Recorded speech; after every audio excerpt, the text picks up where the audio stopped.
Hello, everyone, and welcome to the first ever DSA Open Series. My name is Mikowski. Joining alongside me on the mic today is Reva Knight. Welcome to the stream, my man. How we feeling? I'm feeling great. It's another beautiful Saturday morning, another great time to be casting some Halo tournaments, and I'm very excited to finally, after just passing by each other over and over and over again in these online tournaments, finally get to sit here on this desk with you, the GOATs. So I'm very happy to be here, very excited to get started.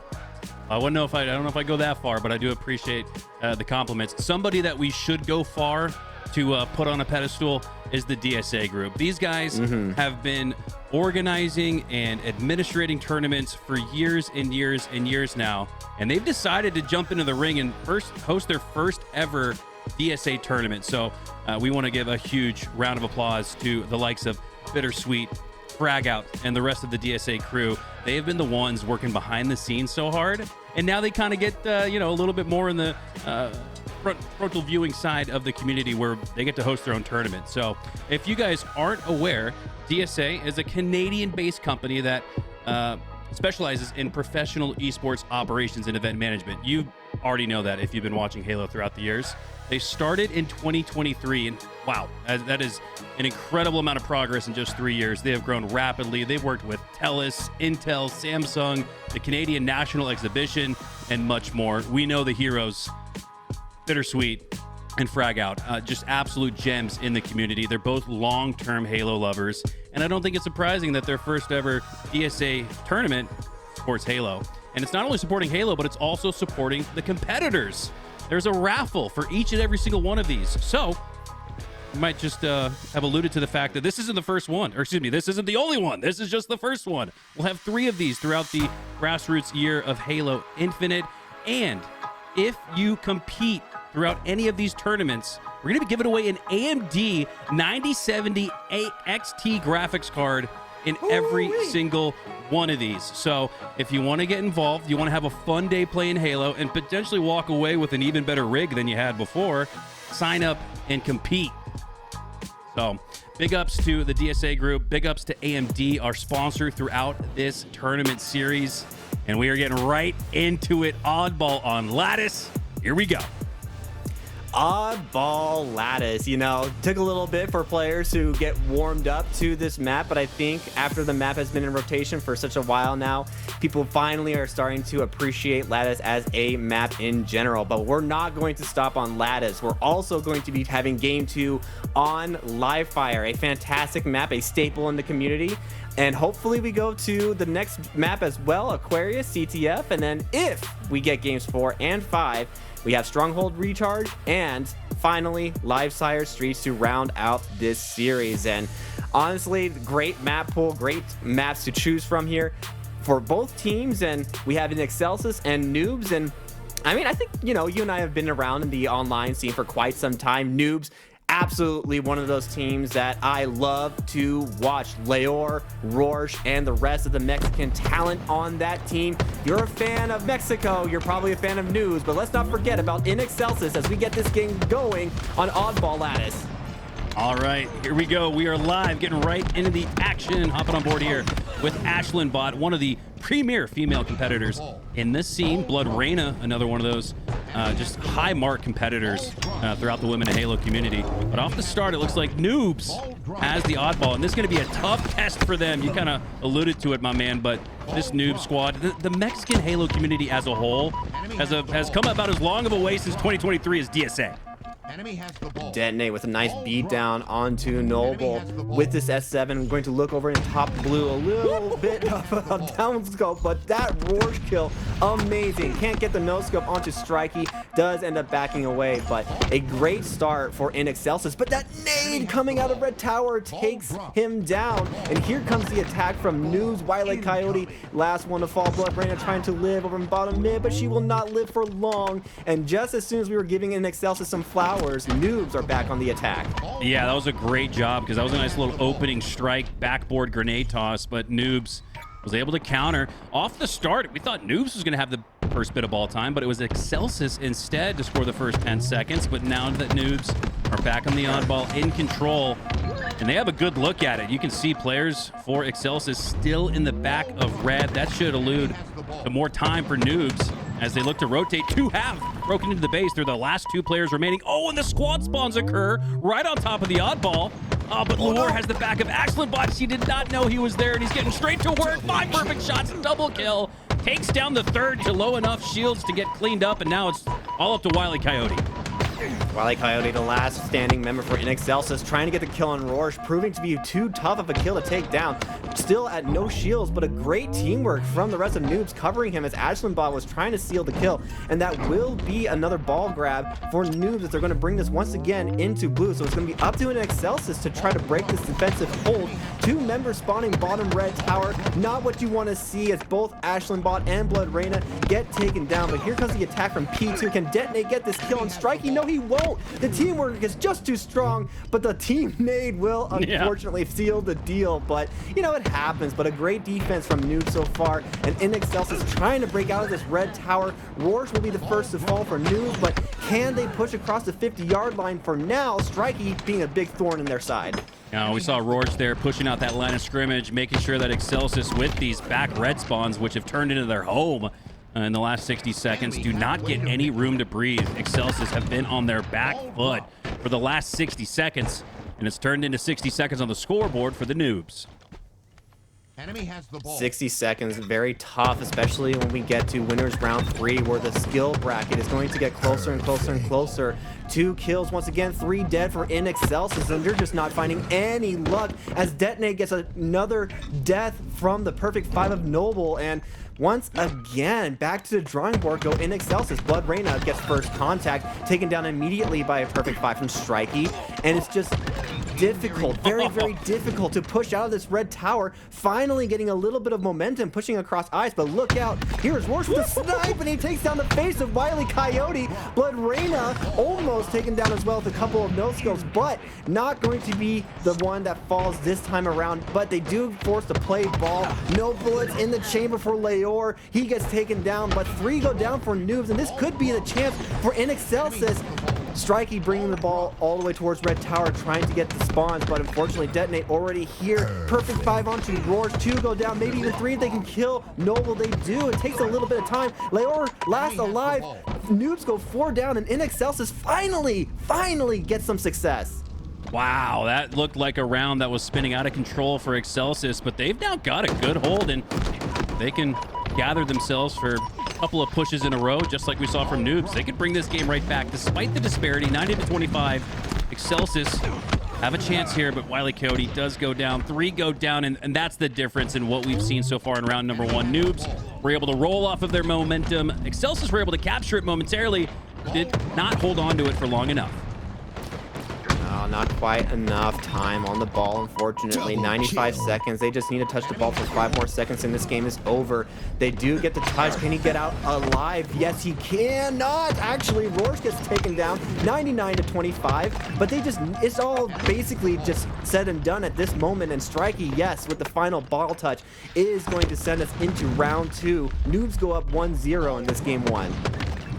I'd actually make an argument that it was rather impressive for Excelsis to have gotten to about 30 seconds on the board in round number 1, just because of how hot the Noobs were shooting off the start. Clearly had plenty of time to warm up as we get ready and rolling in round number 2. Off the opening break, it's a 1-kill advantage for the Noobs, looking to take advantage of the numbers disparity as they do grab that oddball off the start. Noobs previously held it strong in the blue room. Now they're taking it to red.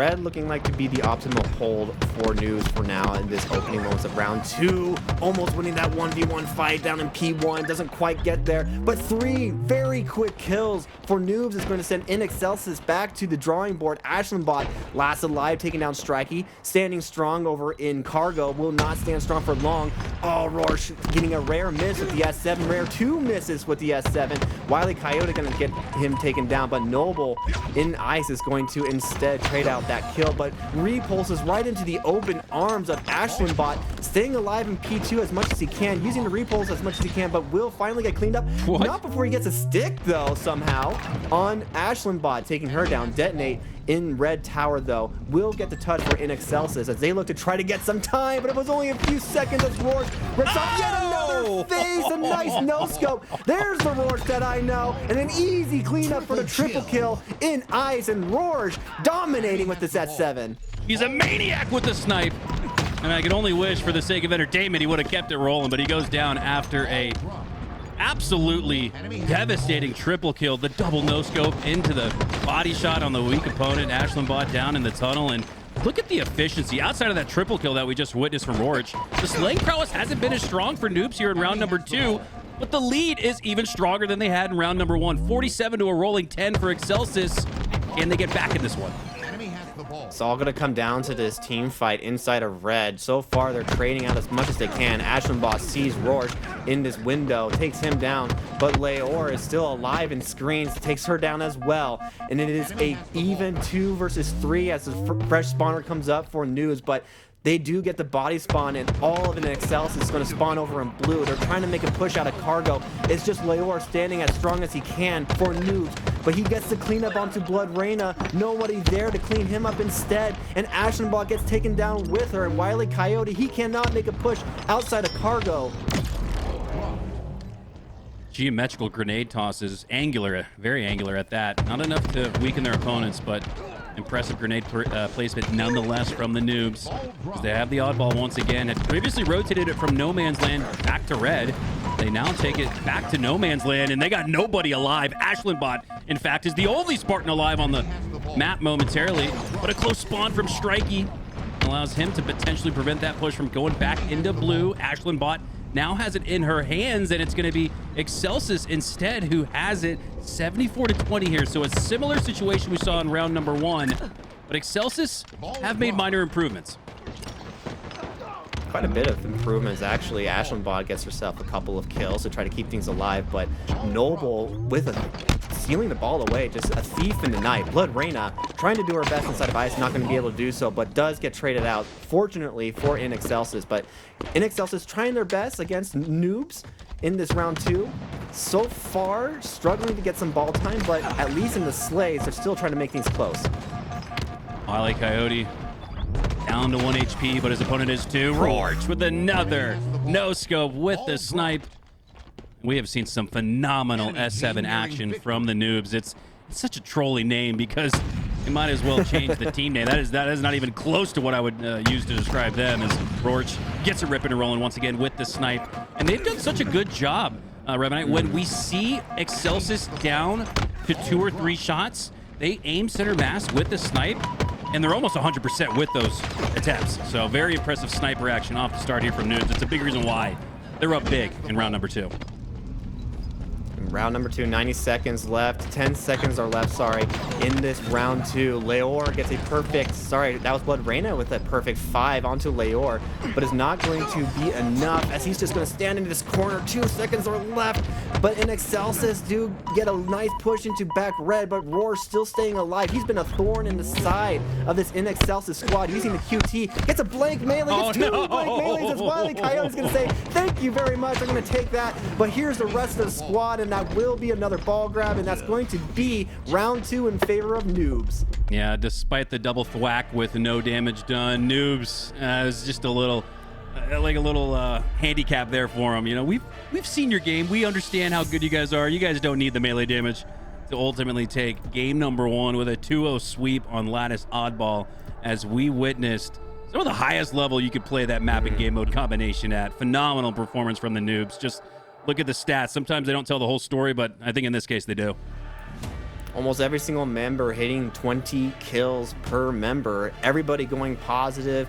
Just Noobs being very dominant in that game. Very well done by them. And the rest of in Excelsis, they're just going to take a little bit of time, I believe, to warm up. You know, the first game always gets some jitters, you know, like maybe you've had a couple of easy games in the first couple of rounds. Remember, we are in round 3 of this tournament so far, so plenty of games have been played already to get us to this point. But I think the team is just going to, you know, go to the drawing board, talk things over, try to figure out what went wrong in game number 1, and try to make things better in game 2. Very impressive performance there from the Noobs. I'd say that Excelsis had some impressive moments as well, but Noobs were just able to stack and roll it together a little bit, right? Excelsis were able to match at times the efficiency and oddball time that we saw from Noobs, but they were able to roll off spawns. They were able to continually dominate and maintain possession with the snipe, and the sickest play of game 1 belonged to Rorge. The double would have been impressive enough, but make it a triple for good measure. Why not? Big shout out to Callus, our producer, working behind the scenes to make sure we get all those highlight reels. He's so good at doing it, isn't he? So definitely shout out to him for making sure that we got to see that triple kill in the live feed. So we go into game number 2 on live fire, and we're going to start off with Detonate, who in my opinion was one of the stronger players on this Excelsis squad besides Ashlandbot.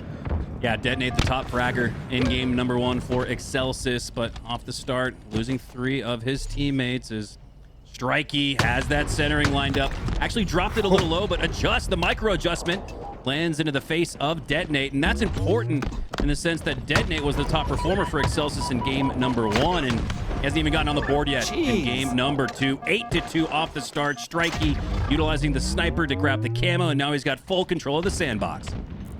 Maybe my eyes were deceiving there a little bit, Mikowski, but I don't think, outside of that first shot we saw, and that second one now, I don't think he missed a single snipe shot. Now getting a couple easy cleanups inside of A, and he's looking to continue to put on this pressure as he makes his way towards back green. Finds Wile Coyote, uses the repulse to get some distance. Doesn't need to go down just yet. He's the man with the camo. Finds Blood Reyna, tries to take her down with some help from friends, and they will take her down, and they're looking to keep this going. Yeah, usually in Halo, you've got a pretty definitive sniper 1 on the depth chart, but for Noobs, I feel like they're all 1A, 1B, 1C, 1D, because all of them can rip a dome with the snipe, as Excelsis have been able to cut this lead down a little bit, but it's still a double-up advantage for the Noobs as Blood Reyna goes down in the back of A. 2 down for her team, just 1 for the Noobs. They'll push out with the numbers advantage. Even 2v2 fight here on the sandbags, and Lure make sure it's a +1 net outcome. 18-10 now. Noobs still on top.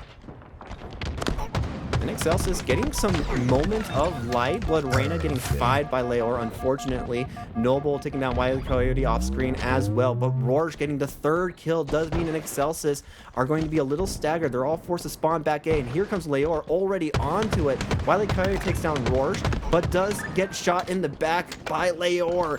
And it just keeps on going for this Excelsis squad. 3 dead, again 4 dead momentarily, and a killing frenzy for Leor. I got a production note for Louis and Callus. I need to see the shots accuracy after this game. I feel like we are witnessing all 4 in the 70+ percentile. It's tough to do in competitive Halo, as this has been all Noobs all throughout the series. They're taking that game 1 momentum and maybe doing even more with it in game number 2. Slowing things down a little bit. I think Excelsis are just trying to get some of the momentum away from Noobs. That's a good start by Wile Coyote. Trying to win this top mid fight. You do get a little bit of flank from Ashlandbot. Is she going to be there in time? Yes, she is. But Noble in back A already putting some pressure. Ashlandbot, no fear, charges straight in, but a punch gets delivered by Noble, taking her down 32-20. Not quite over for Excelsis. I think they have a great chance to get back into this game. They just need to slow down this momentum. They need to grab a snipe and not let Rorge do what he's been doing all throughout the series. Down to 1 HP. Oh my God, and I had to hold my breath because that looked like a situation difficult at that, but one that he routinely seems to find a way out of. Does go down there, so the sniper left out in no man's land for now. I think Wile Coyote's staring at the ground trying to find it, but he'll go down as well.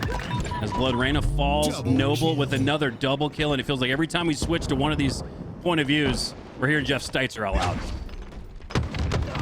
It's just very good performance from Noobs. You know, you said it earlier, their team name is a little bit of a, you know, misnomer, right? They're not Noobs by any stretch of the means, but this kind of been their name for quite some time, as Roars once again with the S7 looking to make things happen. 8 more kills and this game will be over. Wile E. Coyote again trying to get something started for InExcelsis, but I mean, the speed of this game, Mikowski, has just not been in favor for InExcelsis. I kind of like the chess match mind game of Noobs, right? Because if you weren't aware who the team of 4 is, you probably should at this point. These guys have been on notice for quite a while. But if you saw it in the bracket, oh, hey, guys, we're playing Noobs next. That's awesome. Great. We can beat Noobs. No, you can't, because these are not Noobs. These are some of the best 4 players in the world, and that is not a hyperbole. Definitely the top Mexican squad I wouldn't even say on the amateur side. I would just say on this semi-pro / pro area of Halo. These guys have been around for quite some time. Leor and Rourge, they love playing together. They love playing with each other. One more kill, and that will be all she wrote for this game number 2. Can they kill Leor in mid? Yes, they can. It just takes a few of them to be able to do so, but they're collapsing on Rourge. These are good. This is good. But it's a little bit too late, unfortunately, as it will be Noobs who take game 2. Yeah, we really got to put some respect on Noob's name. If you look across the board at their roster, you've got free-for-all LAN champions. You've got top 8 global LAN placements for this squad. So I'd label them as not only professionals, but I'd say that they'd give the likes of Trippy and Suppressed and players like that in the upper echelon a run for their money, and that's what they've been doing. If you haven't been paying attention, the Noobs are legit. And you wanted to see that accuracy tab. Pretty dang close to 70%. Not a single one of them dropping below 50. And that's just kind of been the story of the game, hasn't it?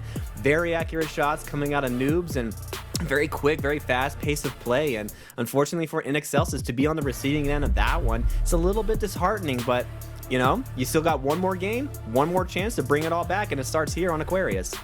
Yeah, and while there is a little bit of a gap, if you will, between these two teams, I think we're witnessing Noobs playing at their highest level, while Excelsis haven't quite reached it just yet. If you'll recall, Command Station, who another free-for-all LAN champion, the first women to ever claim a trophy on LAN. I'll never forget that LAN moment or memory in Halo. But when we talked to her, she said Ashlandbot, not herself. She's pretty humble. I don't think she would ever say she's the best, but she said Ashlandbot was the best female competitor in Halo. So I think that Excelsis, while they're having a tough go at it in this series, they're much better than what they're showing us so far. I really think we haven't seen the peak of InExcelsis just yet. And yes, they're playing against a team like Noobs. It's going to be very, very difficult to try and hit that peak, but we're going to get things started in game number 3 on Aquarius. Capture the flag. And we were talking about her, we were gassing her up. We're going to start off with Ashlandbot. All right, here we go. Ashland able to procure the camo off the start, down to half shields, just looking to stay alive with it. Nice decision to take that shot there. I think otherwise she would have held on to her rifle to maintain that camo, but because Rourge was one shot, she took it, and we're seeing a much better start, probably the best start throughout these 3 games for InExcelsis. And as they are making this push into Yellow Gen, they need to clean up this last player in Shroom Steps. Ashlandbot does so. Rourge goes down, but not before her teammate Blood Raina gets taken down inside of Gen. Now having to stand up tall in this defense, and she does, taking down Leor. She sees Strikey, brings him down to no shields, but gets cleaned up by Noble, who is shooting her in the back from top mid. And unfortunately, InExcelsis not quite able to make the push into their base just yet. The first time in this series, we're witnessing the Noobs on the back foot of the back wall of their base. Strikey goes down. Numbers advantage. I think we did a quick math count of the slay category. I'd say more slays, higher KD ratio for Excelsis. But now they're tasked with the tough challenge of doing something with it, as having the same efficiency that we saw in round number 2 from the Noobs. Unfortunately for Excelsis, they are not able to take advantage of the slays off the start. Rourge and the rest of Noobs off the back wall now get to the back wall of the opponent's base. A great job on the defensive effort, now turning it into offense. and turning it into offense very, very quickly, actually. They were spending most of this first part of the game 3 on their side of the map, and the first opportunity that they get to push things into an Excelsis side of the map, they immediately get a flag pull. They're already pulling it towards car side. They're already getting it into their base, actually. Ashenbot unable to take him down, and that will be a first cap for Noobs. Can they do it again? We're going to find out in a few seconds.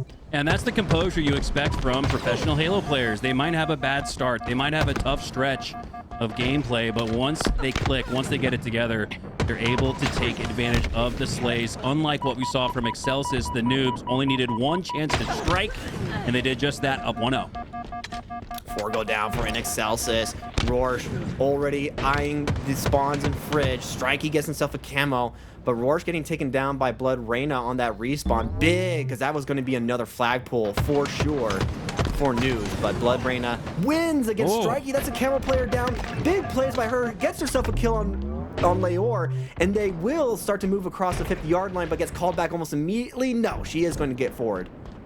Yeah, I like that initial decision to just start pushing forward. You've got to support Ashlandbot here, and she's ready to roll. She's the bodyguard to this flag run, as Ashlandbot will cross the 50-yard line. An opportunity to tie it up at 1 here as the flag continues on its way. Blood Reyna setting up for the angle across the map. Ashlandbot just feet away, but she's got an opponent inches away, and the reset might come through. At the very least, they're going to need to reset their own.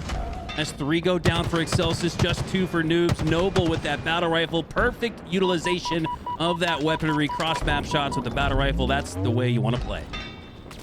Danger will run, but unfortunately for Ashlandbot, she does get taken down, but we are in a flag standoff, Mikowski. Both teams have the flag inside of their base.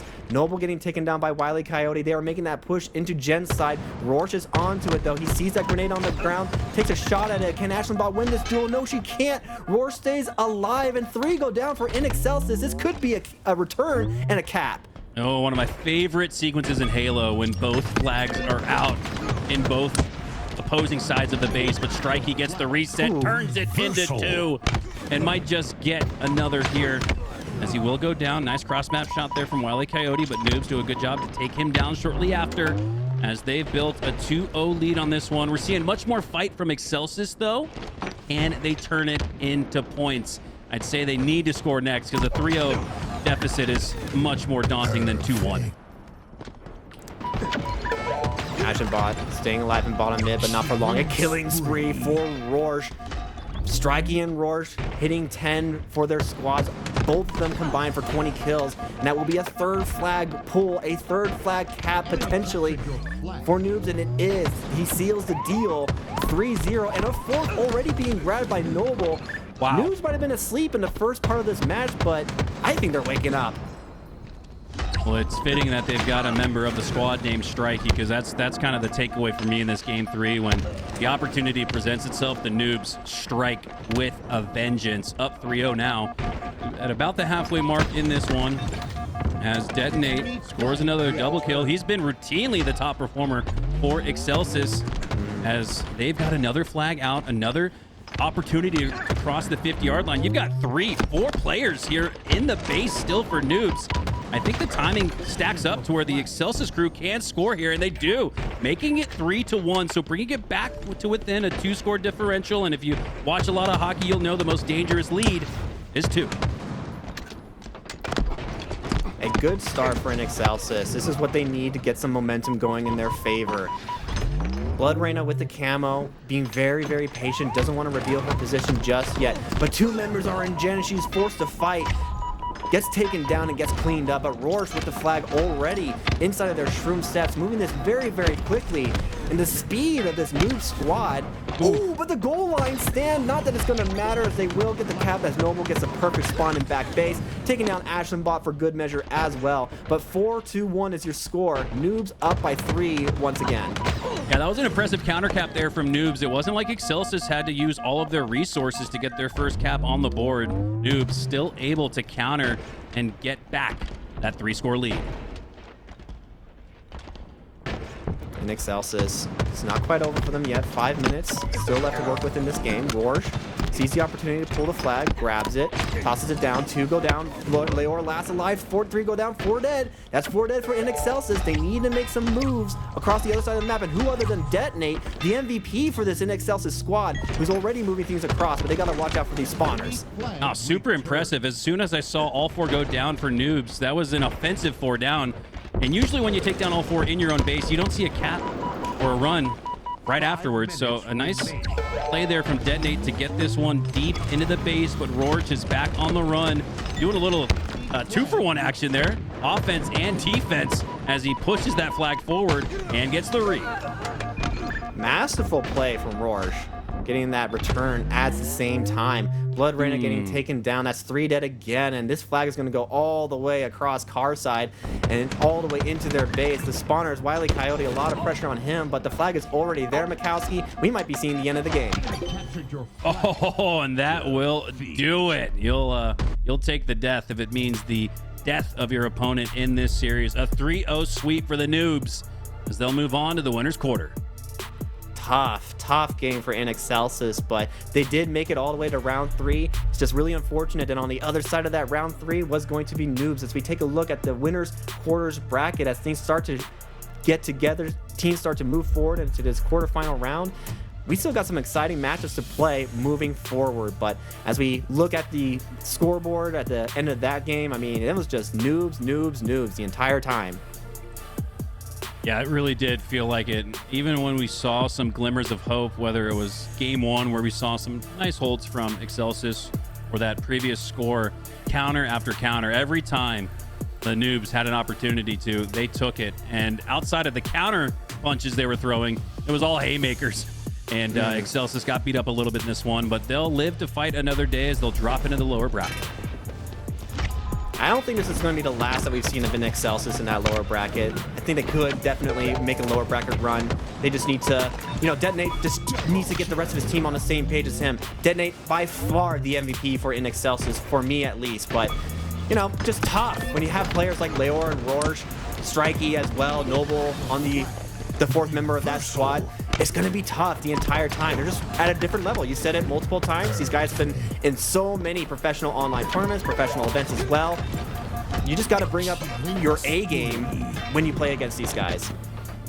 No, absolutely. And I love how Noobs came into this with a very clear game plan. They were going to overwhelm InExcelsis with a tremendous amount of flagpoles. Here's Rorch, 1 of 5 that he had in that previous game. And in a more defensive structured CTF on Aquarius, you might see 5 pulls in total for maybe the losing team or even the winning team if it's a 3-2 game or something like that. So for Rorch to get into the base 5 times with clean pulls, that was maybe the most impressive thing we saw in that game 3. It was. So we're going to go to a break as we get the first quarterfinals match set up for you guys to watch here. Don't go anywhere. We got plenty more Halo. That was just the first one of the day that we were able to watch. We got plenty more left on the wings for you. So get some popcorn, get some water. Make sure you guys use the bathroom. Don't forget to wash your hands. We'll see you guys in a little bit.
Hello, everyone, and welcome back to the DSA Open Series. We are into the winners quarterfinal, and before we get rolling, I just want to send a quick thank you to our cohorts across the pond, European Halo, rating with a party of 460 plus. Appreciate you guys as we get into this next matchup. Revenite, what are some of your expectations and high-level thoughts as we get this one kicked off?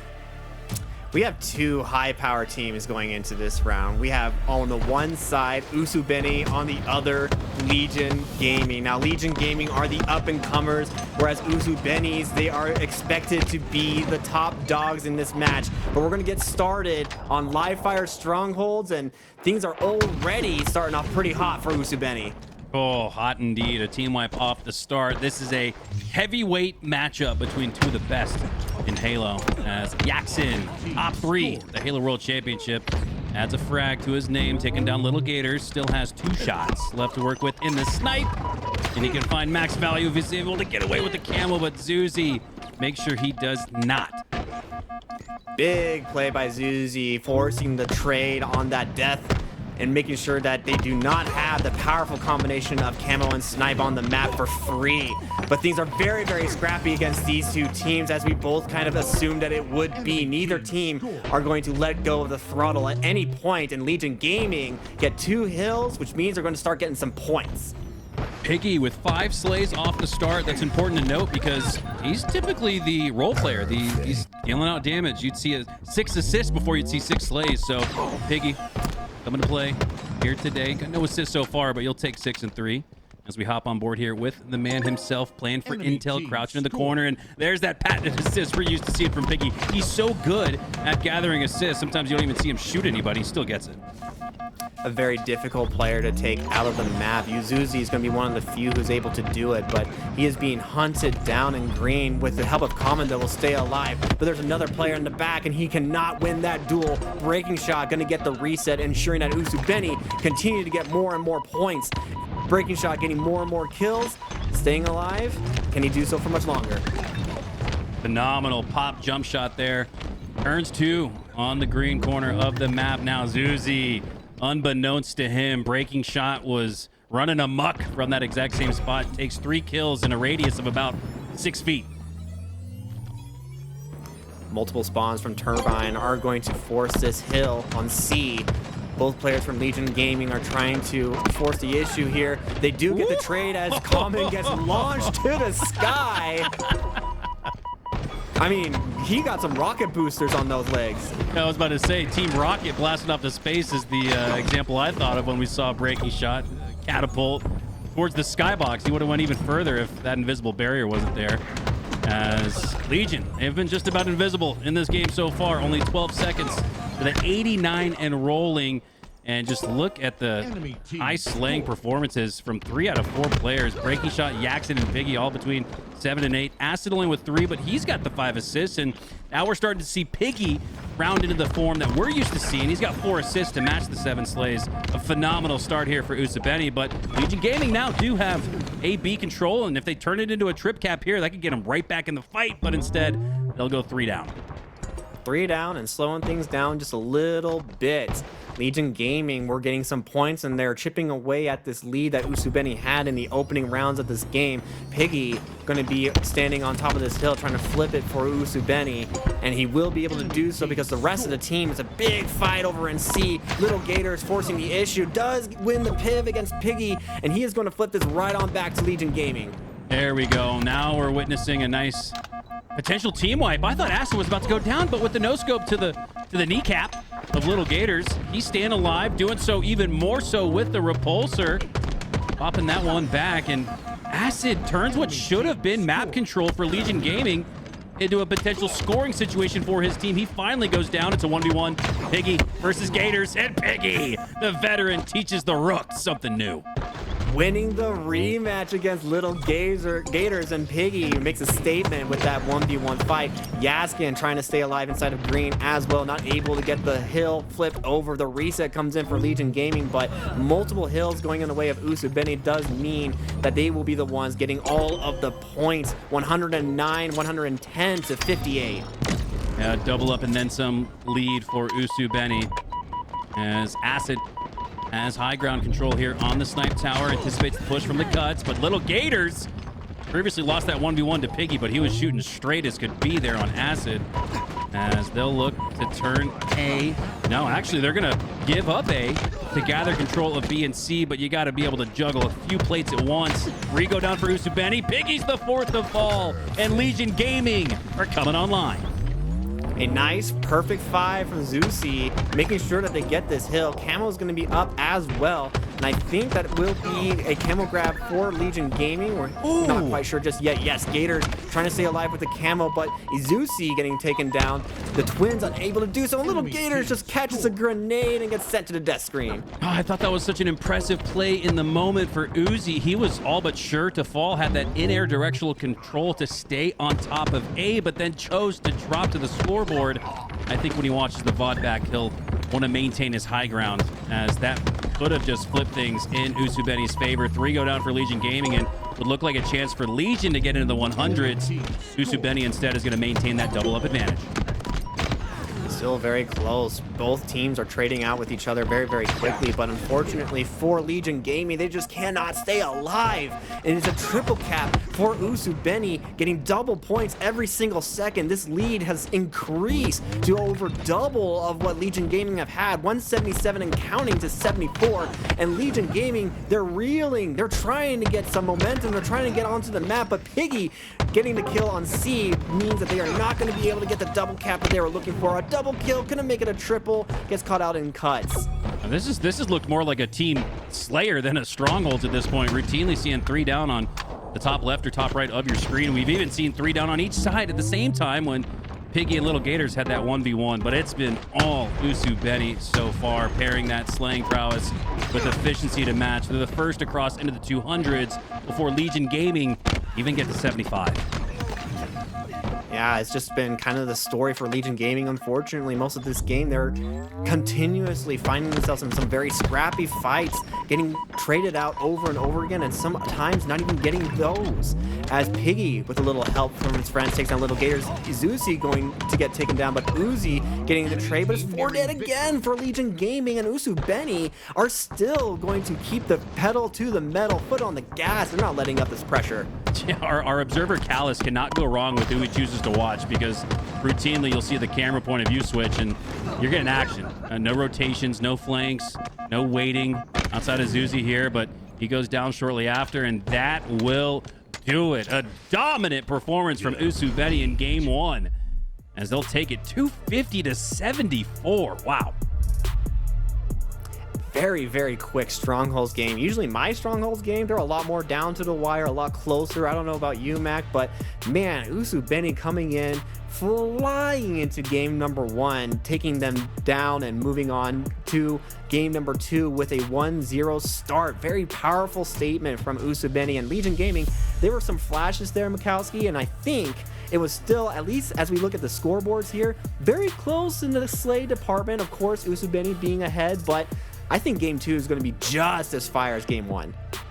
And just look how the MX Halo community has permeated all throughout Halo. Usually you'll see the top MX players all play on the same squad, but now you've got Acid breaking out from that. And because Birmingham is an international affair, we've actually, for one of the first times I can recall in Halo Infinite, you got ANZ playing with EU, you got MX playing with NA. I kind of like the format, and it's opened up some new opportunities for players like Acid, who team with 3 of the best in NA. And I feel like throughout the day, we're going to see a lot of MX Halo on top.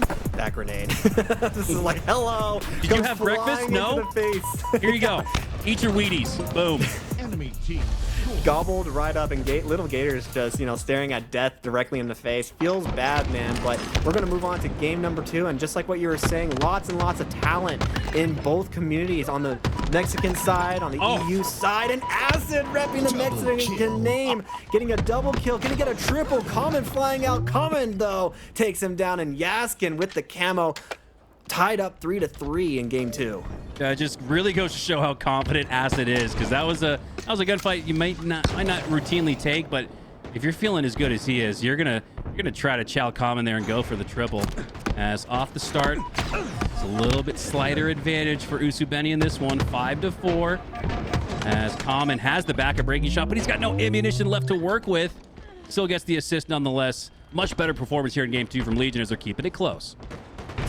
And looking at the scoreboard from game number 1, I kind of expected this to be extremely close still. Of course, we have, yet to see how this game is going to play out. Games tend to slow down when you get to that 35, 40 kill mark, but at least in the opening rounds of this game, I am very, very happy to see Legion Gaming are not going to take that game 1 loss too hard, and they're going to get to game number 2 with all the confidence. I'm really impressed with Legion Gaming's bounce back here. One of the key things I look at in a game 1 and a game 2 is, okay, well, we got destroyed in the OBJ, but we were matching and slaying. If not having more slays than the opposition, as Zuzi gets a nice double kill. There, though, in game number 1, Usubeni had way more slays than Legion Gaming, and despite that, Legion Gaming have found their form, up by 3. Up by 3 and trading strong and getting some help as well from his friends. Common staying alive is big in front of Gold Steps and Long Haul. Zuzi as well staying alive, and Pit going to move across the map, sees the ping, spinning around looking for the next target, and all of these trades going in the favor of Legion Gaming. Legion Gaming are running away with it right now. Growing on that lead of 3. Almost doubled up on it now. Up by 5, 21-16 here as Little Gators working alongside the pathway to the elevator, gets his head stuck on top. Still stay alive all the while for it, as he does. Yep, gets back up to full shields, gets back on top of A. Now he's going one-on-one against an Acid who's been hot, on fire, but he cools him off, shuts him down. I love the sprint strafe tech from Little Gators. Definitely goes to show just how much work these guys have been putting in, making sure that they get all the tech, all the movement that they can. A perfect 5 onto Yaskin, but Little Piggy is going to be there, and he gets the camo for himself. 25-21. Usubeni are starting to come back a little. Yeah, I didn't recognize that until you mentioned the potential animal rivalry we've got here between Little Piggy and Little Gators. As Piggy works out camo in his back pocket, activated and proc to perfection. 24-25 now, and you might see Usubeni regain control of the lead if Piggy can find some value with his camo. Ooh, doesn't get the kill, but it will be finished off later on as Acid staying alive against Common. Little Gators training up Acid very quickly though, but Piggy staying alive with his camo, not for long as Uzi gonna take him down, gets cleaned up by Yaskin, and it's just been a constant trade battle. It was looking great for Legion Gaming. They had a little bit of a buffer, but Usubeni have chipped away at that by now. Oh, wow. I was not expecting Usubeni to tie this game up without at least one slay with that camo. Piggy found no value from it, but his teammates cleaned up the rest of the opportunity as they've tied this one up momentarily, and now back again at the 30s. And what do you know? Halo officially starts here at the 30s, and it's tied up. So we're essentially starting it back at 0-0 with 20 kills left. I mean, looking at the kill feed, it's just constant. Every inch that Legion Gaming gets getting a double kill, it gets traded back immediately by Usubeni, who gets a double kill of their own. So we're going to see if they can stay alive. No, they can't. Oh, but the remote detonation is going to take down 2 members of Legion Gaming very quickly. And I thought it was going to be in their favor, but it's not. 33-34. We're still close. You know, Pigs are actually much smarter than we give them credit for, and Piggy, with the angular remote detonation there, finds an important one, keeps it within 1. As Zuzi, chase grenade, takes him down to 1 HP. He's got some support with Little Gators, but across the map, it's breaking shot, and there's no one in position to prevent him from going down. Yaxon cleans up on Little G, as this one's still tied into the 40s, 37-all. The left trigger aim being very strong cross map, but again, these trades keep going back and forth, 40-39. Mikowski, if this pressure, if this pace keeps on up, we're probably going to see a 49-50 scoreline, I think. I mean, that was unbelievable. Now we see Usubeni kind of sprint out to a 5-kill lead out of nowhere into the high 30s. You saw 38-38, 39-39. It was simultaneous trades occurring in the feed, but Usubeni have reclaimed full control into the end game. They're now up by 6.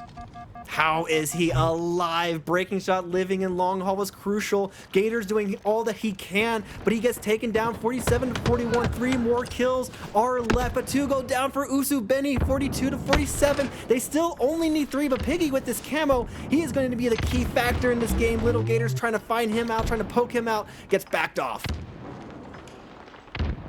48-42.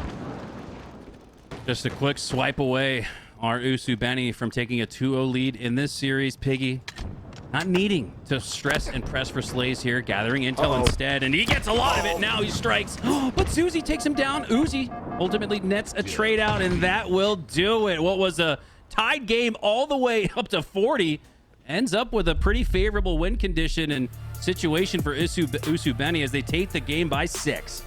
I need to work on my predictions. I thought we were going to see that 49-49 scoreline for a little bit, turning into a 50-49, but instead we get 50-44 as that sweep in the later half of the game was all Usu Benny needed to close out this game number 2.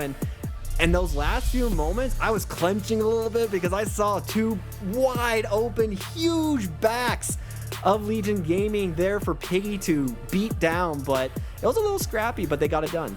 Yeah, think about that. That was 2 back-to-back situations where Piggy and Usu Benny did a great job to secure the camo. That's difficult enough to do. Didn't do anything with it, but the score somehow found a way to leap forward for him. And I think that's a really strong sign as to how well these players work with each other. They don't need all the win conditions. They don't need full sandbox control. They can turn lemons into lemonade. Well, at least for the last 2 games, we've had an answer to which animal was better, the reptile or the mammal, the pig versus the gator, as Piggy and the squad continue to lead the series now 2-0 in this best of 5. But we still got one more game for Little Gators and the rest of the boys to make something happen. Legion Gaming definitely, I think, can bring this to at least a 2-1. Yeah, this is the team that we know well, the Uzi Zuzi twins. Their story has been lamented and will forever be remembered throughout Halo history.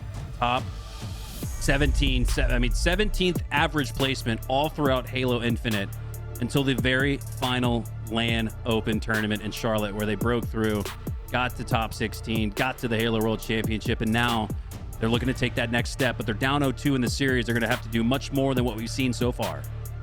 As we load into King of the Hill Lattice, I have to ask Mikowski, if you've ever had alligator meat, you know that it can, if seasoned well, be quite delicious. Oh, it's incredible. Everybody's favorite has got to be the pork, the bacon, the ham. You know what I'm talking about, the sausage, right? Like everybody loves and does a little bit of a pig, right? So we're going to see if we do get that game 4 or if Usu Benny is going to close out the deal in 3-0. Yeah, on a side note, if you've never had fried gator before, yeah, go to Papado and get yourself a dish of that. It's good. As Gators, he's not on anyone's plate. He's serving up, dishing it out instead. 2 in quick succession, trying to take down Yaxon. Yaxon looking for the escape route. Oh, he did not see him behind the crystal, and Yaxon! Oh, a devious play, stays alive and gets the slay as well. 3 go down for Legion Gaming, where it should have been 3 down for Usu Benny instead. Uzi using the sniper rifle to bring down a couple of shields, run into Yazkin, trying to stay alive in bottom mid, will do so. Common takes him down, but they need to take down this hill player, and they do with a little help from grenades and some bullets. And it's just breaking shots, all that left, but nobody knows where he is. He's gonna get the flank. Oh, wow, and Uzi's in the hill. Yaxon calls bank, Steph Curry from deep, but Uzi, not sure if he anticipated the grenade tosser, went out for that 1v1 against Piggy. Piggy turns 2. And now Breaking Shot has the sniper, plenty of ammunition left to work with.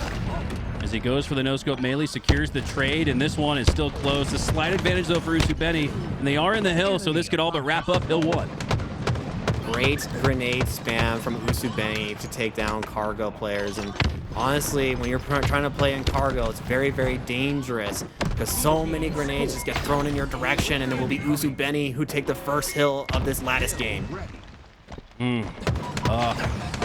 Usu Benny have really controlled the beginning of the game, the mid game, and the end game, but here we see all 4 fall at a time where Legion Gaming could get the early rotation and take advantage of the 4 down. They do secure the early rotation, but aren't able to turn it into time. Acid is a thorn in the side as he is causing a lot of chaos. He's pulling all the attention away. He times it to where he gets his shields back and earns the reversal on Common. Wow.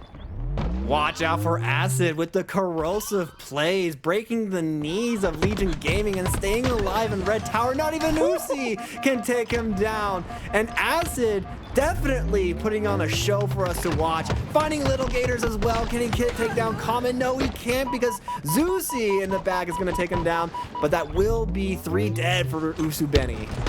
Normally, I'd tell a player like Acid, you got a little too much dip on that chip. He is quite routinely overextended, quote unquote, but he's been turning it into a positive for his teammates. The confidence and the level of play, I would say, in a lobby that includes 2 top 3 finishers from the Halo World Championship, I think Acid's been the top performer. Showing out strong for the Mexican community, for the Mexican talent. Acid has always been, in my opinion, one of the players to watch in any online tournament. Little Gators trying to stay alive in bottom mid, gets taken down by Yaskin with the help from Acid, but again, Legion Gaming going 2 down, are trying to get onto this hill, but both members are dropped low in bottom mid and taken down.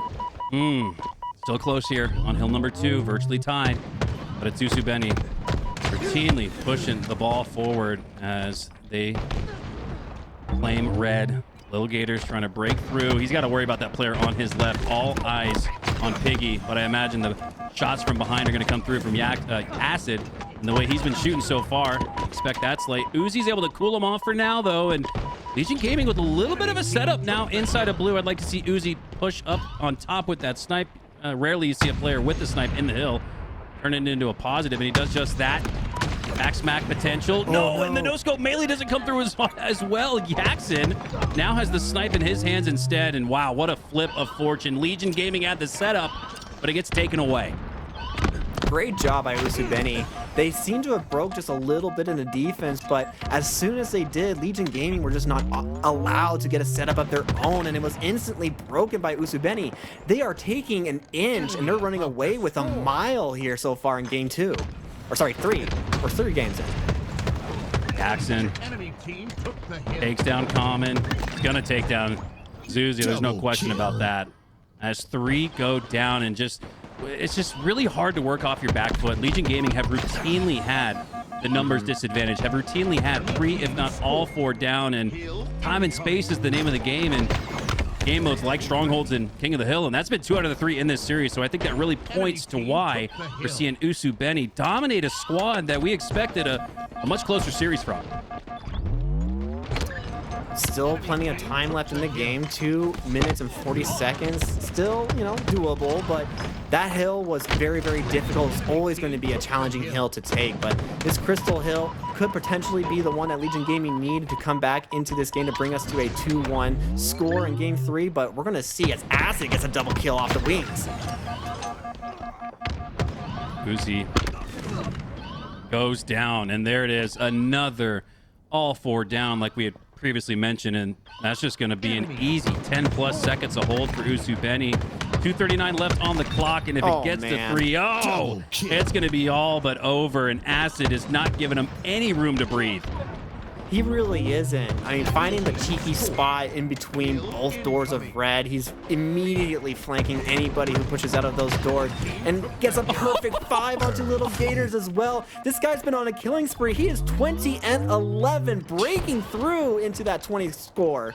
And breaking through in the Halo scene right now. I mean, this is now a guy that has been put on notice. My God. And now it makes sense. Great Halo players are always great indicators of talent. They're almost like player GMs, and I can see why now that Piggy and Jackson, after a top 3 at the Halo World Championship, picked up a guy like Acid, who had really never even, I don't even think, been in a match to compete or place that high. You see why they picked him up. He has been on fire. On fire and showing no signs of cooling down at all. Zeusy going to challenge Piggy, but he doesn't know there's just another teammate over in ice. He gets taken down as breaking shot, making a push into cargo. Dancing, cannot stay alive. Gators takes him down, but Piggy with the cleanup is going to take him down instead. And Uzi, there we go, getting a nice headshot onto Yaskin. There we go, a little snipe action. Good net. One of the first team wipes I can recall in this game, as he does ultimately earn the trade. But even after that 3 down for Usubeni, Legion Gaming, with a numbers advantage, somehow find a way to get wiped off the floor. This is one that they're probably not going to win, but I imagine there's going to be a lot of valuable VOD review from this, because Legion Gaming just feel a little out of sorts. Just a little bit, not quite on the same page, perhaps. Maybe both players or teams are trying to figure out just what to do and maybe disagreeing a little bit on strategy. However, it has all been Usu Benny. Breaking shot getting launched into the ceiling almost, but another trade. 3 momentarily go down for Usu Benny, but so far no hill time. Little Gators gets cleaned up, and here comes the attack. Acid getting shot in the back. Piggy as well gets cleaned up, and we will finally get a hill for Legion Gaming. All right, there we go. Something to take home, something to put on the board, and an opportunity to rotate. They take 3 down for Usu Benny, so the pathway is clear for them to take early time, but they're not taking advantage of it just yet, and it might just be another one of those situations where they previously earned a team wipe and come out with the numbers disadvantage somehow. Uzi's preventing that in the meantime, as he does stay alive with low shields, and he's pushing Piggy out. Oh, goes for the... Oh, what? Piggy's play right there. He showed like he was pushing back into the base and then doubled back. And now all 4 fall for Legion Gaming. What a heads-up play from Piggy. I think that is one of the greatest facets that you can take to your game at home. Show an opponent something and do the opposite. You could tell the opponent was not expecting what Piggy just did to them. That was filthy mentally. Filthy mentally, and they're running out of time as well. If they wanted, they had to get 2 hills in about a minute, just a little over a minute. It's doable, but it's gonna be very, very difficult because Usu Benny have decided that they're just gonna play time. 3 go down, so it's a good start for Legion Gaming, but they have to hold on to this. Yeah, this is a tough, tough situation here for Legion, where Usu Benny is playing a different game of Halo at this point. They're playing Team Slayer. They might drop in the hill, but I really, like you said, I do expect them to just play Slayer the rest of the way. And when the other team's gunning for your head exclusively, they've already been able to juggle both objective and slaying at the same time. What happens now when they're only playing for slays? All the while, though, Legion Gaming have done a good job to get back in this one. They're close at about 75%. If they can score before the 45-second mark, we got ourselves a game. But they have to score in order to get there. Common staying alive, but here's a push coming out of Crystal. Piggy dropped down low. They do get the trade, though. And Breaking Shot trying to make something happen inside of Crystal, but seeing a couple of nades coming his way. Sees a teammate on the wings. Yaskin takes him down with a perfect buy. Gets cleaned up by Gator, but he has to get on top of the hill to stop this. Before they get it, they trade. They trade. He's got to get on hill right now, and they cap it. Well, they get it. They get it. And they do it right before the 45-second threshold. 2 seconds of wiggle room left to work with. It's tight. But Legion Gaming are right back in this fight. They have to get on hill here pretty soon, though. 40 seconds are left. Zeusy getting taken down in orange pipes. Little Gators trying to figure out where the attack is going to be coming from next. Here's a call out. Sees a couple in back red. Both players are very, very weak. They're dropped very low, but they can't finish him off. 3-2, and that clock has dwindled away like a boa constrictor, sucking the life out of Legion Gaming. And with 3 on the respawn screen for 10 seconds, 10 seconds left in this one, that is all but over. Usu Benny going to play Team Slayer the rest of the way and likely take it. 3, 2, and 1. And just when things were looking good for Legion Gaming, the curtain closes, the black screen shows up, and Usu Benny take game number 3, and they also take the series. Man, what a dominant performance. That was, we talked about how at the start of the day, a little bit of a gap between the 2 teams we were witnessing in the first round that we got to cast together. This was about as evenly matched as you could ask for as a Halo fan, and it looked about the same as that opening round that we witnessed. So big ups to Usu Benny. They really showed why they are one of the greatest threats to not only take down Shopify, but maybe claim themselves a championship. Big shout out to Acid. KDA showing 11, 27-20 with 12 assists. I mean, wow. Huge props to Acid. He was definitely one of the top stars to watch in that series, for me at least. But as we get ready to go into our next match, Mikowski, any final thoughts on that game? I just want to lean back into the comments we made about Acid and how he was fighting to get into that top 8 threshold, and now he's on a team where he could find his way into the grand final. So I love to watch players climb the ladder. That's one of the reasons I love watching LVT. You get to see who's next up or dominating in the present moment, and Acid is on notice. He has put the entire Halo world on notice. I'm sure there's people who thought, wow, Yaxon and Piggy not running it back with Luminosity. They're instead going to pick up Breaking Shot and Acid. 2 relative, not necessarily unknowns, but maybe below the threshold of the placements that we've mentioned from other players. But hey, man, just like Frosty and Royal 2 saw something in Last Shot and Cycle. Sometimes you go through the haystack and you find the needle, and maybe that's what we're seeing here. As we will descend to our next break. When we come back in about 5-10 minutes, we got more Halo on the other side.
Double kill.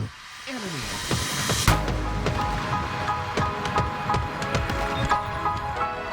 Double kill. Incoming.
kill.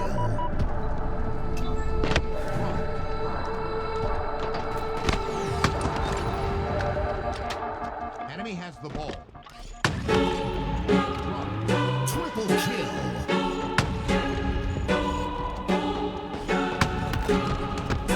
Snipe double kill.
Hello, everyone, and welcome back to the DSA Open Series number 1. We'll be doing 3 of these throughout year 5 of Halo Infinite, giving away AMD graphics cards all throughout. And again, we want to just give a huge shout out to the DSA group. They have been the men and women behind the scenes holding Halo together and lifting it up. And now they're hosting their own tournament. And you can see here, everyone who competes in these tournaments, which are open to compete in, is going to take a graphics card home, an AMD graphics card at that. So if you want to get involved, sign up for the next one and enjoy the rest of the show for now, because we've got Usu Benny versus Inconceivable. This is about to be a dogfight. It will be brutal. It will be violent, and I hope it's going to be extremely close as these two teams fight tooth and nail for dominance in game number 1. Going to King of the Hill vacancy for our first game of the series, and very complicated map, very new map, but I think the teams are starting to figure this one out very quickly. Oh, wow. Look at the 3 push down the right side of the map, and that works out in favor of Piggy as he takes down Suppressed, and the 3 push from Usu Benny turns into 3 down for Inconceivable. Usu Benny wins the opening break. Taking a look at this Inconceivable squad, y'all might notice a random Shopify member in the form of Cycle is going to be on this team for this tournament. Very excited to see how they do together as a squad, but for right now, Usu Benny dominance so far in the kill feed. Yeah, and that's sort of the, right? You can, okay, Cycle, world champion, MVP. But how does he fit into this roster? How does the composition work out for him? So just because you might think the power rankings lean into Inconceivable a little bit more, Usu Benny have had more time together, and they're putting more time on the board because of it. More time and more work. Piggy getting cleaned up in bottom mid by both Cycle and Falcated. And that will be brief kill hold. Yaskin taking out Sab. Just a big fight for this jail red tower side of the map. Definitely one of the power positions in vacancy. Falcated, with the help of Cycle, takes down Acid. He's been running hot all throughout the day. A pretty good start once again, though, at 3-3-2.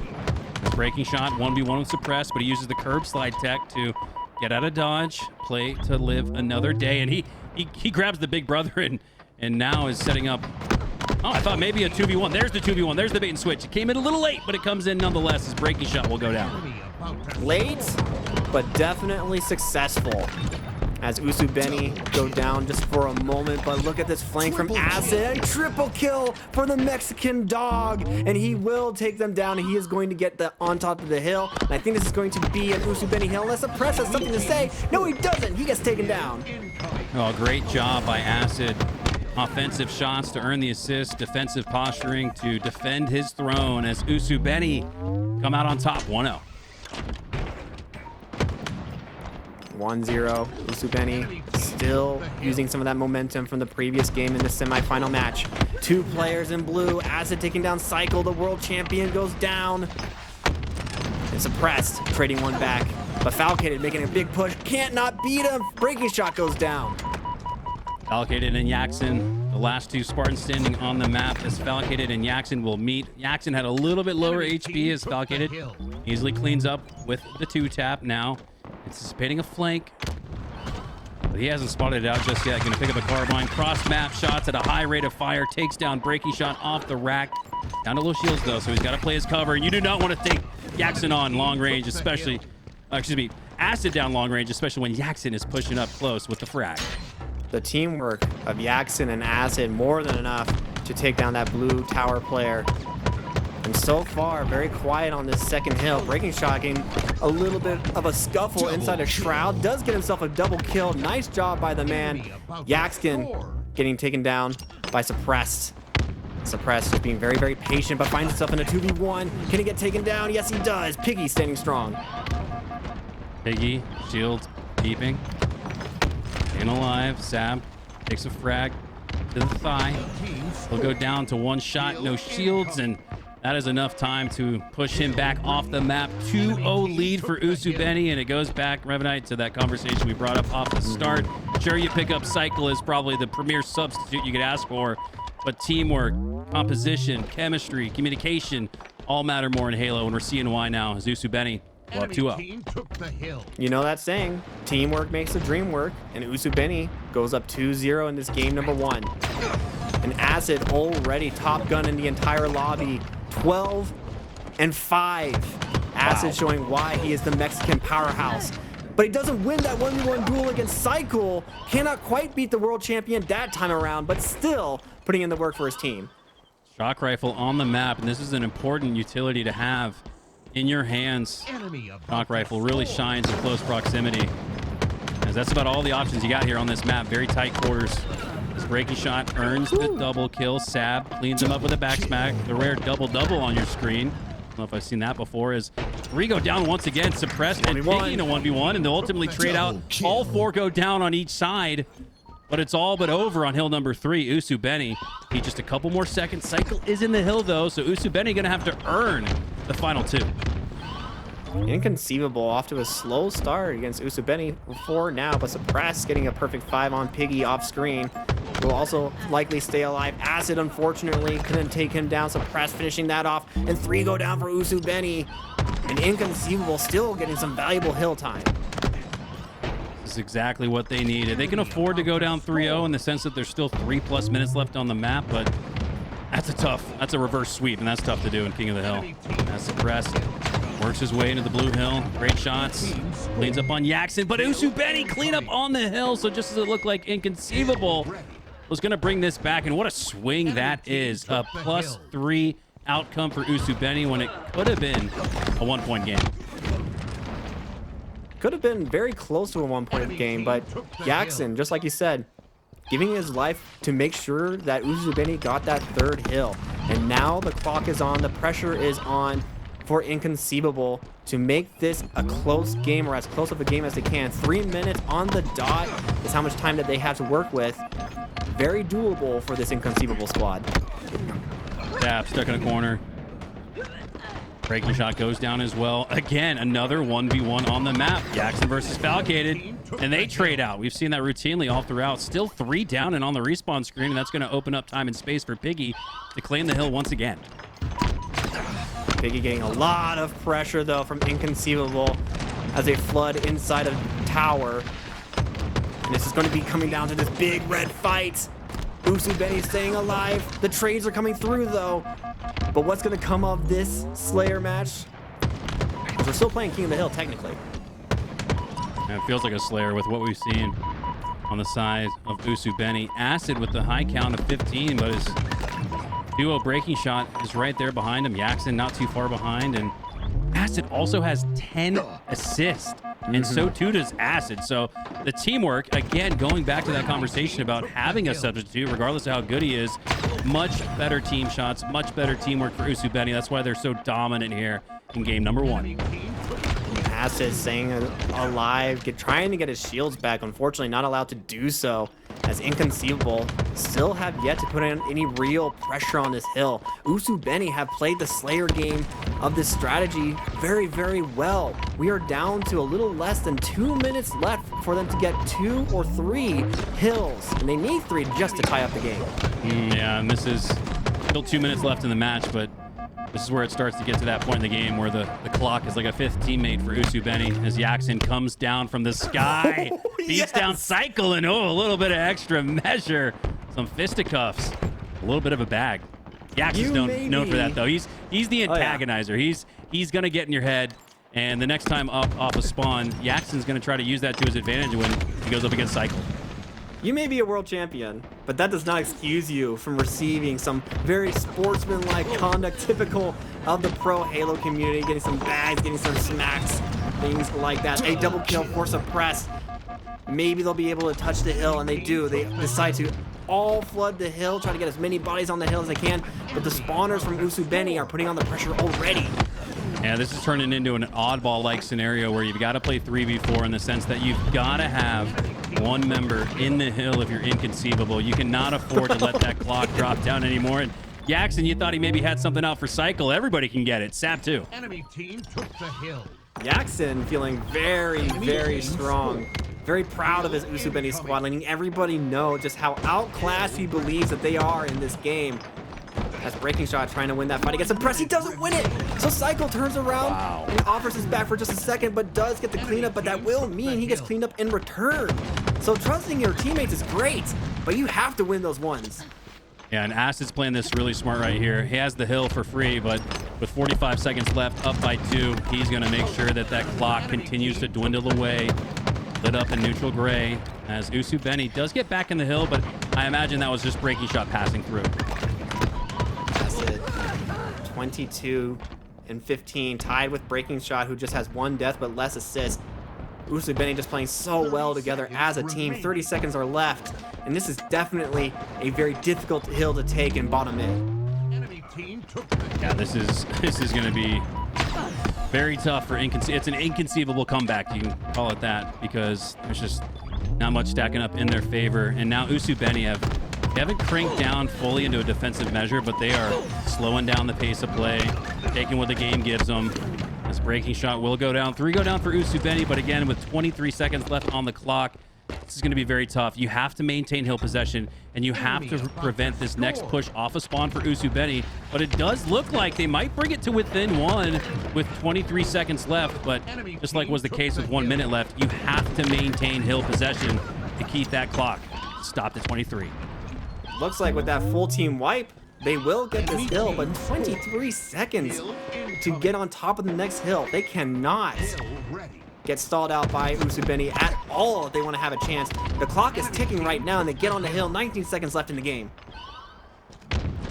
This would be a comeback for the ages, as Inconceivable have made it a game, and Inconceivable have wiped the floor for Usubeni, so they're going to 2-for-1 this in the sense that they're going to gain 10 seconds, and they're going to make sure that crucial time doesn't click down off the clock. 19 seconds left, 50% on the board. Inconceivable have a chance. Cycle staying alive inside of towers is a very powerful position, especially when the hill is in the middle of the map.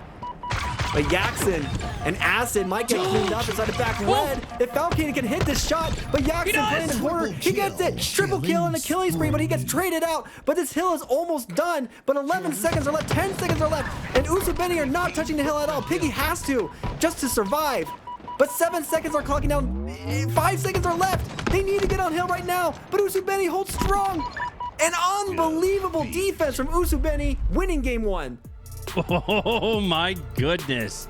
I did not expect that we would have seen such a close match after Usubeni went up 3-0 with less than 2.5 left on the clock. There was not enough ultimately for Inconceivable, but they did about everything that they could with the time left. About 99.5 optimal efficiency. They needed 100, but that does set themselves up for a much better showing. I think for that one, you just gain yourself some confidence points with those final 2 hills.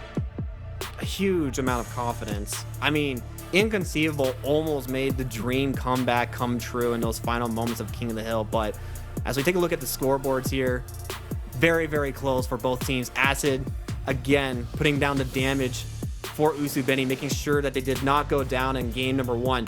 But game number 2 is going to be Slayer, and this one is going to be lights out Halo in the next game. Falcated here, gets the triple, but Yaxin afforded him. Look at this. The extra 2 seconds that Yaxin afforded himself right there with that strafe into the wall, not only was the 2 seconds that ultimately Inconceivable needed, but it was the 2 seconds that his team needed to clean up on Falcated. So really well played there from Yaxin. It just goes to show sometimes the best play you can make is just staying alive. Even if you ultimately go down, staying alive an extra second at this high level of competition, that's the difference. It really is, and major props to Usubeni. You know, they didn't let those last 2 hills that Inconceivable captured get to them. They iced up, they clutched up, and they move up 1 game in the series so far. Solitude is going to be your map for game number 2. It's Slayer, 50 kills to win. And if you're Inconceivable, this is one of those games where you have to win to keep the series at least close. All right, here we go. Hopping on board here with Yaxin off the start as he takes high ground positioning now, looks to reroute with his teammate Acid as he works through the bottom portion of the map. Tricky slay here on Falcated, but he ultimately gets it. And now the fight for Camo can begin. Suppress and Sab trying to stay alive. The breaking shot taking down Suppress means Sab is going to have to retreat, but a grenade comes flying in from Cycle. But it will not matter because Camo gets burned by breaking shot as a great play from Inconceivable to make sure that Camo's not going to be in the pockets of Usubeni. Falcated pushing in off the trucks.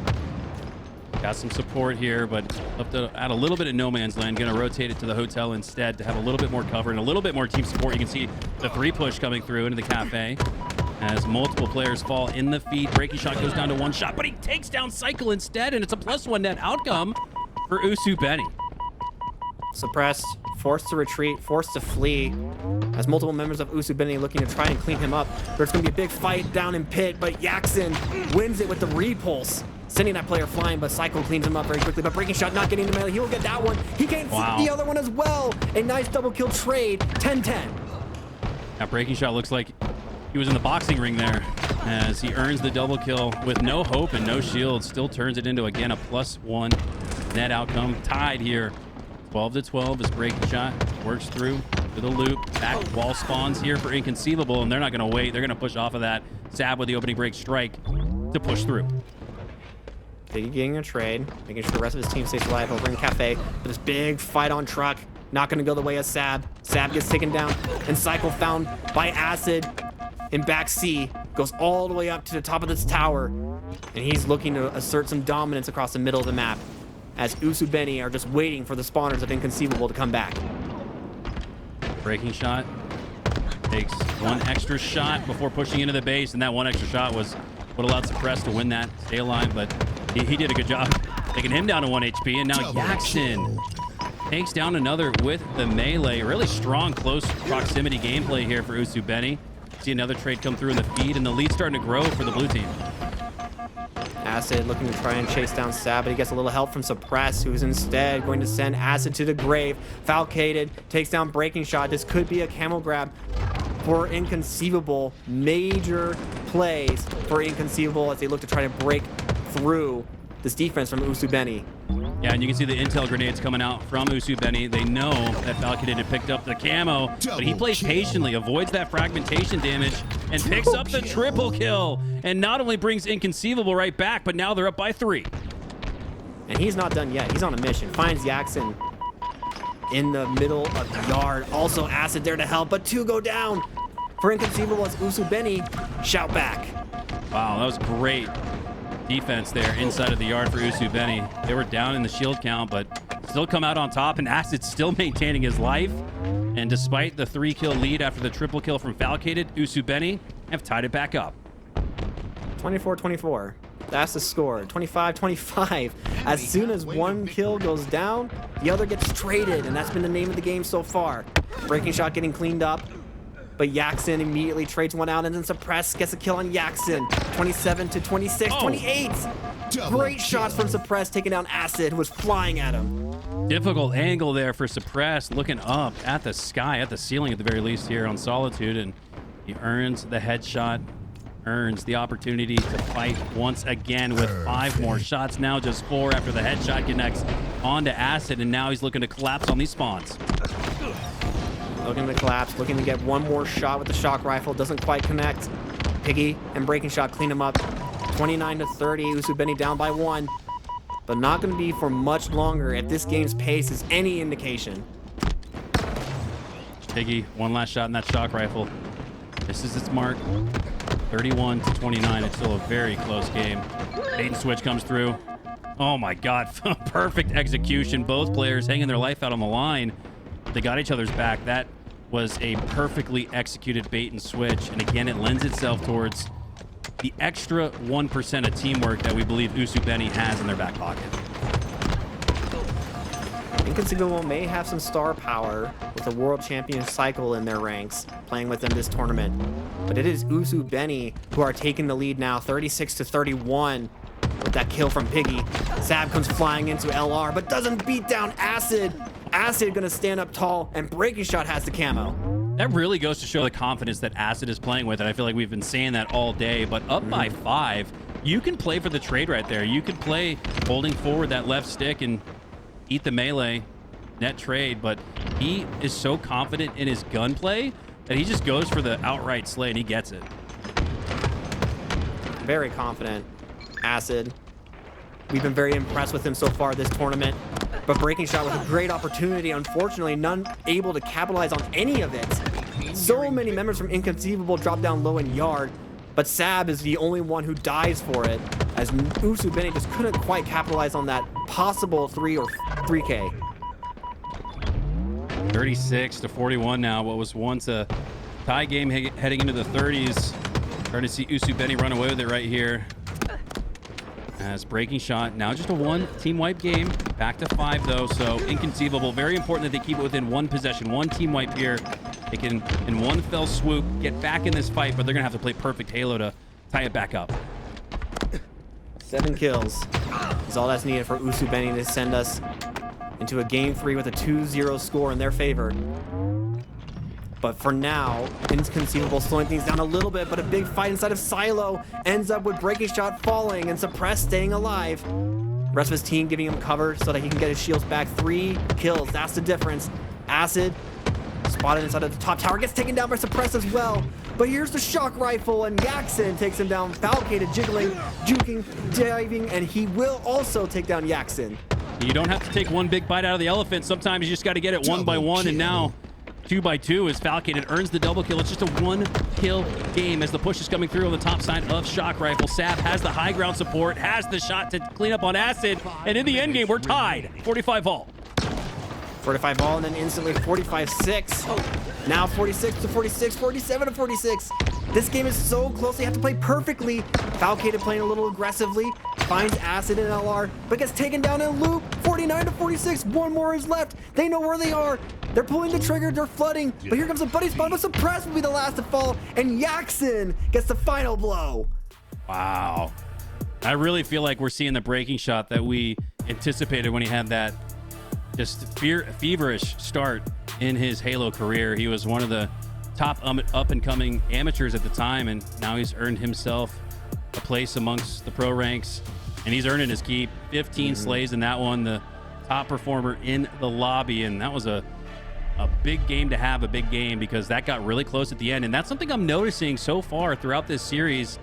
If you look at the final score, it's so close. 1 hill in game 1, 4 kills, just 1 team wipe in game 2, but it really feels like Usubeni have had more control than that. So while Inconceivable have had some nice stretch finishes, they haven't afforded themselves enough of a good start or mid-game neutral performance to ultimately take a game. I'm looking to see if they can start a little bit harder here in game 3 and give themselves the opportunity they need, because they're playing so well at the end. They're just a little too far out of it at that time.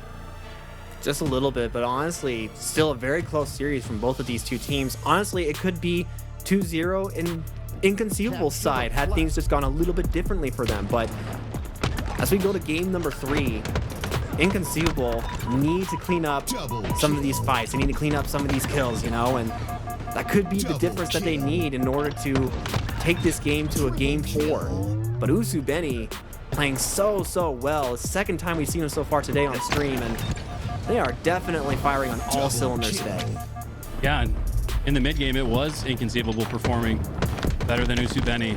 Now let's see how they get off to on this start. If they can gain some map control. Don't necessarily need to score a flag, but just to start putting some pressure on Usubeni, and that's not going to be the case. Like we've seen throughout the series, the opening break goes to Usubeni. Usubeni with Acid and Yaxin leading the charge. Suppress getting sandwiched by both Yaxin and Piggy teammates. Former top 3 players on Team Envy. As 3 go down for Inconceivable, Acid with this camo looking to stop people from overextending. Finds Falcated, who's just sprinting across the map, gets cleaned up, and this will be a first cap for Usubeni. Man, Acid has been just so impressive. Already off to a great start, like we've seen throughout not just the series, but the day. He hasn't died yet. He's working up a killing spree, and he's already afforded Usubeni the hot start that they've had all throughout, once again forcing Inconceivable to come from behind. And that's kind of been the story of the series, right? They've been just so close, but still too far away. As Sab gets a touch on flag, but instantly backed down by Acid, who's just been a thorn in the side, and not only Inconceivable as 4 go down, but he's been a big standout player for the both of us so far this tournament. Yeah, I like the way he played his process there. He threw that grenade out not to finish off his opponent, but to prevent a bait and switch push there from the clamber position, and then slid out and knew that he's good for 1. Gets the cleanup. But Usubeni, though, after that nice play from Acid, do go 4 down, so now it's Inconceivable's turn to strike next. Acid and Yaxin spawning together inside of red base, getting the rest of their team to spawn with them. But this gen push is going to be pretty big, but Yaxin unfortunately goes down. but the grenades come flying in, going to stall the push just for a little bit. As Breaking Shot takes down Sab, gets traded out, but Acid getting the kill might stall this flagpole in the middle of the map. Oh yeah, it definitely will. And yeah, it's just one slay from Acid, and he goes down shortly after, but it's the one slay that stops this flag run at about the 50-yard line as Sab looks to prevent the reset. He has taken a lot of damage, though. That's going to push him back and up, but Breaking Shot with the chase nade cleans him up. And Breaking Shot trusting his teammate to get that kill. Does not get it, though. Has to turn around and look because the flag's being touched by Falcated. Move now towards the bottom mid, but it's going to get stalled out here once again as Inconceivable just trying to fight for this camo. They're dying for it, but the Piggy, he's in the wings. And it just really feels like Inconceivable are trying to muscle their way through these flag runs, whereas Usubeni have a little bit better setup. It's almost like they're calling plays, and they probably are as a team of four that's went through VOD review. They've went through opening strats, combative strats, counter strats. They seem to have the playbook that Inconceivable does not. Falcated getting a nice stop in bottom mid, though. Finds Breaking Shot as well, takes him down, delivers to him a head full of brass, but Suppress, trying to get the flag moving across the map, will get taken down instead as the spawners for Usubeni in P2 were more than enough to stop this attack. And as the rest of them flood into Gen, this attack has stalled, collapsed, and perhaps been finalized and put to death. Yeah, and Inconceivable have had more pressure throughout this one. You've seen Acid routinely playing on his side of the map, playing defense, but he's playing it so well, like a safety, watching over the top of the map. As Inconceivable will go 3 down, so too will Usubeni. Usubeni actually get wiped, and if Falcated can turn the corner, no, instead he's going to call for his teammate to grab that flag because of the shield situation, and it seems like Inconceivable are starting to put it together. Nice play by Falcated, actually, baiting out Cycle, I believe, with not Cycle, I'm sorry, breaking out Usubeni with that ledge play. He thought he was just going to go towards bottom car, but instead he uses the grapple animation to get back up, and as he's switching weapons, takes him down as well, opening up the map, getting this flagpole. But now it is Usubeni who are going to be on the attack. Sab trying to stay alive in bottom mid won't be so for long. Oh, wow. Surprised to see Yaxon go for that flag. I think it was the right play, though, still, because Piggy had the attention at P1. A great pickup, though, by Inconceivable to make sure Yaxon doesn't turn the corner. Turning that corner is almost like turning the corner on long haul in the pit. It's a very good win condition for your squad, and they stop it right at that mark. Piggy, though, gets right back on the mark and is running it towards all 3 of his teammates, so he's got the support to score again. The support and the kills are coming in as well in the feed as Piggy gets himself 2, but has to fight for this 3rd one. Will stay alive with Acid coming in clutch, and the 2 of them working together are going to move this flag across the bottom of car side all the way into their Gen, but Suppressed with a cheeky jump from Fridge takes down Acid, but it's not going to matter because this flag is capped. Yeah, Inconceivable do get on the board to tie it up at 1 in the early goings, but Usubeni counter back to reclaim that 1-point lead as Sap working his way through on the P side. It's into the base of Usubeni. Breaking Shot. Ooh, 5 perfect shots. Oh, add 1 for good measure. Takes down Acid, the hot shot throughout the tournament so far today, and Sab has a clear path to get around the corner, and he does. And with Falcated having this camo as well, a very dangerous player on the map. It gets traded out by Piggy. Great job by Piggy, taking down the high-value target. But Yaxon flying across the map, getting into this Gen, has to stay alive. He doesn't. Cycle takes him down, and it's tied 2-2. Now here we go. We're starting to see Inconceivable match the energy of Usubeni.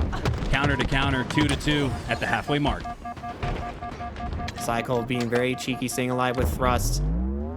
Breaking Shot going down for Usubeni. All of them trying to stay alive inside a Gen, but the grenades are coming in. Piggy gets taken down by 1, and the flag has been pulled, the flag has been moved. And here comes Inconceivable once again. Cycle trying to stay alive inside of Gen in a 1v1 with Yaxon. Takes him down. Piggy is the first spawner.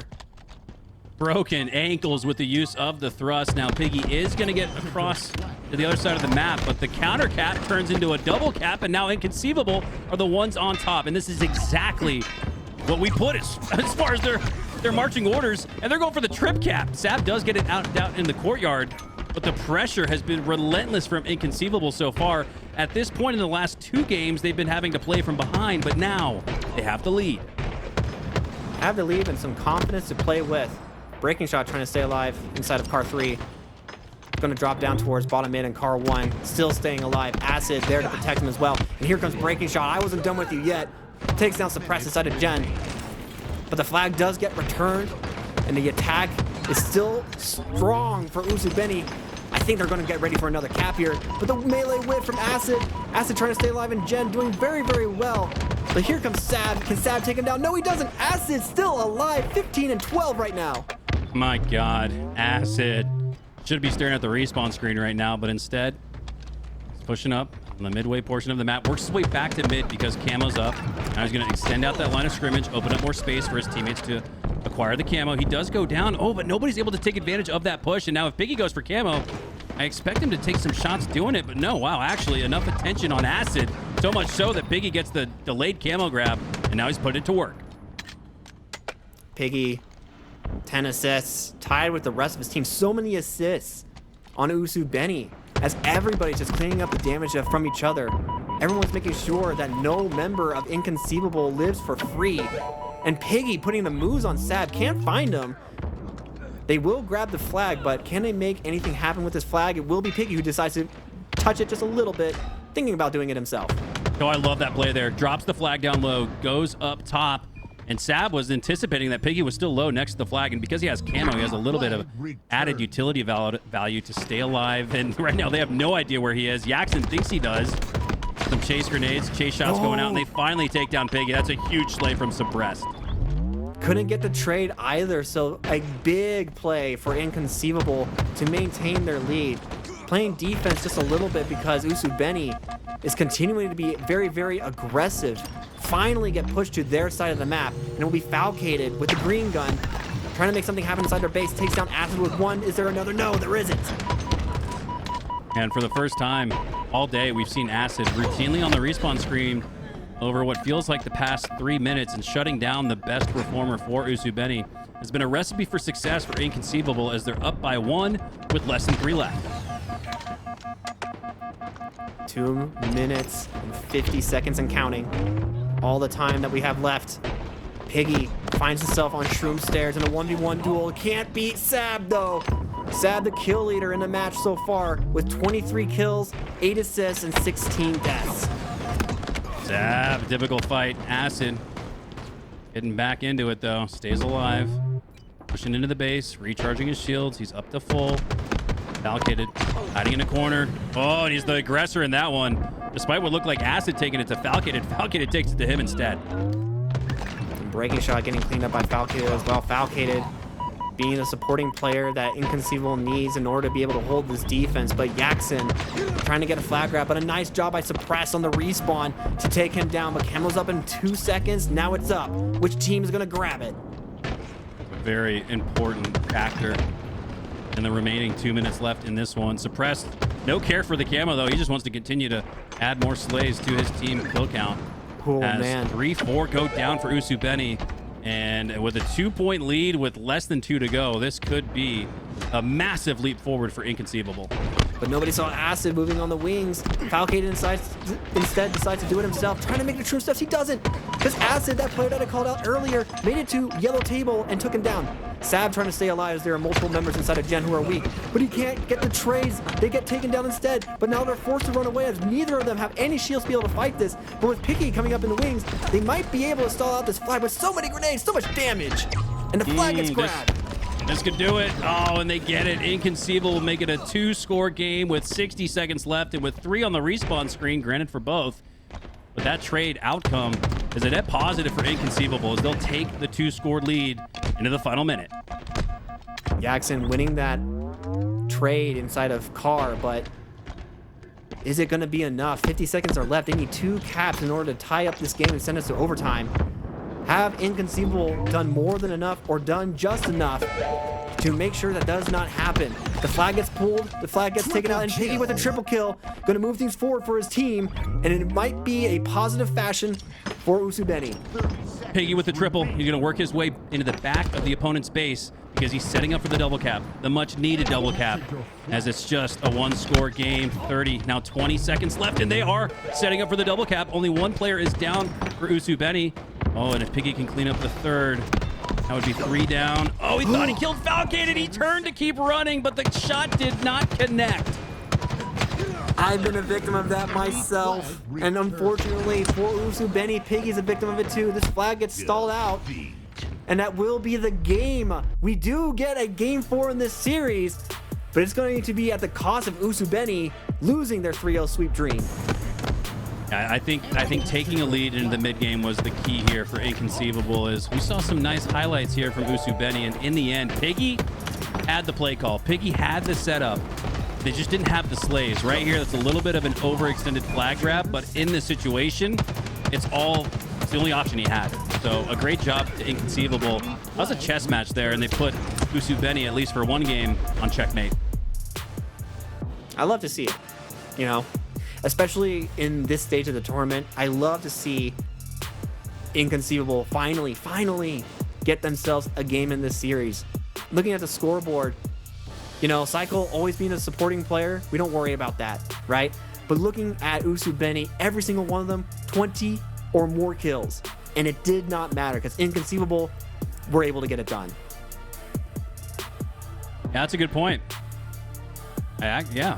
Quick math, and now granted it was probably just a 2-3 slay advantage, but that's always a good sign for your teamwork and the efficiency in these objective game modes where you can get outslayed and still come out on top. That's exactly what we saw there from Inconceivable, as they have made this a series. And yeah, highlight Falcated Callus. We've been around each other so much, we're on the same page. I was going to ask you to highlight him, but you already went there. 72% accuracy. Shooting like snipe down in 07. I mean, we saw Falcated plenty of times during that game, making things work for Inconceivable, keeping them in the running, and it pays off massively for the squad as Inconceivable get themselves a game to bring us to a game 4 on Oddball Recharge. So, Recharge, we have the shock rifle, we have the camouflage, and we have 8 fantastic players looking to either keep the dream alive if you're Inconceivable for a game 5, or if you're Usubeni getting into that winner's finals. Yeah, I was just going to say a trip to the winner final is on the line, and Oddball is going to be a tough stretch, I would argue, for Inconceivable. This is a very setup-oriented game mode. This is a very who's got the better play calls, who's got the better counters, who's got more time in with each other, and that's certainly Usubeni, as we have Cycle subbing in for Penguin today for Inconceivable. But hey, at the same time, 3 of those 4 players have gone through View, have gone through situations and what they'd like to do and see and say. So despite having a little bit of an edge, does Usubeni in game number 4, what we saw at Inconceivable, their ability to adjust on the fly, bodes well for the chances to send this to a game 5. I don't know about you, but I love me some game 5s, and I would love to see it. However, Usubeni definitely want to make sure that they secure their winner's final run in as easy of a fashion as they can. I don't think they want to have another game 5 match, sorry, not another one, but another Slayer against this Inconceivable squad, especially since the last one was extremely close. So I'm looking to see Usubeni clean things up in Recharge. Not that anything was really bad with their play, you know, just a couple of unlucky timings that really just kind of hurt them, you know, put the nail in the coffin and put them on the back foot most of that game 3. All right, here we go. An Oddball on Recharge, as Inconceivable are looking to do the Inconceivable in Halo, and that's reverse sweep, especially against such a phenomenal team in Usubeni. But they've got the guys.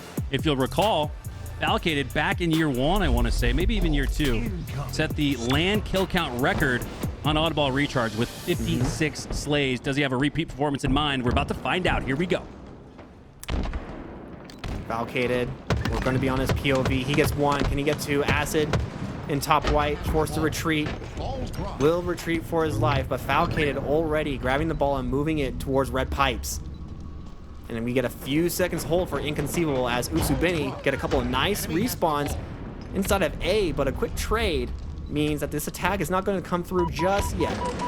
Yeah, the Inconceivable does spawn on A, but Falcated does a great job to rotate that Oddball back into gold and secure 18 seconds off the start. He still has it in his hands despite Usubeni winning the fight at the Whirlpool from red to blue, but it's more scoring for the red team. They're going to cross the 30-second threshold with the snipe in their hands. This is the start to a match we've been waiting for. You said it, Mikowski. This is a setup-oriented map, and so far, Inconceivable have a very good setup, especially if Falcated continues to hit those shots. Couldn't quite get the second one, but before he goes down, he was 4-0. Now 4-1. And yeah, not only to have the most slays, the least deaths, but the most ball time by a considerable margin. I mean, Falcated is playing at the highest level he could. Oh, Plasma Pistol Goo. Melee combo there for Breaking Shot. Easy slay for him. Does get taken down shortly after, but despite that, it's another well-timed rotation from Falcated now into the hands of Cycle. And he's got options. There at the sneaky in the long haul, he can take it back to gold or rotate it to C. For now, he's content to just stack up more time. 50 seconds on the board to just 10 for Usubeni. 50 very quick seconds as well. They've had very good ball control so far this entire game. Yaxen getting taken down by Suppress, but 3 go down for Usubeni. And as we see where Breaking Shot is, he's in sneaky, but he's about to get collapsed on by 2 members of Inconceivable, gets cleaned up by none other than Falcated. And this is the name of the game for Inconceivable, against a team who's had a little bit more time in with each other, get more time in the series, and start to figure out what each other wants to do against such high-level competition. This is one of my favorite things to witness. These are Halo players who are learning, adapting, and improving on the fly. So it's like jumping out of an airplane without a parachute, but Inconceivable, they got the materials to build it on the way down, and that's exactly what they're doing. Breaking Shot making some moves with the Shroud as well, trying to give Yaxen some cover. But Yaxen goes down anyways, regardless of the help that he could get, and Suppress taking them down as well. This ball is still in pit over towards C Plat, but as 2 get traded out immediately by Usubeni, they can't quite touch the ball just yet. They have to win this fight inside of White Tower. Oh, and they win it cleanly. I figured we'd see one of the 2 fall, more likely to be Cycle than Suppress, since he had full shields, but it's a +2 net outcome. And with 55 seconds to your name and advantage, Inconceivable are for the first time in this series, in the early game, in the driver's seat.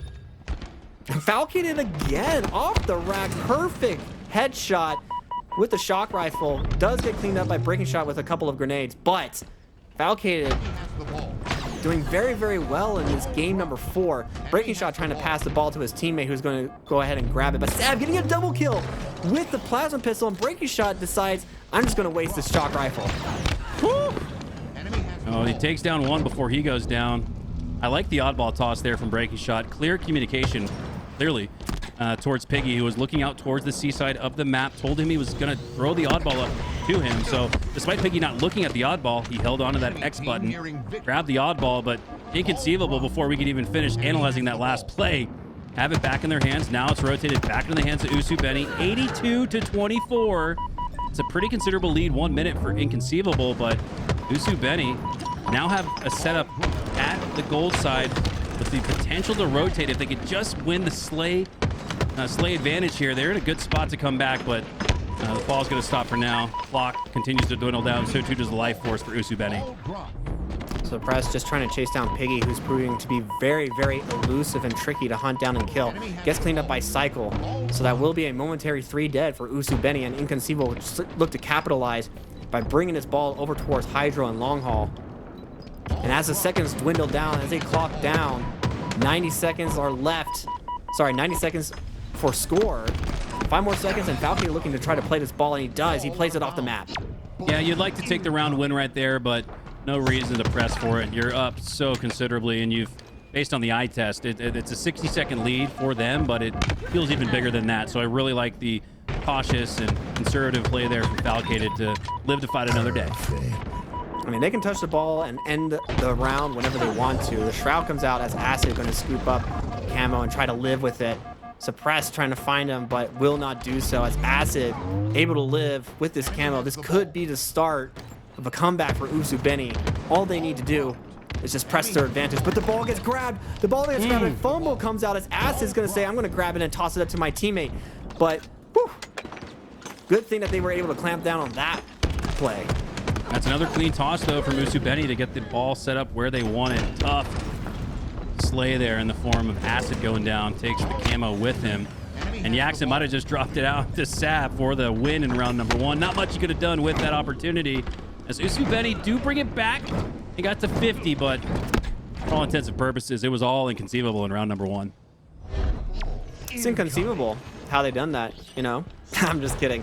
Very well played by Inconceivable as we break into round number 2 of this oddball recharge map.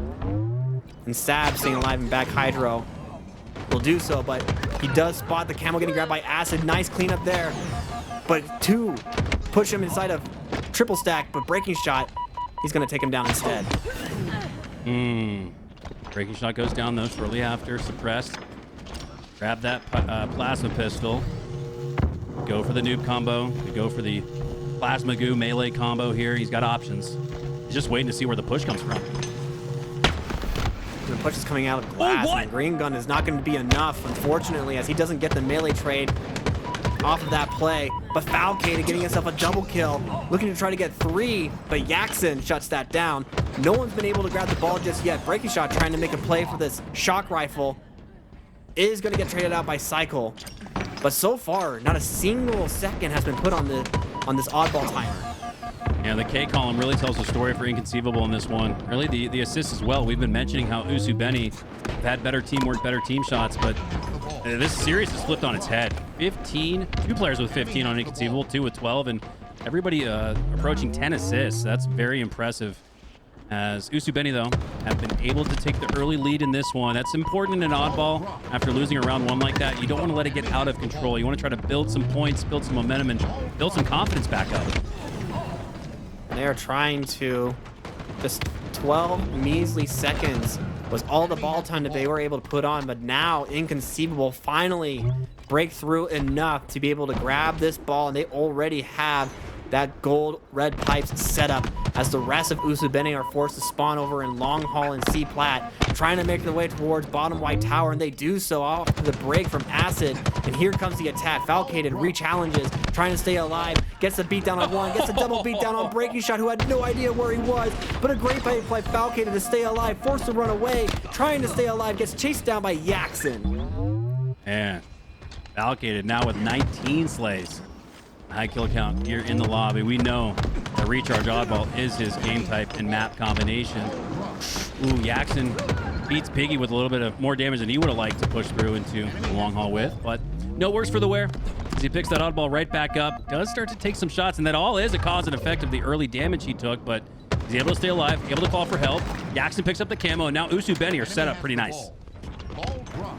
Jackson with this camo, looking to make things happen, takes down Sab in mid, playing very, very patiently, not willing to expose himself just yet. Spot Cycle, gives himself a couple of shots, but now the push coming into Long Haul, pretty massive, but Falcated gets a crazy trade flying in like a demon on wings. 21-22. A closely contested round number 2, as round number 1 was a little bit of a runaway freight train for Inconceivable, but they do have the on-ball back in their hands.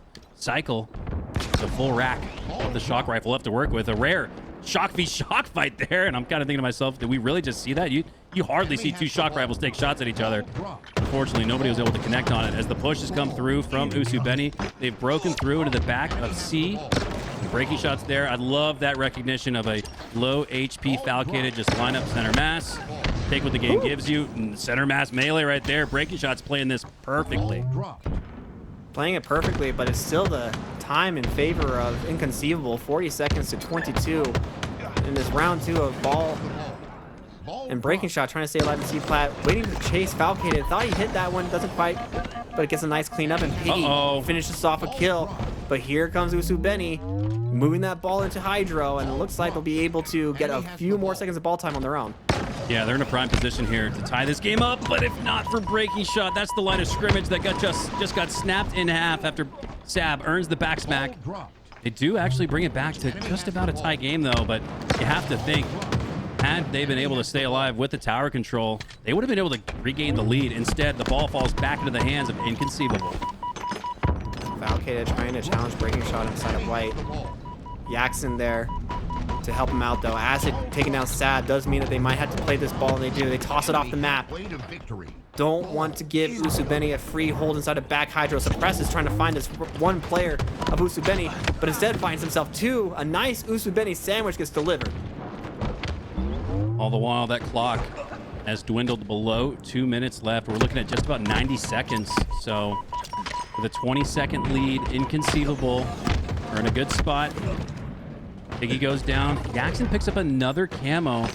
We've seen that throughout this round, but they haven't been able to find not even max value out of it, just even some considerable value at that. That's the key to coming back right here with Jackson with the camo. We're going to follow his POV. Cycle spots him for just a brief second, letting it fly with that plasma pistol. But here comes the double pinch from Usubeni. It ends up being a trade as Cycle finally gets taken down. Jackson still with the camo sab. Gets cleaned up by Jackson. Very easy from him, and the rest of Inconceivable getting cleaned up as well. Ooh, just 60 seconds left. Like we said, keep an eye on that clock. It's really starting to sprint to the finish, it feels like here. And Inconceivable have a two-pronged approach. They can play for slays. They can rotate the oddball away from Usubeni, continue to dwindle down that clock as it's stuck in neutral territory. Jackson with another oddball toss up to the top, but he's got to turn quickly onto Suppressed. Piggy trying to take down two in the tower, but he'll fall. 40 seconds left. Usubeni with this ball, trying to stay alive inside of yellow. It's going to stay alive for right now, but here comes the attack from Inconceivable. Can Jackson hold strong? Yes, he does. Using the grenade to stall out as much time as he can, giving his teammates enough time to get back behind him, and they do. Acid going to chase down Suppress, takes down Suppress in the wings. And Jackson moving this ball already towards A side. Trying to rotate it away from the impending push. And oh, they don't clear the space. Two go down for Usubeni. And this could have just limited their chances of coming back. They're only down by 3 seconds. They don't need much, but they don't get anything. Instead, the ball falls back into the hands of Inconceivable. And I wouldn't be surprised if they take the time here, and as soon as a push comes through from Usubeni, if it feels dangerous, they'll drop that oddball out and reset it. How did Inconceivable manage that? I thought for sure Usubeni were going to be able to hold the ball inside of Elevator, but 3 go down for Usubeni. And it looks like Inconceivable are just going to play the rest of this time. 15 seconds are left, and Piggy sees the writing on the wall. 10 seconds. We are spiraling towards a game 5, a reverse sweep comeback potentially, as Inconceivable have really put it together in the last 2 games. This felt like Usubeni's series to win, but now it's a best of 1. Incredible job by Inconceivable to get that reverse sweep. You know, like, the game has been close this entire time, but that oddball recharge just was not quite there for Usubeni, unfortunately. Really struggling in that game 4, and we do get the game 5 dream that we were hoping for, and I'm glad that we got it. I don't know if Falcon is on Metafy, but I would pay for a Metafy recharge oddball coaching session from him. 35 slays in a 13-minute match. You'll see 35 if it goes to a round 3. We didn't even get there, and it really wasn't even like the rounds 1 and 2 lasted that long. So we talked about Falcated's record-breaking 56 slays on land back in year 2. He was about on pace for it again. Wow, 9,000 damage. My God. Falcated, have yourself a game. Here we go. Game 5 is loading up. An opportunity to move on to the winter final with that winner's bracket token in your back pocket. 2 of the best teams in the world will duke it out for that opportunity right here. Live Fire Slayer. We have the sniper back. We have camo still. And I'm sure we're going to see a lot of shots fly on this map. Game 5, everybody. I know you're all excited. First one of the stream. And we're going to start off with the man who dropped 35 in game 4, Falcated. Let's see if Falcated can pick up where he left off. An absolute slaying demon in game number 4. His team's going to need all the slays they can get from him in game 5 as it's tied off to start.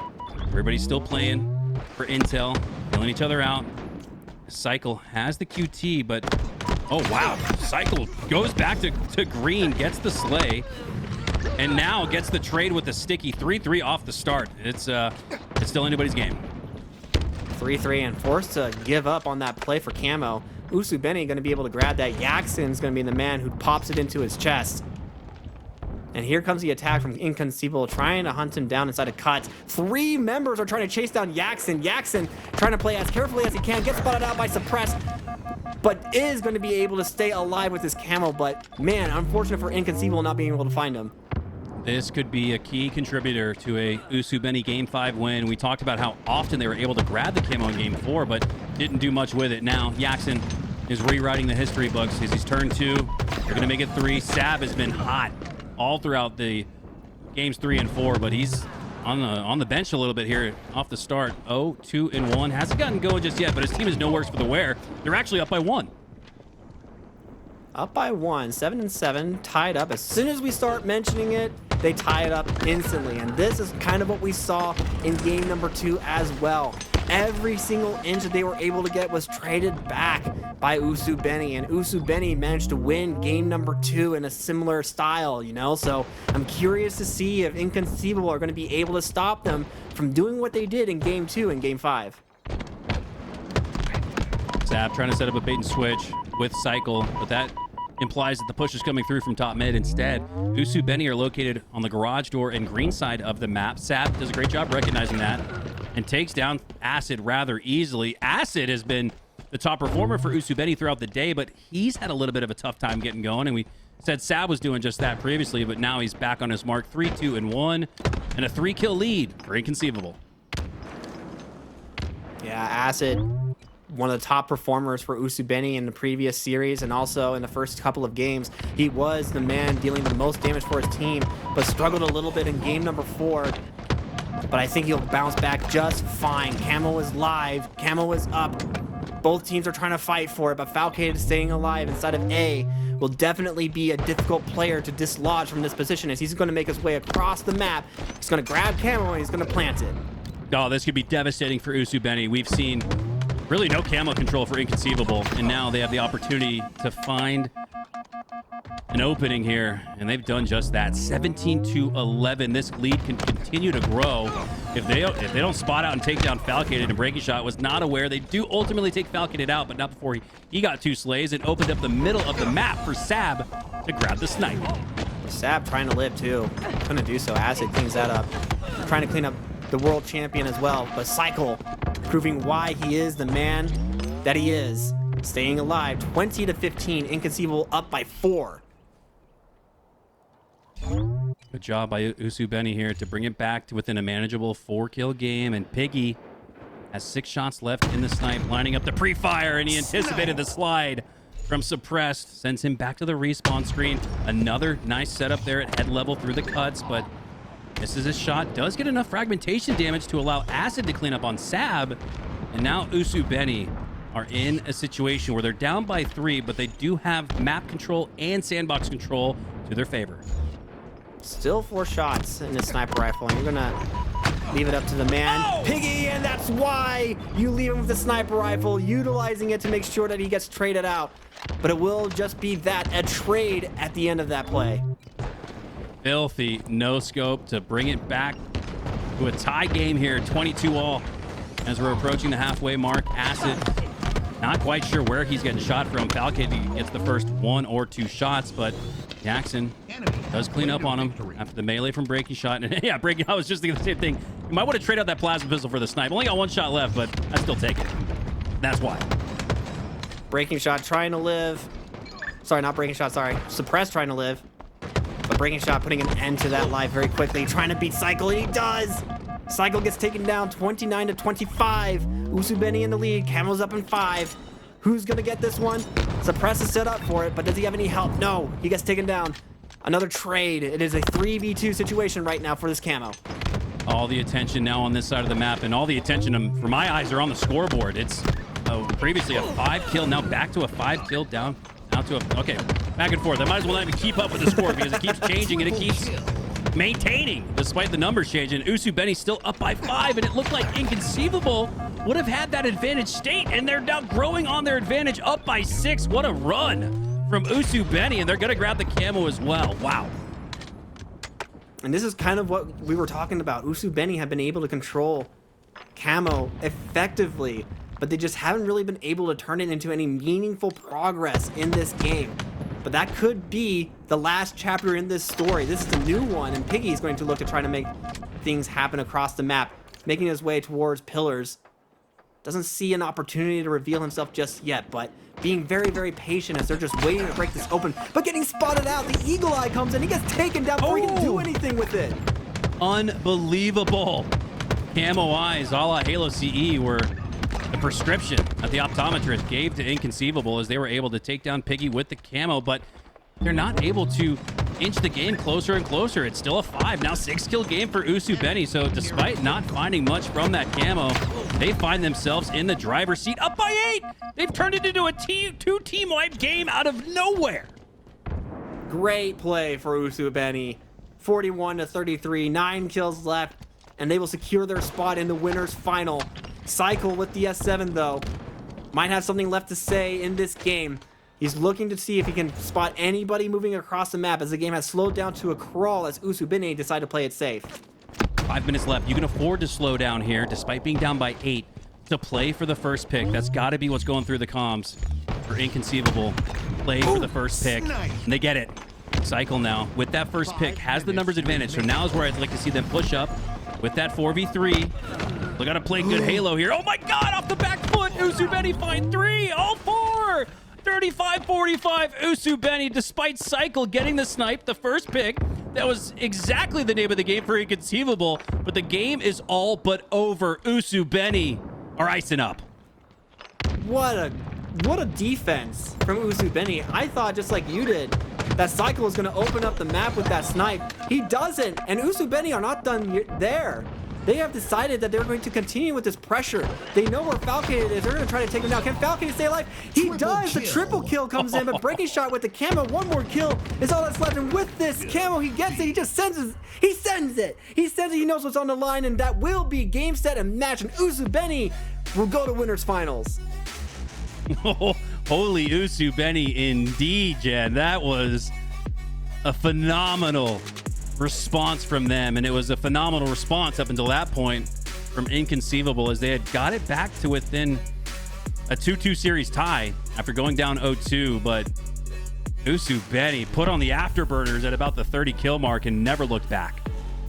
No, they didn't, and it's pretty much almost the same story from Solitude in game 2, but this time Usu Benny do a little bit better in this game number 5, and every single member of the team getting their 25%, with a few members getting a little bit more, all of them hitting double digits.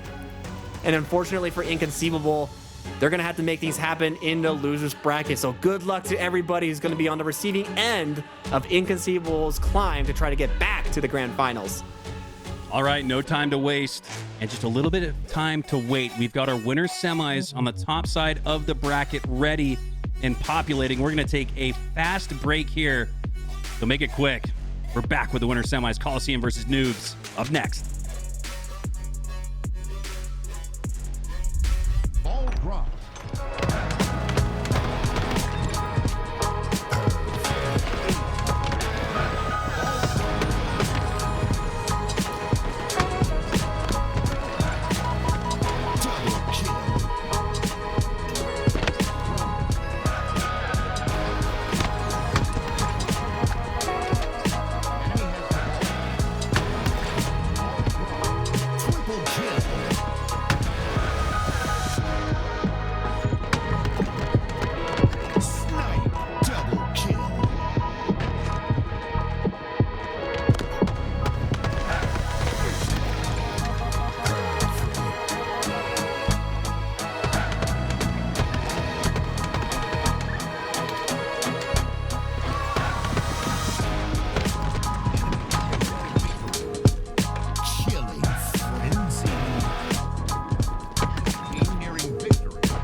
Hello, everyone, and welcome back to the DSA Open Series #1 of 3, brought to you by AMD. As we have gotten this thing off to a great start. Again, I'm going to sound like a homer or a stand for DSA, but I really, before we get into the action, I want to stop down and just thank DSA. They are a huge factor in maintaining the success of Halo, not only throughout HCS's 4-year run, but in the meantime, while the grassroots takes over. And what a better fitting grassroots partner to work with than DSA, as they are some of the unsung heroes here in Halo. Back to the All-Stars and the heroes you know and love. We've got our next winter semifinals matchup between Coliseum, some of the biggest names in the game, versus Noobs, the best at MX.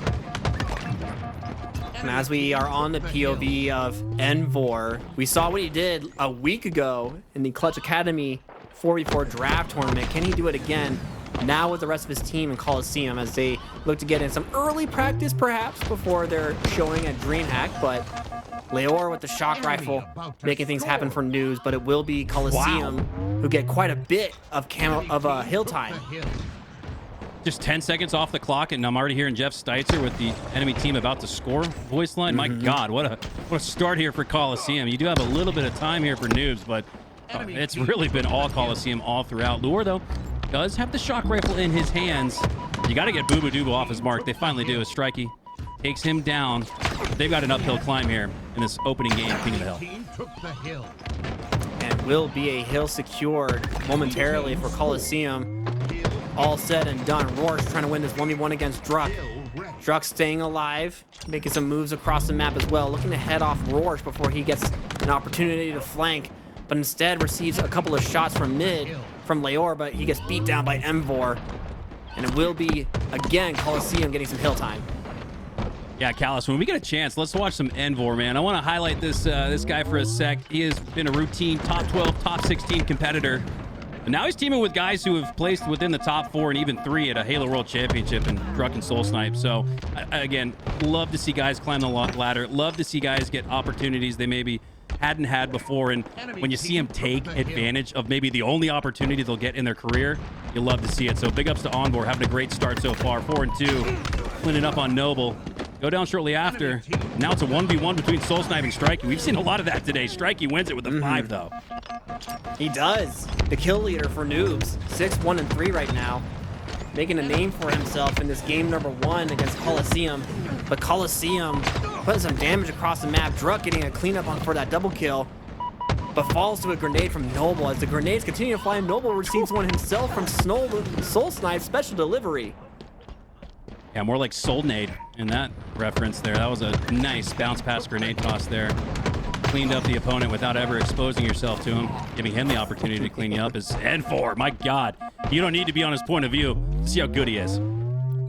I mean, he is a phenom right now, just flying into the face of Noob, taking them down one by one. A grenade gets dropped, unfortunately, by the looks of the graphic, by a teammate. So, you know, has to play things a little slower, but in a great position to support the rest of his team regardless.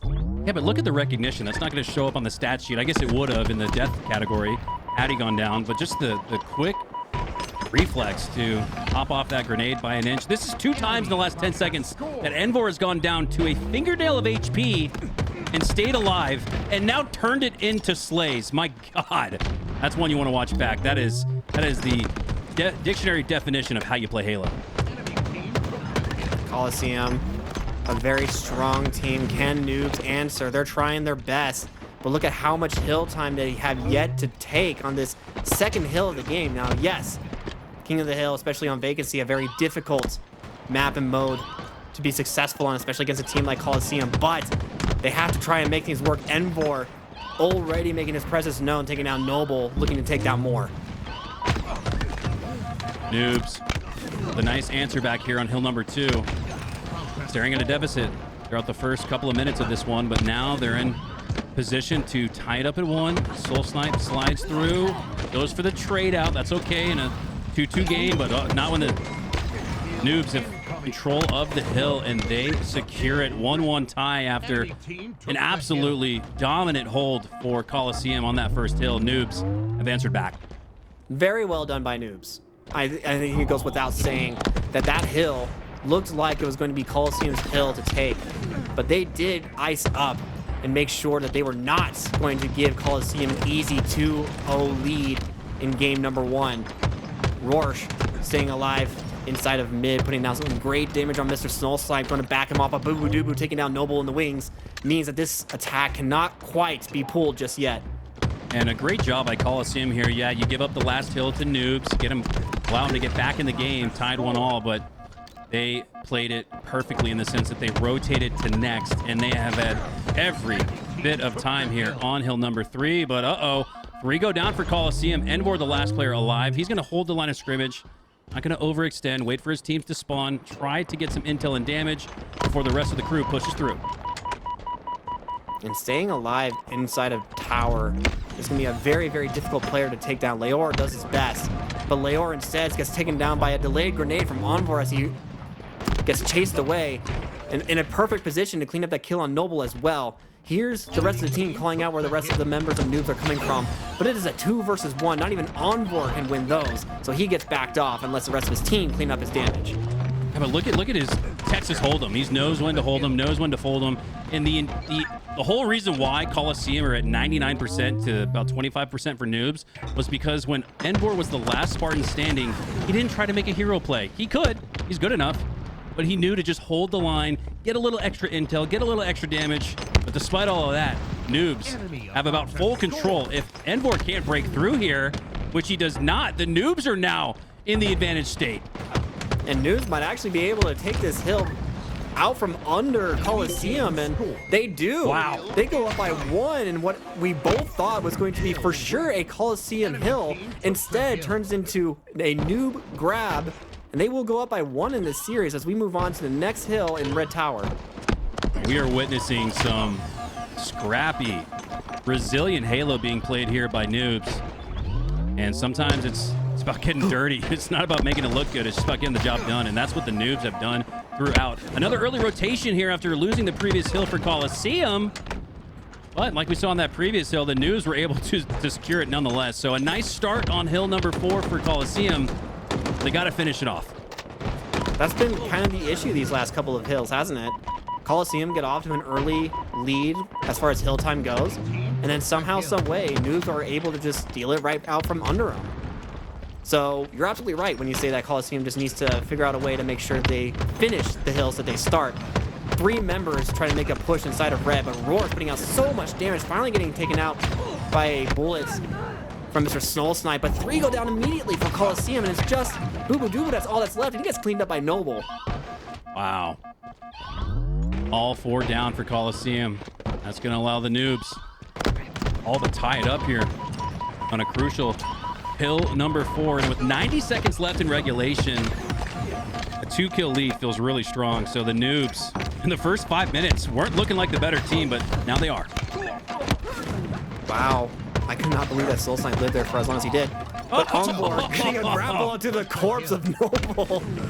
Well, that not was going to metal stay alive for as much hell. longer, but man, that was some like Doom Eternal play right there, you know? A little Mortal Kombat. That was get over here. I mean, that just looked gruesome and brutal. Almost turned the ESRB rating from T to M.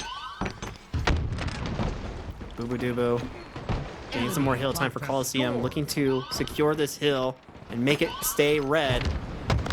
But Noobs making a big push through red door. Noble takes down Boo Boo Doo Boo, and the rest of the team, they're all inside of jail door, being pushed all the way out to yellow as Noobs continue to get more hill time. But Coliseum trying to stay alive. Yeah, the aggressiveness there might bite Noble in the butt. Because I like the play, but it's tough to execute when Coliseum can expect it. Nonetheless, though, Noobs are in the hill. 2v2 gunfight. Both teams tied at 95%. Luor might just claim the final seconds here as he tosses out defensive grenades, trying to prevent the push from coming through. The nades on the other side take him down as Envor pushes up, but he'll go down. Strikey secures it.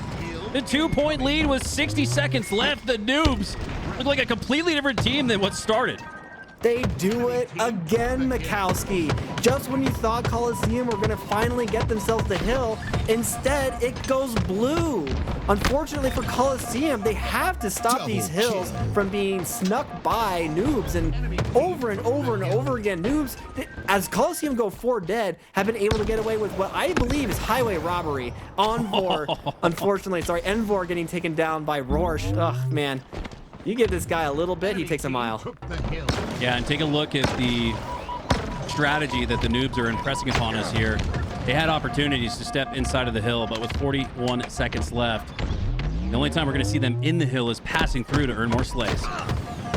Bubu trying to chase down Rorsch, but Rorsch proving to be a very tough kill. Staying alive. Oh, the melee does not connect, and Bubu going to stay alive, but 30 seconds are left. They have to get 2 hills. With this little of time, I don't know if they can do it, Mikowski, but 30 seconds, 35 seconds though is your limit. This is the limit you need to be at, and they get it. Keep it at 35 seconds. Now the question is, how many lives can you maintain in your rotation to the next hill?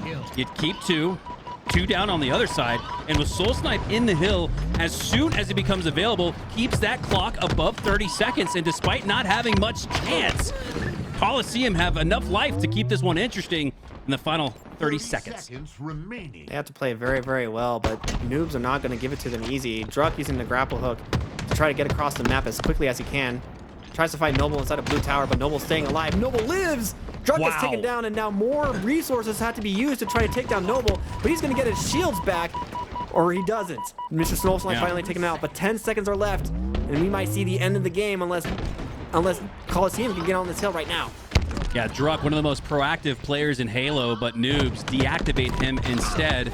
6 seconds left. And with 3 down for Coliseum, Druck is going to have to overextend, predictably so, into the hill. And anytime you put yourself in an overextension, must-have situation, the other team knows what's coming. Noobs had the setup. They have the win.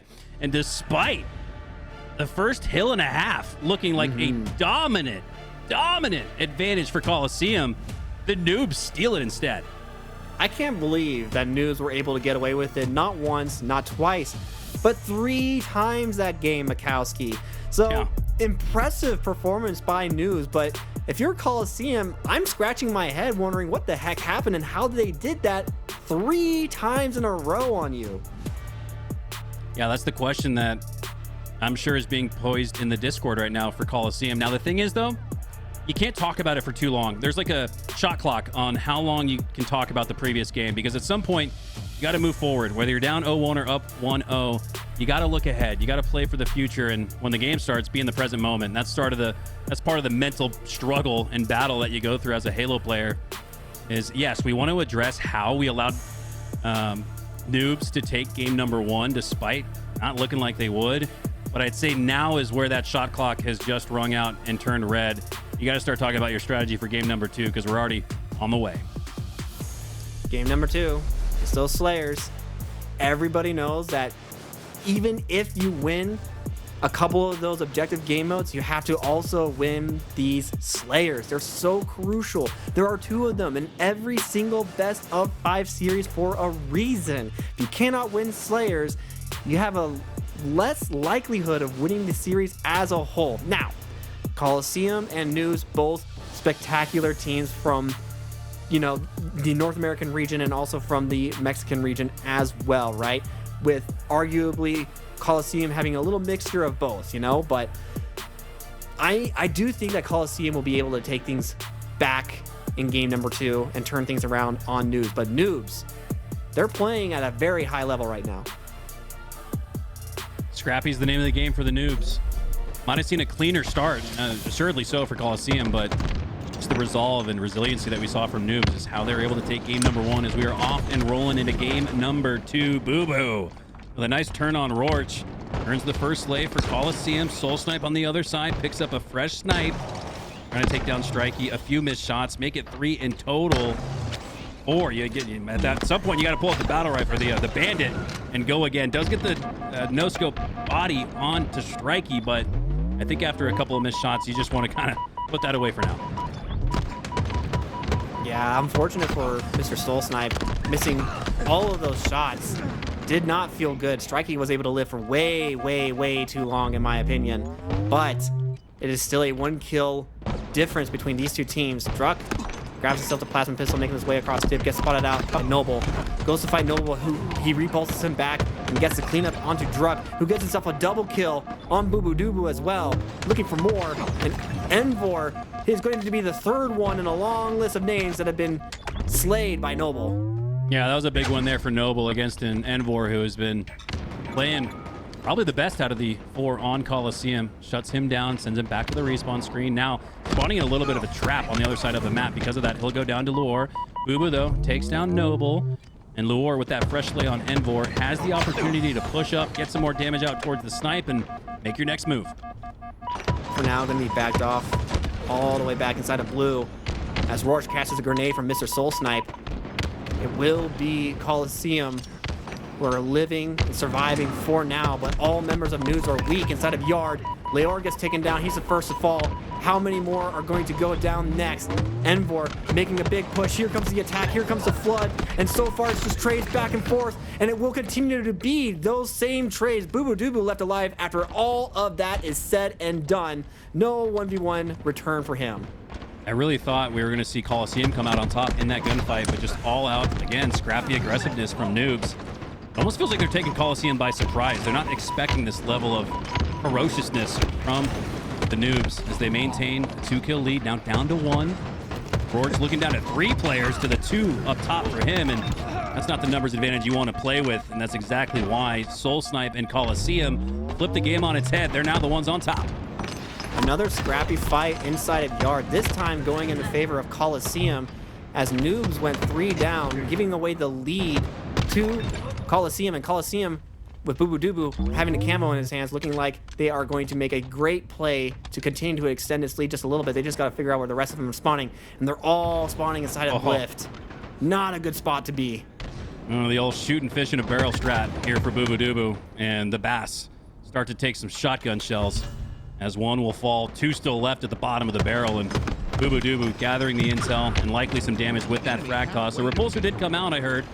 That probably prevented some of the damage from coming through, but what do you have to do? What options do you have when you are stuck at the bottom of that barrel? And what was, last time I spoke, it was a 3-kill lead for Noobs. It's now a 10-kill lead for Coliseum. They're on a tear.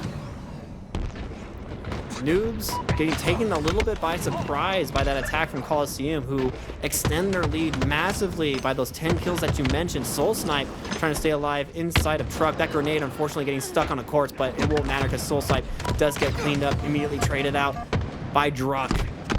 And for now, Noobs still going toe-to-toe with Coliseum, but at some point, you have to stop trading these kills with Coliseum. And I think in a game like this, Revenite, where you're seeing such scrappy Halo being played by Noobs, Druck is the guy I'm watching for, and Callus, appropriately so, puts his POV on the screen. But if I can think of anyone that can match the scrappiness and aggressiveness of Noobs, it's Druck, and he's doing that with 11 to his name. Previously at 11 was Soul Snipe, but that was before that nasty double kill. Makes it 13 to his name, 39 to 25 on the scoreboard. This is kind of what we were expecting in that King of the Hill after Coliseum got off to such a strong start. Full steam ahead now for Coliseum. Noobs struggling to find an answer for the aggressive playstyle that Coliseum has put into this match as their #1 strategy. And so far, Noble trying to chase down Envor inside a loop. Grenades come flying in. The damage is there, and Rourke cleans it up. But all 3 members of Noob, save 1, are trapped inside of back blue. Not a great spot to be. Yeah, we had the shooting fish in a barrel strategy previously. Now we've got the push because we can't lose strategy, a la Ogre 2, in the form of Coliseum here in modern day, because this is it, push because you cannot move or lose scenario, as they are up 45 to 29. And their body language is matching it, right? They look like a team that feels like they can't lose. Despite maybe losing a little bit of a footing in game #1 and some confidence, they've gained it all back, and they are holding forward on the left stick. They might imply some stick drift. They're holding that left stick forward so much. Rourke's getting a perfect fight on Soul Snipe, but it's a little bit too late as the last kill comes in. It ends up being a trade by none other than Envor, and they will answer back in game #2, tying up the series 1-1. But What a dominating performance from Coliseum. Just like what you said, Mikowski, that is what we expected from the opening minutes of game one. Now we see it in game number 2, and I think Noobs they didn't have an answer once things just went away from them, and then went away from them massively. Yeah, you really only had Envor matching the energy after the first 2 hills in game number 1, and now Soul Snipe's coming online, Druck's coming online, Jesse's doing his thing, being a nuisance, drawing attention away on the map. I've always said Bubu is one of the best players in the game at drawing attention towards himself, and so while his stats might not always imply that he's the best in the world or the best in the lobby, he does so much for his teammates. Like that's a guy I would love to have on my team, because I know he's going to open up more opportunities for me to selfishly look a little better than I really am. Yeah, you know, those kinds of players that are able to draw all that attention that you were talking about, those are the kind of players that you need to have in your games, especially the ones that are able to live while doing so, you know? How many times was Bubu able to milk his life? As we take a look at the accuracy tab, 72% accuracy from Bubu, also dishing out a ton of damage while not taking a whole ton of damage either. I mean, Bubu just being a great player for this Coliseum squad. But as we take a look over at the Noobs, you know, we have a couple of standouts. Of course, we all know that Rorsch and Leor, very good players in their own right, but the rest of their team, you know, they stepped up in game 1, falling a little short here in game number 2, but I think in game number 3, we might see them bounce back again. Yeah, and there's another stat that tells the tale of the tape. The lowest damage dealt was from Bubu for Coliseum at 3,500. Nobody above roughly 3,300 for Noobs. And while that might not be the end of the world, if we're in an objective where the efficiency really shines above the slaying prowess, in a game 2 Slayer where your life is the objective, you have no hope of winning if that's the statistical takeaway at the end. I just think that Coliseum were able to stagger their spawns so effectively that Noob were just not able to slow things down. They were trying to give themselves better spawns. They were trying to put some pressure across the map before Coliseum could collapse on the spawning members of their team, but unfortunately just nothing was going right for them. But now we're moving into Aquarius captured a flag for game number 3, so we're guaranteed 4 games at least, Mikowski. Are we going to be guaranteed 5? Well, a little bit of time to get there, but this will be a good insight into if we get a game 5 or if we're just going to go to game 4. Well, we're not allowed to be biased towards any players or teams, but we can be biased towards both winter semis going to a game 5, and we're guaranteed, like you said, 4. So here we go. It's a best of 3. The rest of the way, both teams notched up at 1 as Soul Snipe aggressively already in the back of the base, but Strikey takes him down. Now, Soul Snipe does go down, pushing into the base, but by looking back at Soul Snipe, they weren't aware of Bubu still in the camo, and that's usually a problem on the other team, but especially when it's in the hands of Bubu. In my opinion, the best player with the camo. Like a Swiss Army knife. That's how we all describe Bubu. You know, he's not flashy, he's not spectacular some of the time. Whoa. But he is the guy that you need. He does get killed by Noble, so great job by him. But, you know, to finish up that thought with Bubu, he is absolutely just a great supportive player who can also make plays individually. Something I'm noticing about the scrappiness of Noobs, it's really not so much an aggressive scrappiness. It's like Counter-Strike level of scrappiness. Like, we've routinely seen players for Noobs crouching, playing for intel, letting the game come to them, regaining shields before engaging in a gunfight. So just because they're playing scrappy doesn't mean they're playing aggressive. And I think it's very interesting to point out the pace of play that we've seen from Noobs so far. May not be the most exciting Halo to watch, but it gets the job done. Absolutely. Noble, unfortunately, getting cleaned up by Bubu inside of blue table, but still, taking a look at the scoreboard, both teams are still very evenly matched. However, that attack from P2 goes into favor of Coliseum, who are looking to make their way across the map as 3 go down for Noobs. It's just Noble left as the first spawner in P2, trying to make something happen on the other side of the map, but Soul Snipe already inside of the back of their base, putting some nades down on Fridge Door. Will get cleaned up, though. A nice defensive play by Noobs. Can they make it count? They continue to bait and switch the rest of their team, and Druck getting taken down. Great job defensively by Noobs. As in any other situation, I think that would have been a flag grab. Oh, for sure. I thought that nade was going to cause hell and fury. Ultimately, just a moot point, though, as both teams are still vying for map control and an edge in this CTF. About 3 minutes down, and we have not seen a flagpole just yet, so we're still in the feeling out portions of this game as Noble grabs the next camo. Momentarily 3 dead for Coliseum. 3 dead once again. First spawner is going to be Druck and Boo Boo Doo Boo together. So things are not quite bad for Coliseum just yet, but they're starting to look that way a little bit. If Druck goes down in Shroom Steps, he does. Boo Boo Doo Boo's all that's left inside the back of base. He gets taken down by Lore. Soulside trying to do what he can from inside of Fridge, but he gets cleaned up by Noble. That will be a flag grab, but I do believe Coliseum get a few lucky spawns inside of Gen that are going to stall it for a little bit, but it won't matter because the flag is moving. Flag on the run and in the hands of Noobs, because they've got it on the elbow there. Druck is right below it, though, so he does have an opportunity to cause a little bit more chaos, but he'll fall. Soul Snipe's still alive, though, after previously getting the last slay. Oh, Boo Boo Doo Boo, look at the heads-up play here. Obscured visibility, not showing himself at all, but still earning the reset. Now sensing a little bit more damage coming from the opponent's base. He's going to drop down, stay alive, flag precariously out. As he picks it up, but goes down with it. It's still a standstill. A great job by Boo Boo Doo Boo, being the defensive player there, making sure that he gets the return and also stays around and gets another touch on the flag as well. Mr. Soul Snipe using the battle rifle to finish off Leor. Thought that there was going to be another player trying to push into Gen on him, but unfortunately not, as he will get taken down. But this fight in P2 will go in favor of Noobs as 3 go down again for Coliseum, and I think they're going to be able to get the return here and possibly some map position. But look at this double attack. At least I thought it was going to be a double attack, but Mr. Snow Snipe was the only one to make a push into P2. Classic BXR there from Noble, but he's not able to stay alive much longer with it. Rorch is on the run, but yeah, I expect him to drop that and play for Slays because of the situation. He has 2 of his teammates on the respawn screen. At the time, nobody for Coliseum. Strikey, though, able to pick up the remains of that run as both flags are out. We've had a bit of a standstill for the last minute plus. We have a standstill, but maybe not for much longer, as Boo Boo Doo Boo again getting another return and opening the opportunity for that flag to move across the 50-yard line, as Envor going to try to get this to Shroom Steps, but he can't quite hide his head as he gets taken down by Noble, and the flag stalls out for a moment, but it will be Boo Boo Doo Boo who's just going to do it all. And it's going to be tough, and it is. Goal line stand. Strikey clambering up into the base.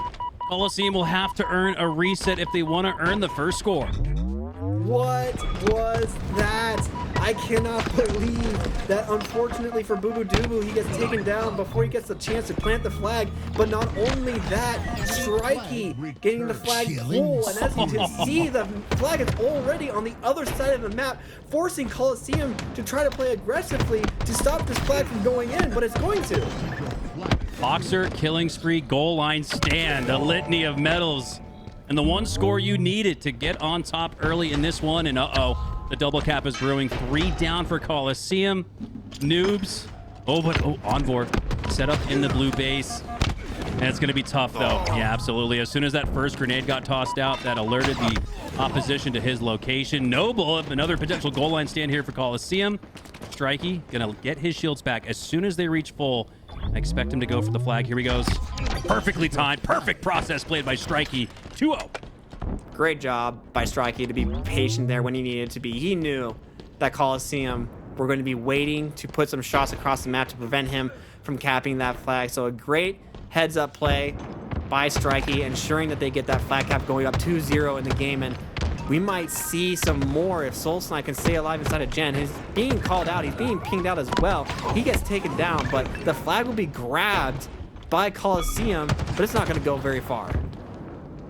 Yeah, in a series where you're going up against a scrappy team in Noobs, 2 Slayers, wow, 3 objectives, right? I mean, I'm preaching to the choir at this point. Everybody knows that. But with Noobs' scrappiness, this series might actually benefit them. Despite maybe a better team on the side of Coliseum, I feel like they have the best chance to win these OBJs. And while Coliseum damn near earned a steaktacular in game number 2, they haven't shown the scrappiness. They haven't shown the objective efficiency needed to win games 1, 3, and 5. Or excuse me, 4. Oh, what? Noble stays alive in back base. Huge play from Noble. If he went down, that was going to be a flag grab, but great defense from Noobs in the form of Noble, who gets himself a double kill. We're not quite done. We've been on his POV for a little bit, already putting in the work, and now Noobs they get 4 dead on the side of Coliseum, looking to grab the flag again and forcing all the spawns where they need to be in Fridge. Wow. My God. That was a frenetic previous 60 seconds, and I would expect the Noobs to turn that into a score. It really felt like Coliseum had been in the blender. Soul Snipe is just below the flag runner, but Noble pushes it through. That's 2 of the last scores have been potential goal line stands. The previous 2 were goal line stands on each side of the map. This has been about as contested of a 3-0 CTF as I've ever seen. Just going to call out Noble one more time. He's almost to 25 kills, 24 and 11 right now. Leor finally gets cleaned up inside of Gen, but not before striking, get across the map and get himself a double kill as well in return. This flag is going to be stalled out for just a little bit inside of Gen. Soul Snipe grabbing himself a plasma pistol, but so many grenades come out. He does get the reversal onto Roars, but Leor and Noble clean him up very quickly, and that flag is going to get returned. 3-0 with 3:30 left on the clock.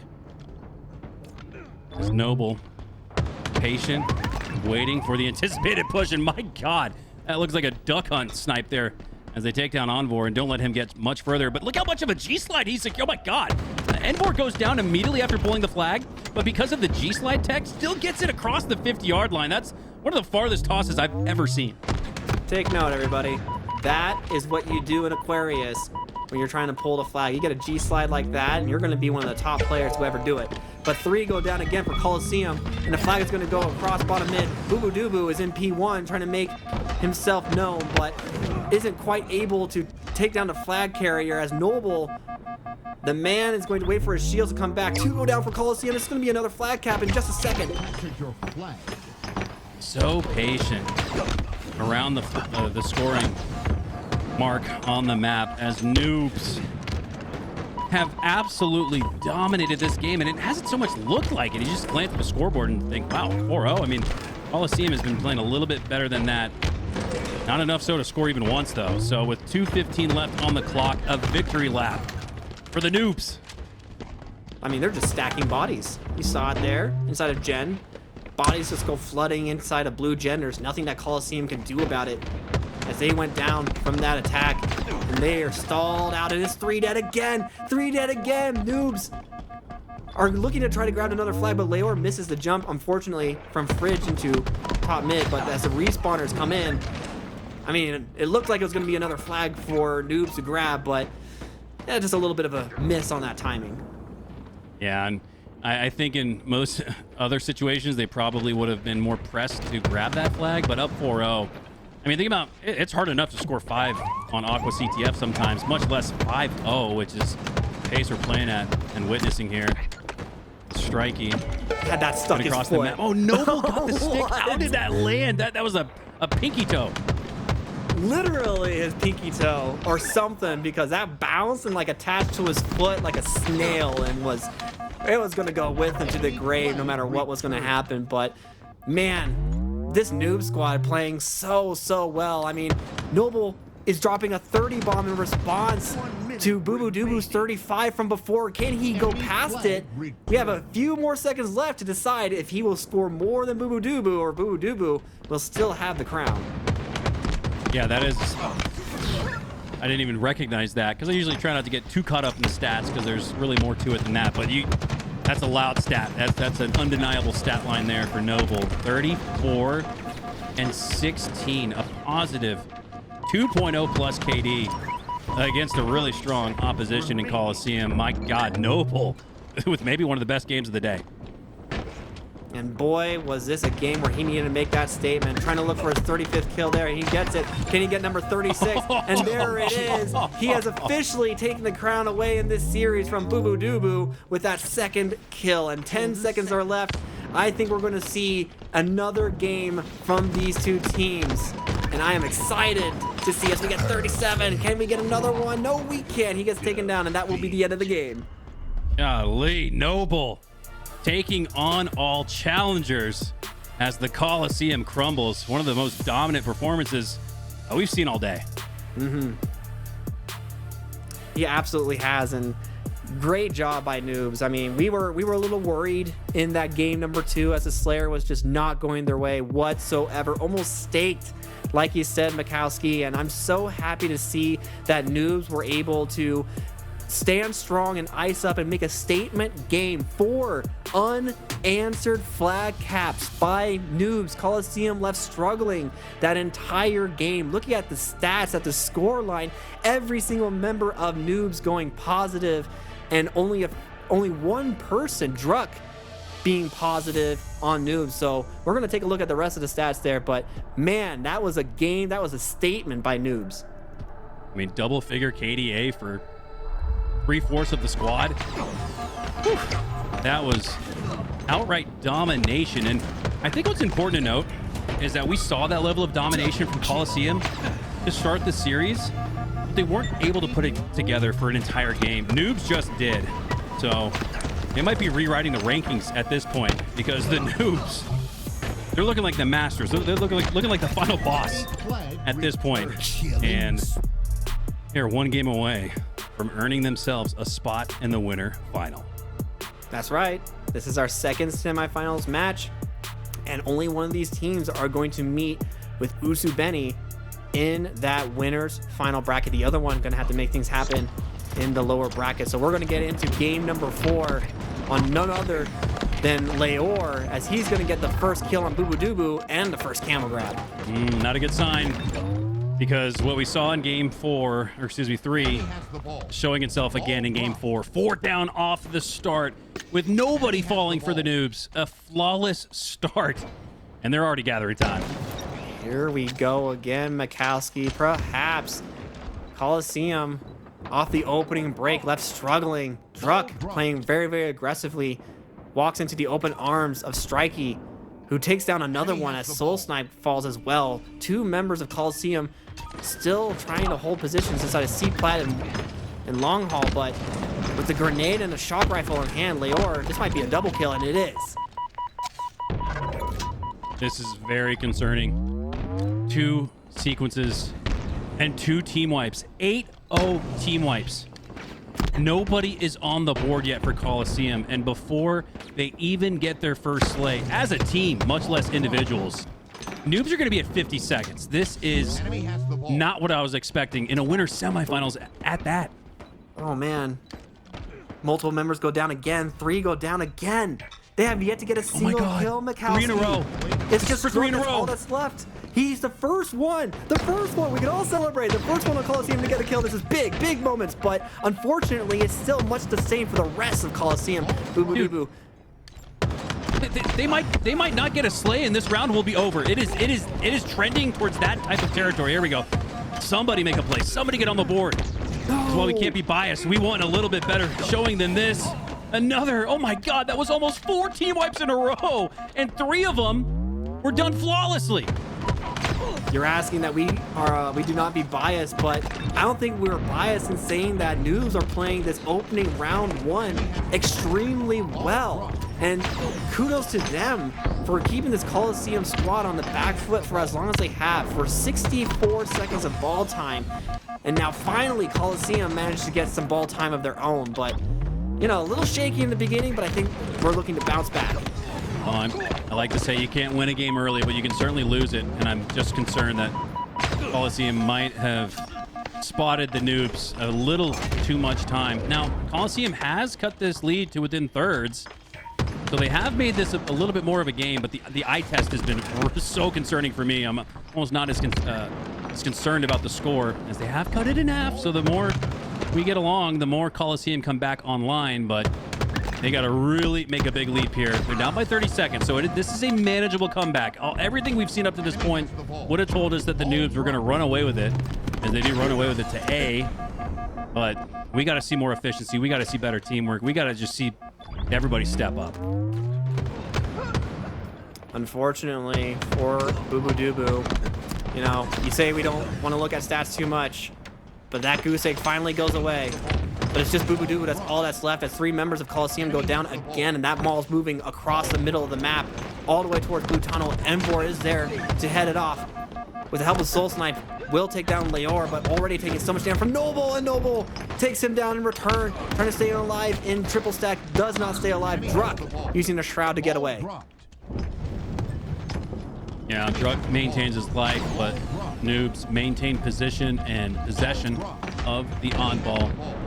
As Druck on the seaside forces some long haul spawns for Coliseum as they've already rotated into gold. They're making their move. But it seems like a pretty strong hold here for the Noobs as Leor has the back of Soul Snipe. Boo Boo Dubu has the back outright of Strikey. Soul Snipe, moments later, gets cleaned up. Boo Boo Dubu does as well. And clean up on aisle 4. All 4 go down once again. Leor, you see his name inside of the kill feed as he finishes off Coliseum, grabs the ball. They're going to move it just a little bit more across the middle of the map. They're going to grab it again as 2 members of Coliseum go down.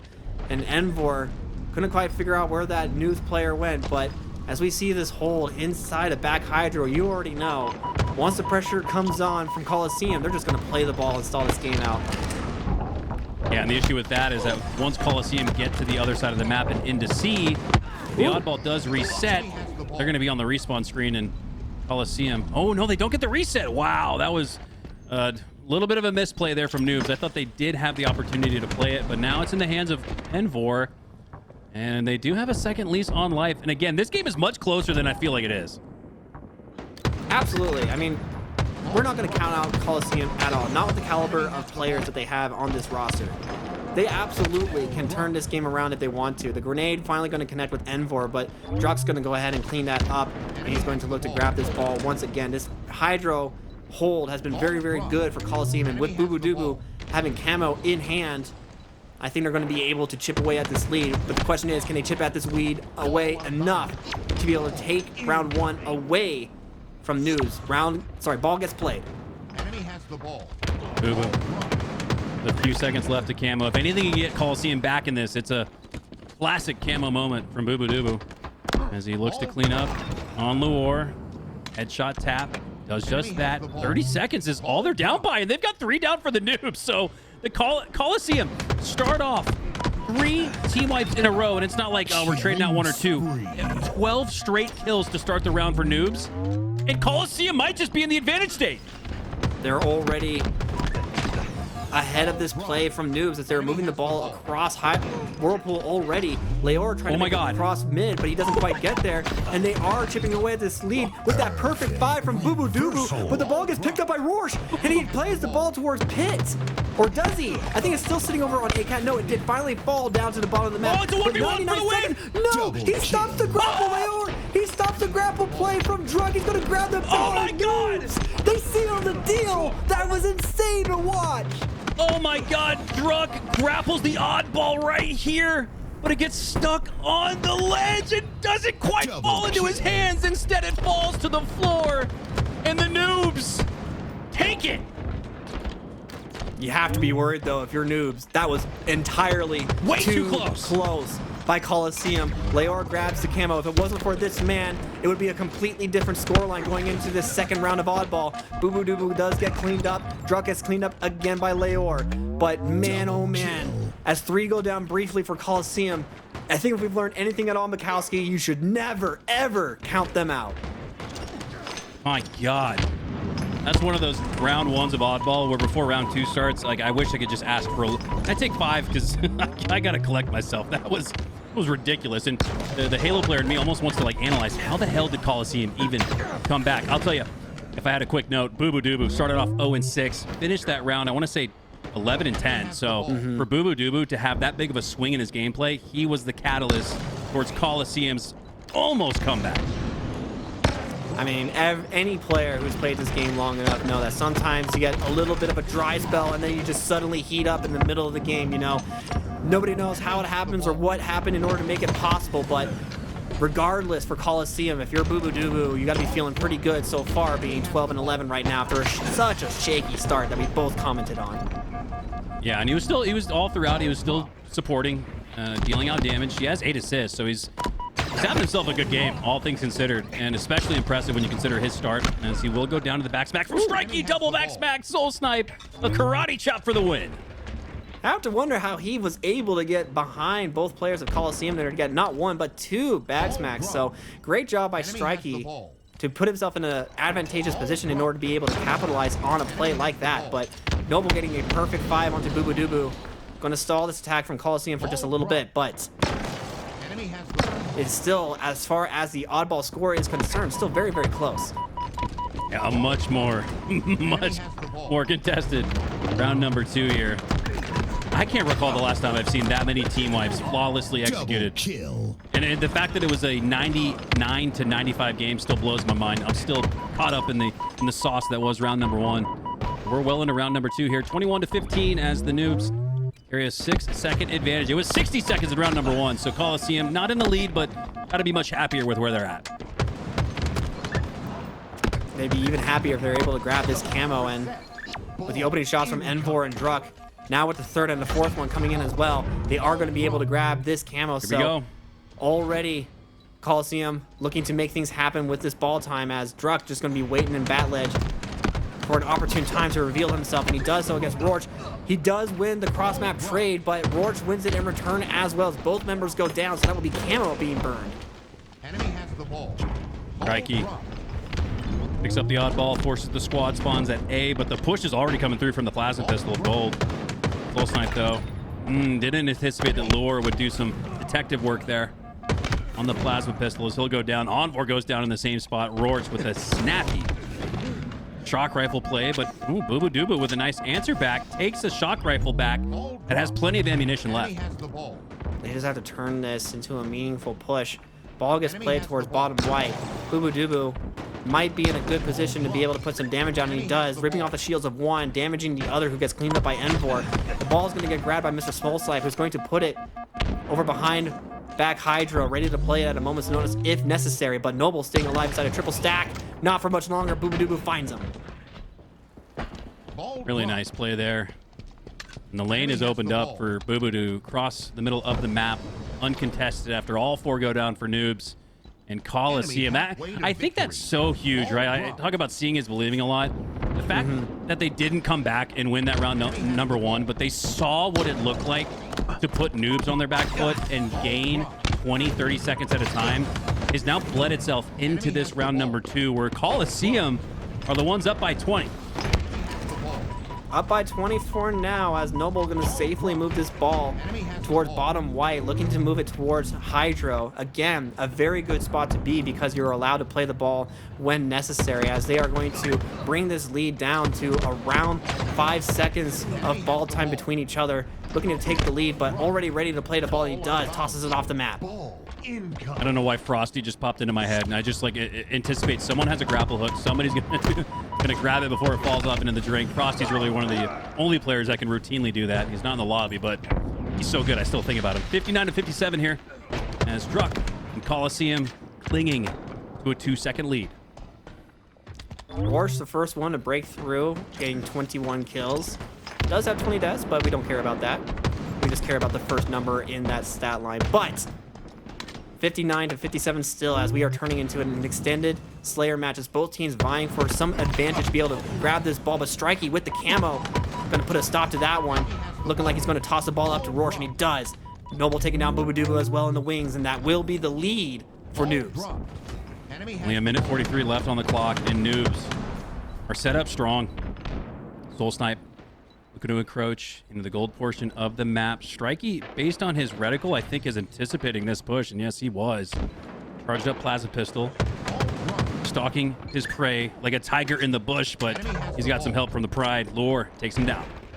Very sneaky play, very patient as well, not to continue to press that, hearing the audio cue that the plasma pistol was being charged, that could be sent his way at a moment's notice. But 84 seconds and counting, as Rorsch finds himself into the open arms of Envor, who's going to stay alive as well. And Boo Boo Doo tossing a grenade his way, going to catch him trying to live.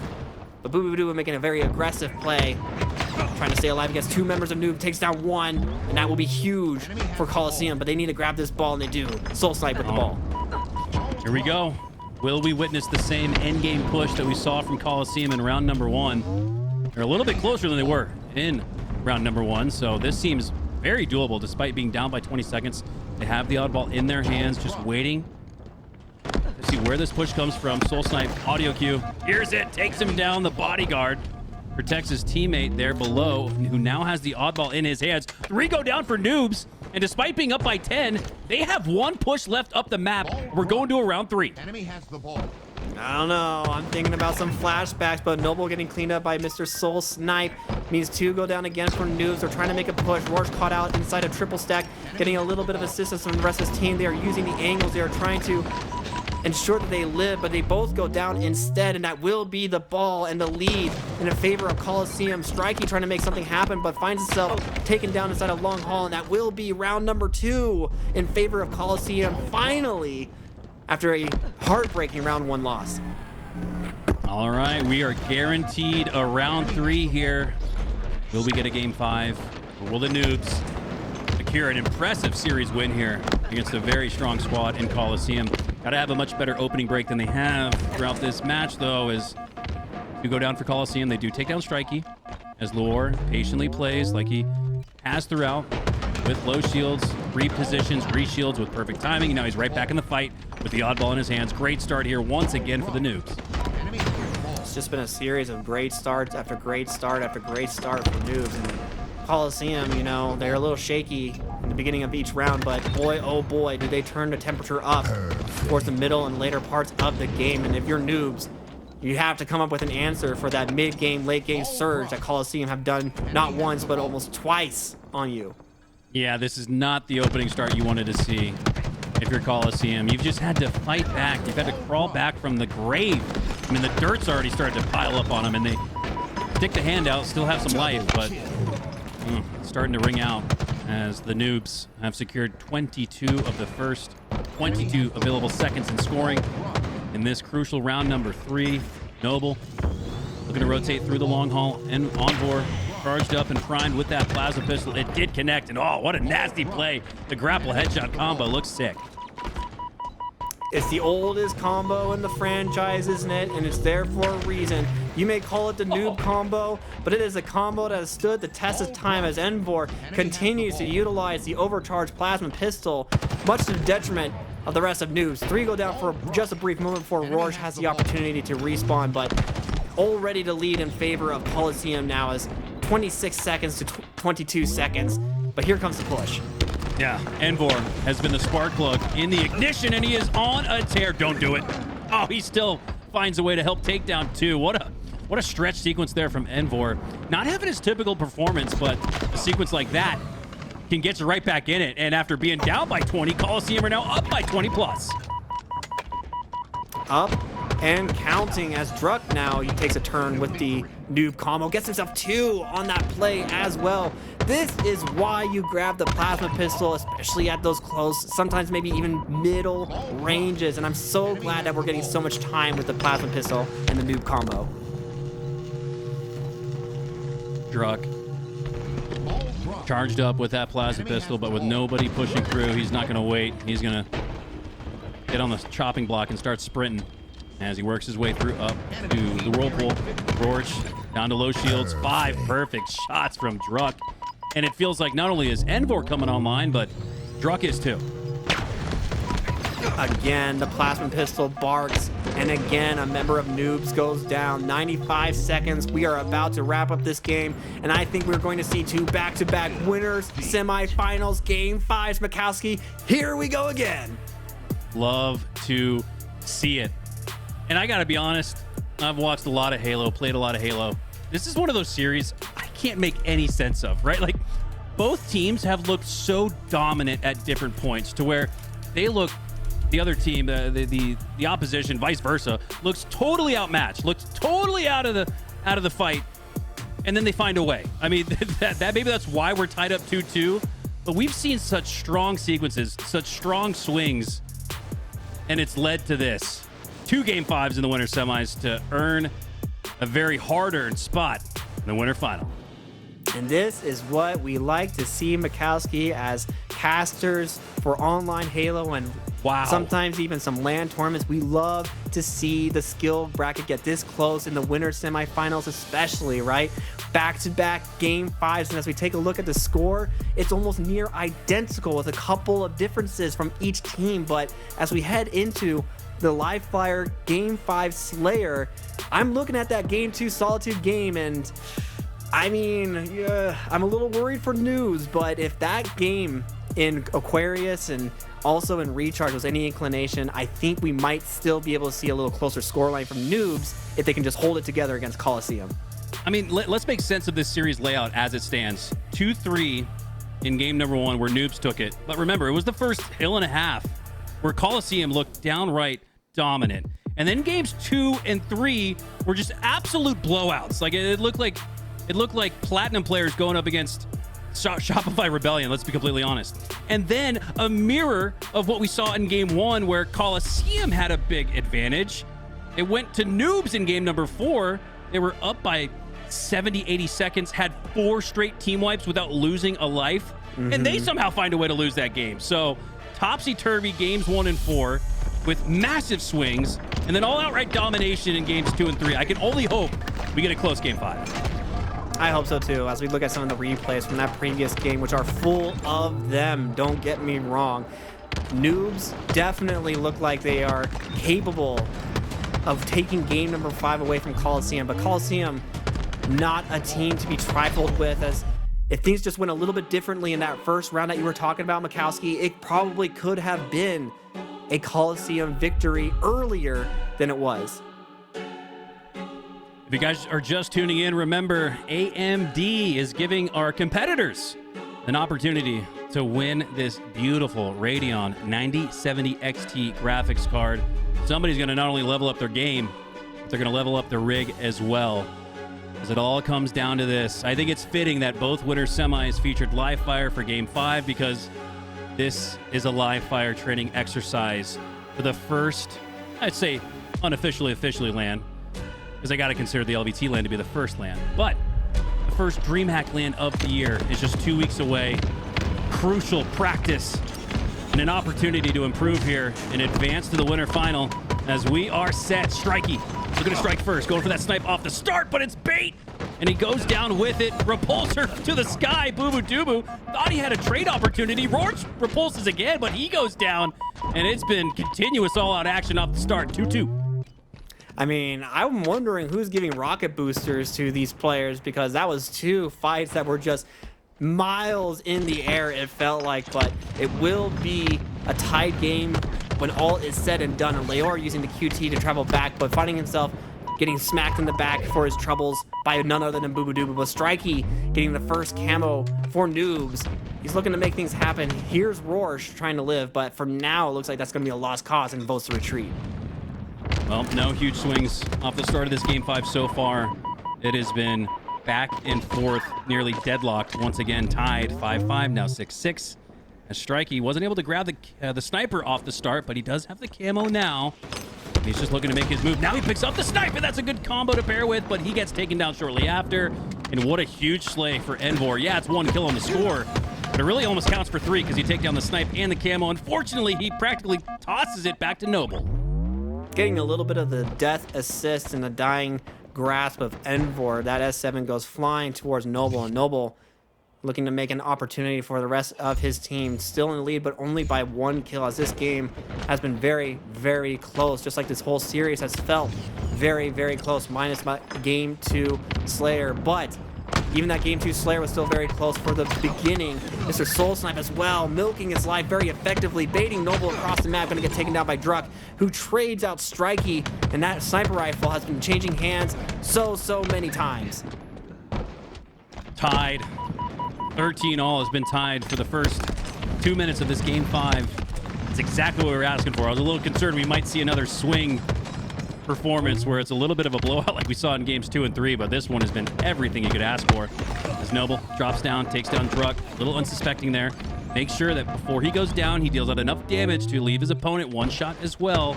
And what do you know? We're still tied 14 all. This one has been about as much as you could ask for in a game 5. Envor trying to be a little sneaky with those brute grenades. Not going to find any purchase, unfortunately. Strikey with the S7. I do believe Noobs have camo as well. So both power weapons. That one's going to be transferred to the camo player. And it will be none other than Noble, who hits 1, hits 2, but gets taken out. And the rest of Coliseum trying to stay alive inside of back green. Both very, very weak, though. This is a tough spot for Coliseum to push out of. They were trapped, taking nade damage, taking snipe damage, and it's no reason why. They lost 3, all 4 in that sequence, and it might just roll into the next respawn as Boo Boo Doo gets reversal from Strikey. The Noobs are now up by 6. It was just 17 all.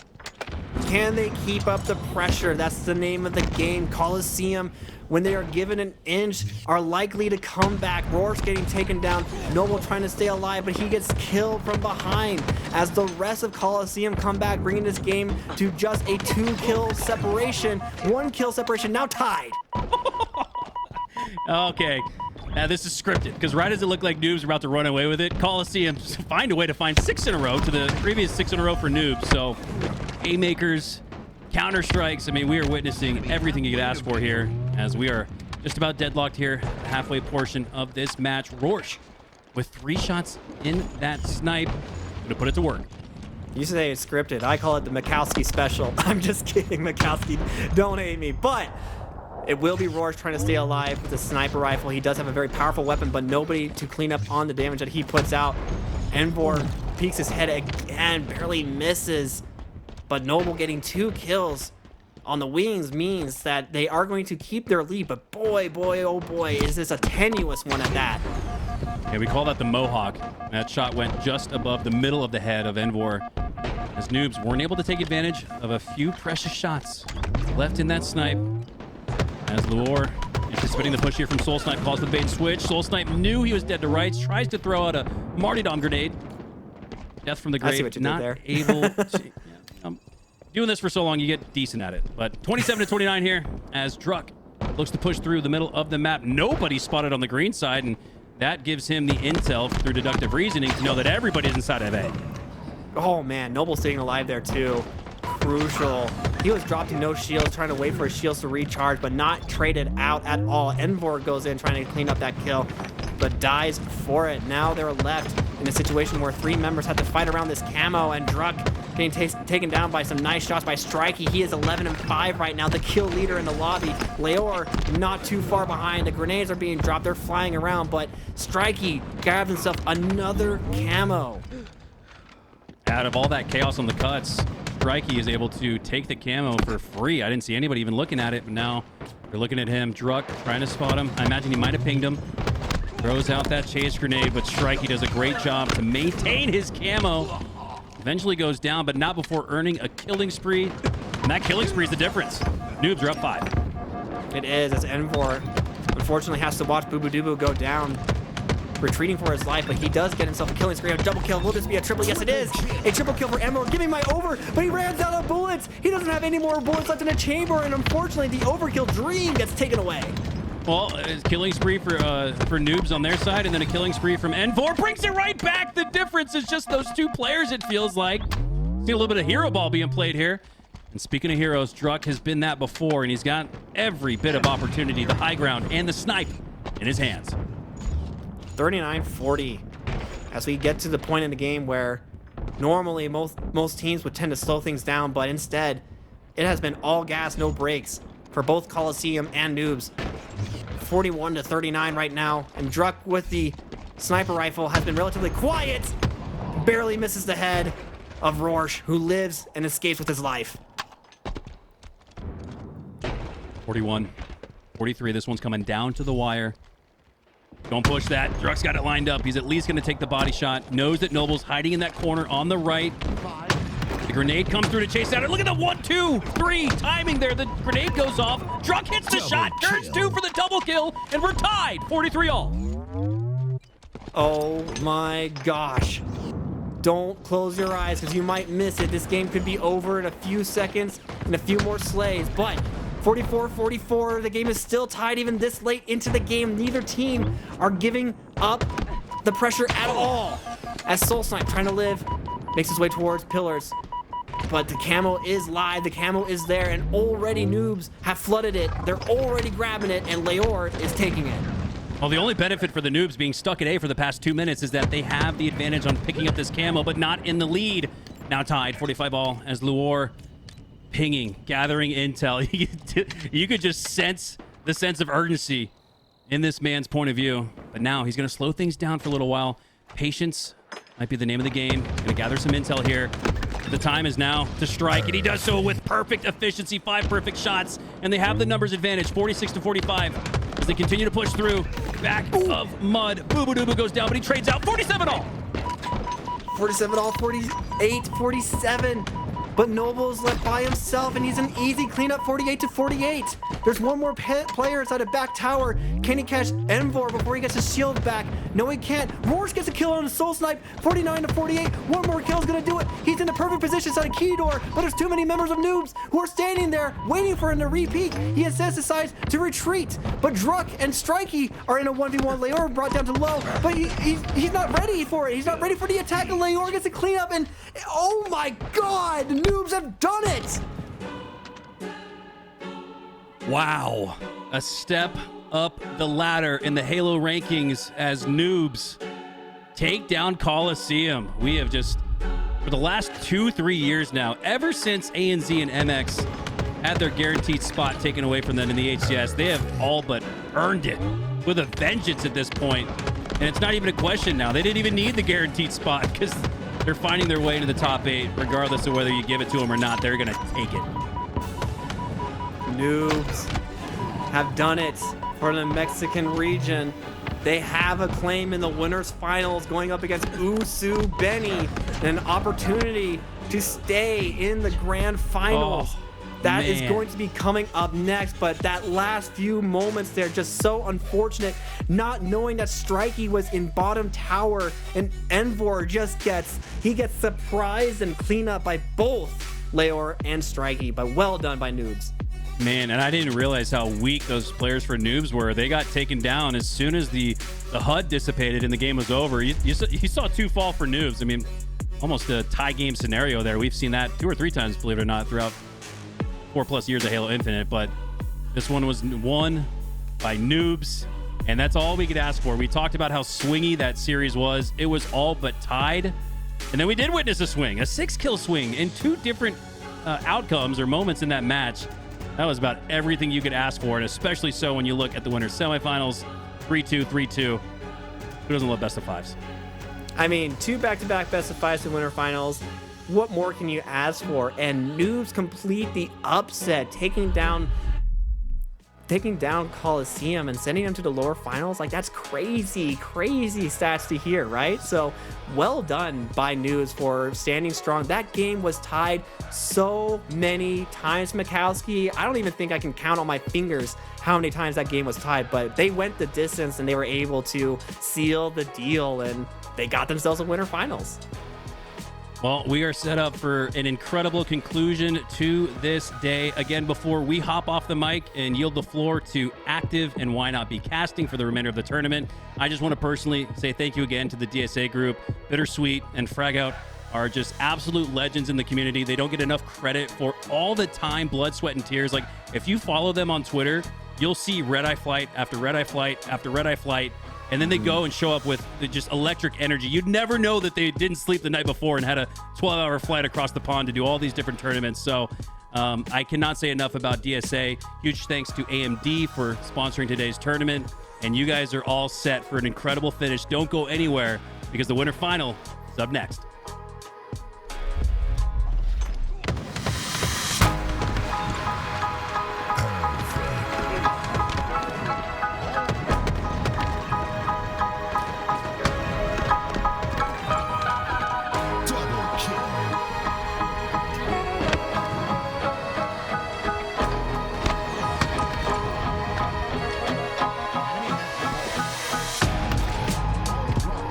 Triple kill.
Triple kill.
Ladies and gentlemen, welcome back. It is your DSA Open Series #1, and man, has it been a ton of fun leading up into this moment, and it's going to continue to get more competitive. I'm Why Not Be Reckless, aka Why Not Be Casting. I got tools with me. What is up, Garrett?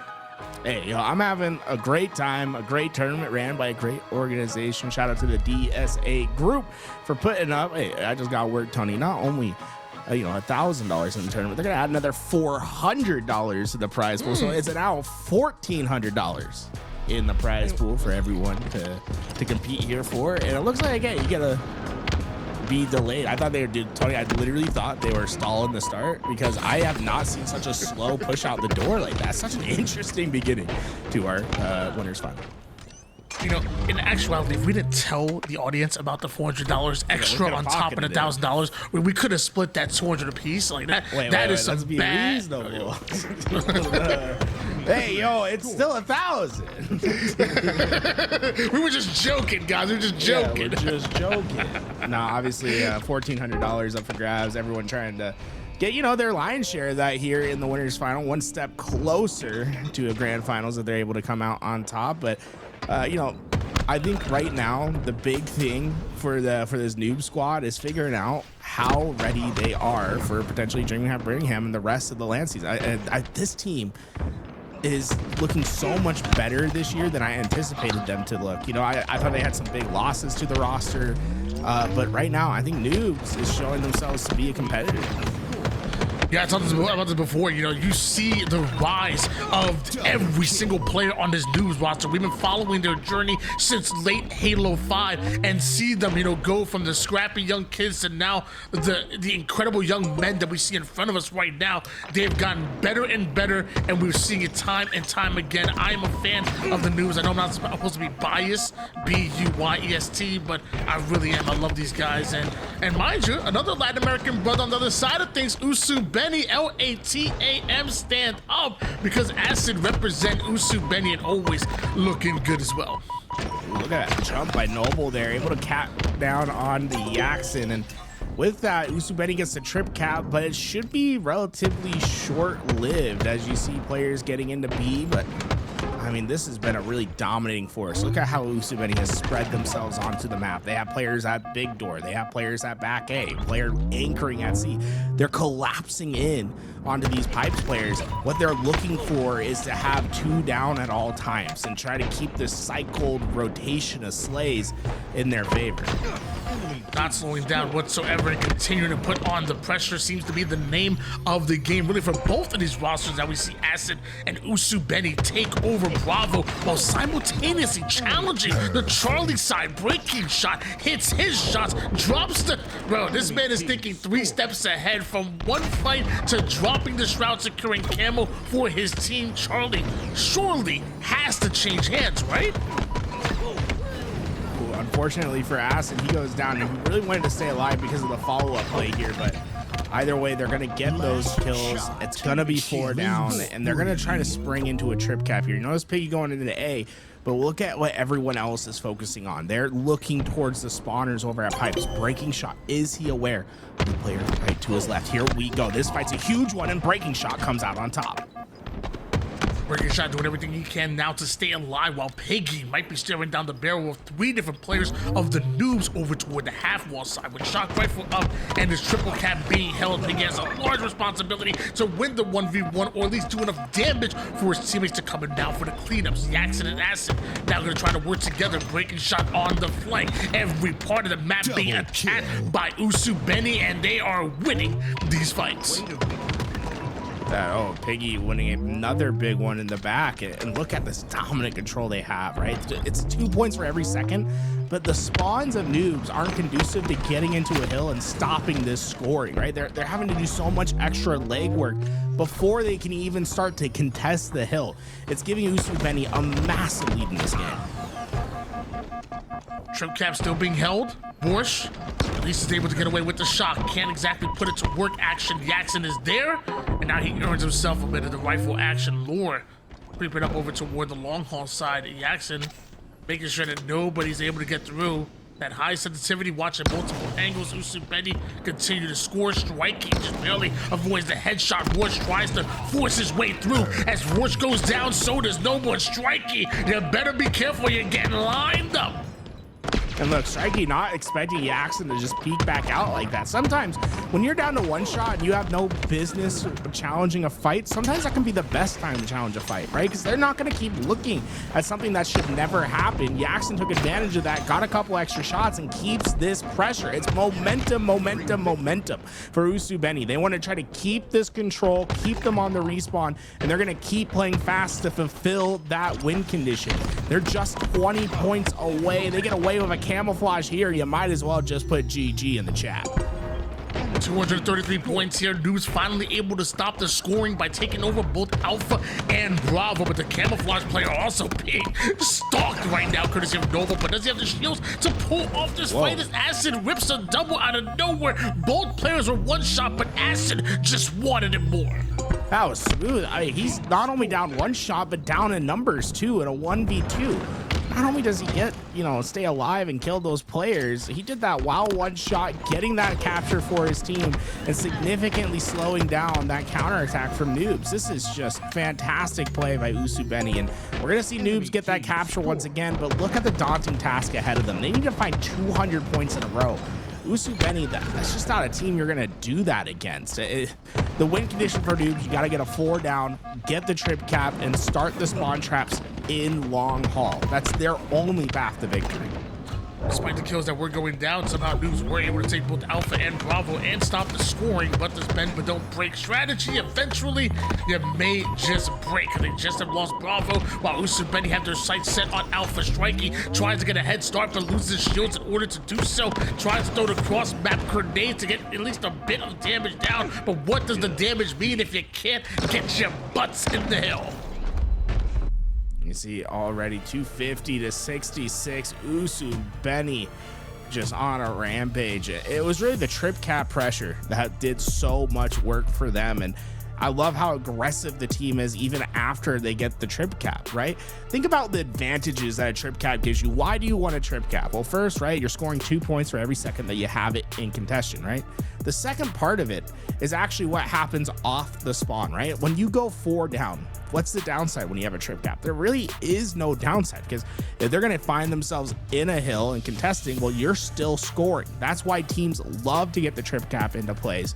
It's okay. It lets you have a way more flexible type of play, because you suddenly don't have to worry about your life every second. You can be a little bit more cavalier with your challenges, like how Yaxon was taking that challenge at bottom red stairs, Tony. Yeah, he goes down to one shot. He's basically red barred, but he says, I don't care. I'm going to challenge from the disadvantage, because it doesn't really matter if I die as long as we keep this trip cap in place.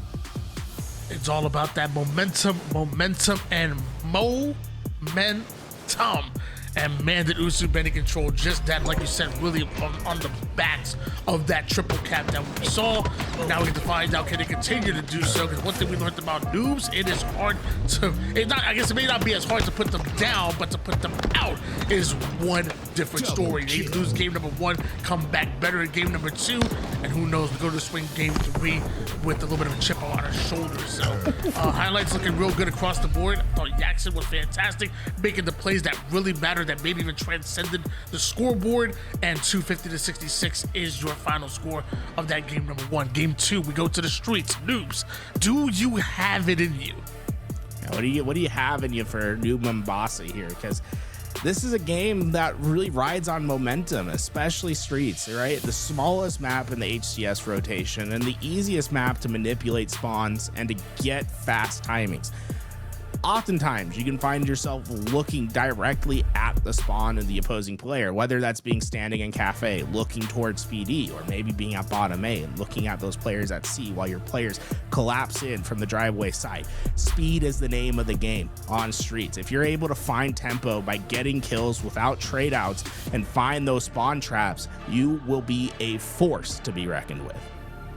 By the way, as the game loads up, I want to give a huge shout out to obviously LVT for putting on this production here, but also got to give a huge shout out to DSA, a Canadian-based company that specializes in professional esports operations and event management. Founded in January 2023, DSA has rapidly grown to work with major clients such as TELUS, Intel, Mosaic, Samsung, and plenty more here. And what do we got here? What?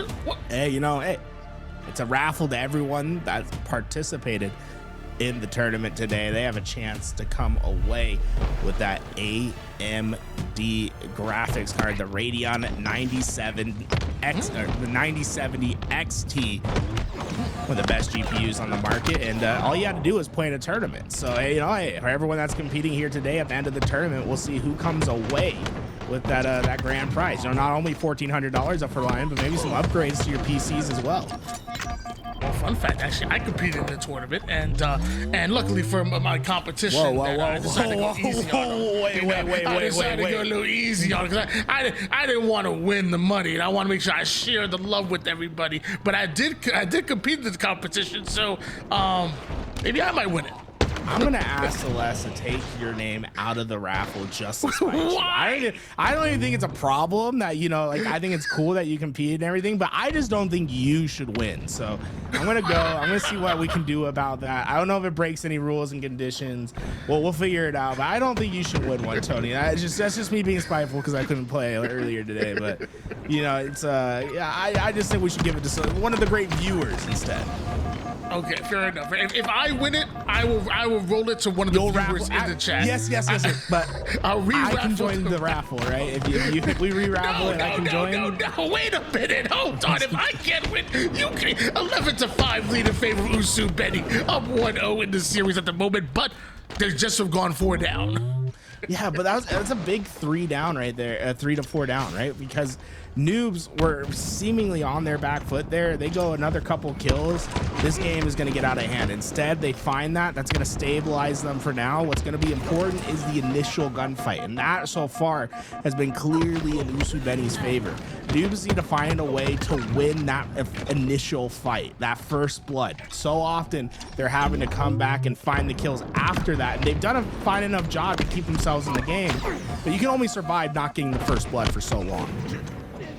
Down by 4 kills at the moment here, and like I said, first blood starts to favor Usu Benny once again. They were the first ones to get the 2 down onto News, but Camouflage not quite up just yet, so one more reset for News to potentially fight for it, and Breaking Shot gets right in the middle of News. A bit of a noob sandwich, but Breaking Shot gets taken down. So do multiple members of Usu Benny. Is this News' time to strike?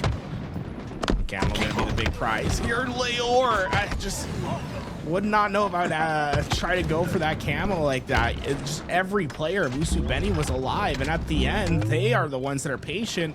They're gonna find the camo, and Breaking Shot now has the opportunity just to get lost on the map, not let anyone see him. Try to catch some players by surprise. I like this play through the middle of the map. If you can catch some one-shot players, and look, P doesn't even need the help. He'll say, hey, get the next. I got this, and I'll get the next. Oh, Piggy cleaning up everything. Breaking Shot, just looking for more damage, and look at the lead that's grown because of this camo. It was a 2-kill lead when they got the camo. It's really just spiraling out of control now. Breaking Shot still has that camo to work with. Remember, 45 seconds what you have after one of the more recent updates, and Breaking Shot taking advantage of every last second of it. Name goes down. Lowered down to 1 shot. Easy cleanup. Still has half the shield to work with and strike. He's trying to play his life up over to the top. Nest somehow gets the kill, but eventually the cleanup does come in, and a double-digit lead for Usu Benny. And look, yeah, I mean, Reaction's getting ready to attack with his teammates coming up those B stairs. Noble's just got so much to handle here, and honestly, I'm impressed that Noble was able to even find one with how many players were around. Not only found the one, but his teammates won the gunfights on the other end. So Noobs in one of those rare situations where they're not the ones dictating that push, but expecting it in the right way, and able to come out on top in a lot of those 50-50 gunfights, and closing down this lead. What was double digits just moments ago is now just 5, cutting it in half. Sends him up over toward the heavens with the repulse, knocks him back down to earth with the Stalker rifle. Does Noble, and maybe to cut that lead in half, and we'll point now 5 5 kills on the advantage, but man, even the Stalker, not enough. 3 go down for Noobs and a big kill out of Lore, but doesn't have the reinforcements to work with anymore, but apparently goes and draws them into the Shadow Realm and banishes them. Quite the life out of Lore, but wasn't enough. The problem is they're having to use, all these resources to find these big kills just to keep them in the game, right? The problem is you can only set 5, in the back row before you just run out of these resources. How many trap cards can you really activate here before eventually you need to take tempo for yourself? Noobs, I think this is their last chance. Find your 3-4 down, get yourself back into this game. You need this to be just about even by the time you get to the 40 kill mark. Yeah, but like you're alluding to, one big heavy storm and Usu Benny can go right at that reinforcements and really create a hole within their defense. And maybe that's not coming here because Lore, with a big double kill, almost turns it into a triple. Jackson just barely gets away with his life and holding on to a 3-kill advantage to Usu Benny. Yeah, Jackson only had one option. It was run. And I'm surprised he stayed alive for as long as he did. In the meantime, the camo's now swapped over to Noobs. Jackson eventually goes down. It's just a 2-kill lead now. Make it 1. And it is just, we now have a game. I mean, this is so impressive by Noobs. Considering the fact they were down by double digits to start this game, to find themselves within distance now and in the late game, right? All you have to do is find a mistake, punish any blundering move by Usu Benny, and you can find yourself in a checkmating position. The ever scrappy Noobs are always in it, no matter what the game state is, no matter what the lead, they'll find a way to make it close. And now a 1-kill game going into the 4th quarter at the moment, and one that Rorsch is simply ready for as he rips through the defense over toward the arcade side, challenges Breaking Shot disrespectfully, but back-to-back kills for Acid and Breaking Shot. It was not a 1v1 like he thought. Look at this, they just keep losing numbers. They're down in resources and it's going to continue to get worse.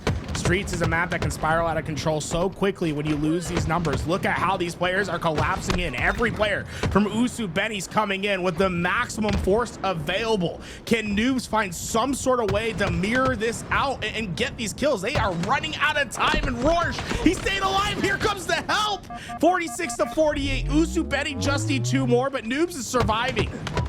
But a big trade by Breaking Shot is really all the doctor ordered there, holding on to the 1-kill advantage. But now Rorsch comes in with the double kill. I don't think anybody from Usu Benny expected that. Back to 1 kills. Usu Benny need 1 more, but Noobs are on their tail. Just keep shooting. That's all you had to do. Just keep shooting in that spot. Eventually found the kill on the pre-fire, and how are we tied 48-all is what Usu Benny's asking themselves. This was their game to win, but Noobs have found their way into the final play. Just 2 kills to go. That camo.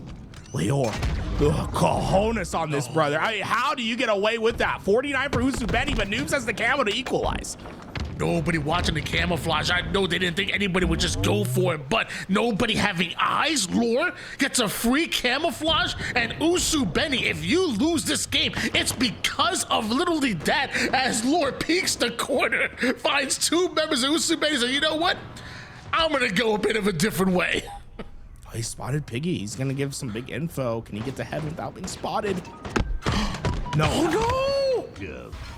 Oh no! Acid just in the cheeky spot, able to see him on the jump up. Leor seemingly missing a clamber here, right? I mean, you think if maybe he hits this clamber, he can find that spot onto Piggy, but I think it's just too focused on getting the information about Jackson over at the cafe, and Acid able to punish the play.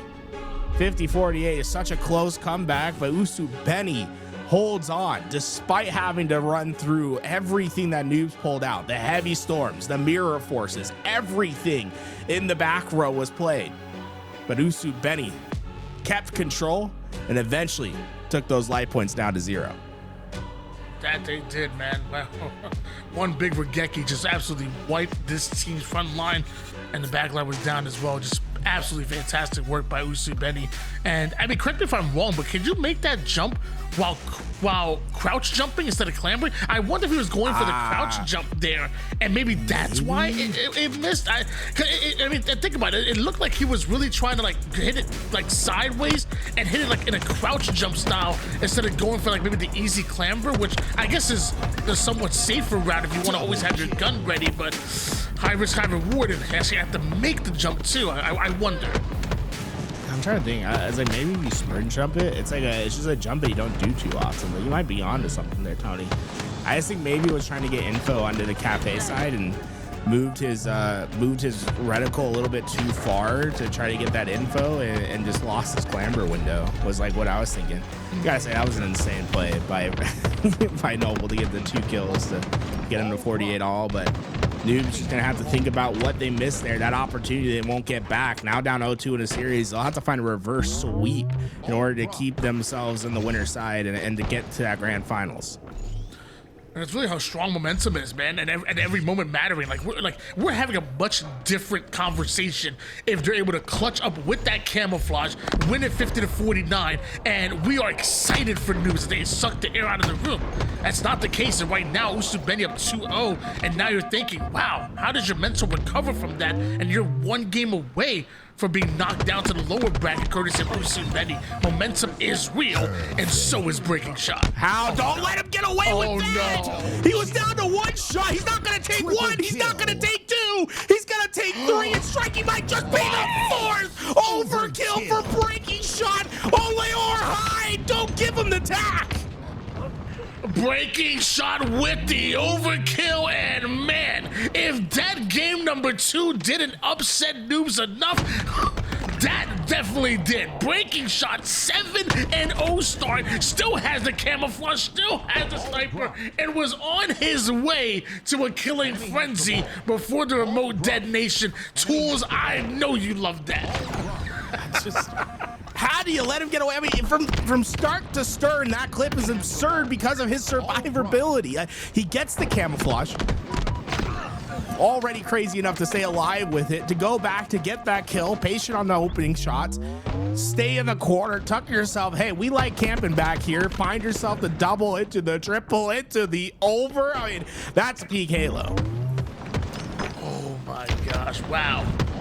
As we try to take a deep breath after that one and come back to reality, 53-0 run, but man, the overkills, they don't get much better than that. I know that's gonna be on a Breaking Shot highlight reel. The race for Austin to skip to my Lou of Halo, just playing like a street baller here on Live Fire. At this point, it might as well just be a pickup game on the blacktop. I mean, some of the moves that we're seeing pulled out, I mean, Acid hits a filthy strafe step there to get his kill. These guys just seem to be playing on another level, but the only point that really matters is that point at the last second of the round. Noobs just got camouflage. They have their setup. If they're able to find those kills and to find their way back into this round, right? If you take the round, everything that happened before doesn't really matter. Yeah, man, Halo's like life, you know? Sometimes you're gonna get knocked down, things are gonna not go your way, but sometimes you have to be like, it's not about the journey. It's about the result, baby. Sometimes you gotta be like, hey, ball up top and just regain. And that's exactly what Noobs have to do right here, right now. You're down over 70 points, but now you have the same combination that Breaking Shot decimated you earlier with. Now you have a chance to really turn the tables right back on them as Whoosh covering the back of Strikey after losing his shields. And as Whoosh goes down, better Whoosh than your sniper player, but he starts to get some value here and is able to take down at least one and waste an extra bullet before going down. Yeah, I heard that nade land behind him and said, okay, I'm going down. Might as well take a shot with me, right? Don't give as much ammo as they'd like. And ooh, wow, big kill by Whoosh. Piggy not able to use any of that. If Noobs can find the break, they'll have a 2-bullet snipe to work with alongside the ball. 3 down, go Usubeni, make it 4. Absolutely wiped right now. There's gonna be some valuable time for the Noobs. And Whoosh should have info about where that sniper is. I think he's there it is. It's up into play. He gives it to his teammate, says, hey, let's go find the extra bullets here. And with one left, Noble might be able to find that opening pick to try to keep this ball in their possession. Goes down courtesy of triple pick action as it continues to just hold forward and hit every single shot. Even Noble down to one shot, and Breaking Shot takes advantage of that. Striking chases down Breaking Shot for the revenge, and a big double by Striking to knock almost everybody off of that map. The ball sits over toward the middle of the chaos of an 86-36 advantage of Usubeni. Piggy with the quick flank, able to get that, and with it, they just need about 15 seconds of ball time. So you see where Piggy's mind's at. He's saying, well, if I can get around this corner and just buy a little bit of time, that might just be enough for us to win the round. But sometimes those wishful thinkings get you into trouble. Instead, Usubeni finding themselves on the back foot on this rotation. Camouflage still up for grabs. And at the end of all the chaos, it's Yaxanoff Spawn that was able to get it. So Usubeni, they're not winning the numbers fight, but they are getting away with some of these big, important resources to eventually find that break onto the ball. Noob still scoring here. Trey still going down. Piggy wants to get that ball out of the hands of Lore and as teammates on the follow-up, but Backsmack not exactly expecting that. Noble got a denial grenades as he goes down to one shot, Breaking Shot. Just gone as quick as he came over toward the A side, and just an absolute brawl of war right now, fighting over this ball toward the A side of the map, but somehow Noobs always seem to be as close as possible, keeping Usubeni away from that ball time. And I mean, it's been so scrappy in these last few rotations where no one's really been able to get a good chunk of time. Noobs finding a couple seconds here and there, but Usubeni just being so close to this finish line and have not been able to win the numbers battle. The only thing that's really kept Noobs from running away with it is the fact that they haven't been able to get away with the camos and the snipers until now. Striking full sniper ammo, the ball is where you want it, everything is in place for you to win this round. Now it just comes down to execution, but that's where Usubeni's the best. They come in 4 wide. They were not letting that sniper stay alive. Big time prediction grenade come out of Breaking Shot, lands right at its target, even puts a couple extra damage onto Bush. Doesn't seem like much, but with his teammates on the follow-up, it could mean everything. Striking recognized the situation. It was like he was trying to bring that ball over and fight. Usubeni are coming with the numbers. They're coming time and time again, but Noobs' defense has been tough. I mean, 86 points. It feels like Usubeni have been stuck at that number forever, and now Lore really started to feel himself. Quicks go back-to-back hits as Usubeni needs to change something. They might just cost or lose this game 3 down. Go Noobs. But I like the strategy of Usubeni in the sense that they're not slowing down. They're not letting any of these kills from Noobs really affect the mental. Their whole mantra has been, hey, we'll just be an endless line of players. Breaking Shot able to find a triple, and that will be enough to end this round. So even when Noobs had control, right, Usubeni, they said next player up. We're just going to keep going. Endless line of shooters coming in and getting damage and preventing Noobs from being comfortable that entire setup. I'll be honest with you, I thought we were going to see another overkill by Breaking Shot. Like, 2 overkills in the same round against the Noobs, who are obviously anything but that. I mean, we're talking some of the... I mean, I'd expect Breaking Shot to get a couple overkills against some Noobs. You know what I'm saying? Oh, yeah. What a strategy from Breaking Shot. He said, yeah. Oh, no, not the last shot in the chamber. It's probably like, man, I wish I had 7 more bullets to snipe. What happened to my ammo? I mean, you just predicted wrong. Noobs had the advantage. He definitely knew that in his mind that Noobs was going to take over and grab the snipe. He had to waste that ammo until everybody just started dying. He was like, wow, well, okay. He's like, I was trying to put the ammo on layaway. I'm trying to collect now. I have what I need, but no, nothing to get there. Wasted all that ammo, and with it, I mean, you see that Usubeni probably really wanted some of that extra ammo there because their setup not as potent by not having a sniper into play. They only get 10 seconds before Noobs find their break.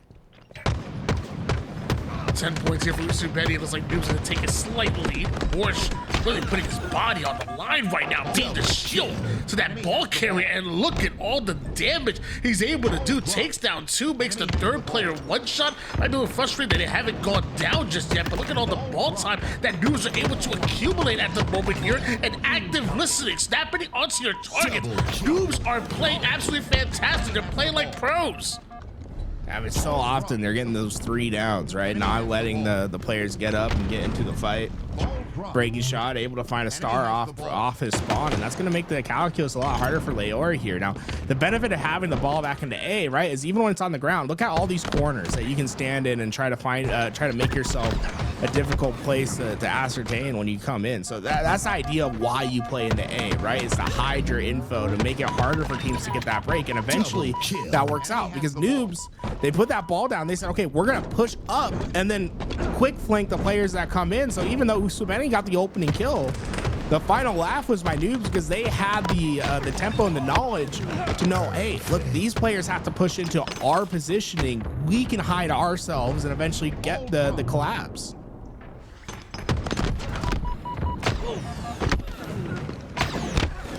Enemy has the ball. Ball dropped. Enemy has the ball. We see breaking shot throwing the ball out. It's 3 down. Usubeni just struggling to have the players alive and up in fights. Ball dropped. Noble trying to get up into the fight. A couple players, Usubeni, trying to crack their way in. Acid. Whoa. What in the world is Acid? How are you getting away with that fight? Almost 50 points here for the Noobs. Action Jackson getting away with the full sniper at the moment here, and man, he's ready to use every last bullet of it on the opposition, unlike breaking shot, which is on the floor earlier. Both will go down, actually striking, sending Piggy off the map with that repulse. 3 down go Usubeni, but at least your sniper player is able to survive. Jackson trying to keep himself hidden until his team's ready to make the push. He'll swing with the snipe, hits the shot, but Leora not going down into that fight. But is that damage enough for the rest to come in? Acid gets the first pick. We see trade outs in, but the rest of the Noobs, they're in trouble. They're swinging in, and they'll just take their escape route. Trying to take the reach out. Jackson hits the shot, the sniper. Important to the play. Usubeni have their break. Big shot by breaking shot. 3 down go Noobs. Final player's worship nowhere near that ball. In fact, he's more near death than he is towards that oddball of Usubeni's. Noobs, nice little lead from them, but they gotta be careful. Usubeni, they're looking to eat away at it. A big rotation on breaking shot, getting it away from the A side, away from the green side, and now a tower rotation is where Usubeni are holding it. Enemy has the ball. Acid trying to play really quick to this flank. Now, he needs to get this flank to work before the rest of the Noobs get into that fight, right? So that's the only time these like flanks are really successful is if your timing's correct. And you see, he's been out of the fight while his teammates have been fighting.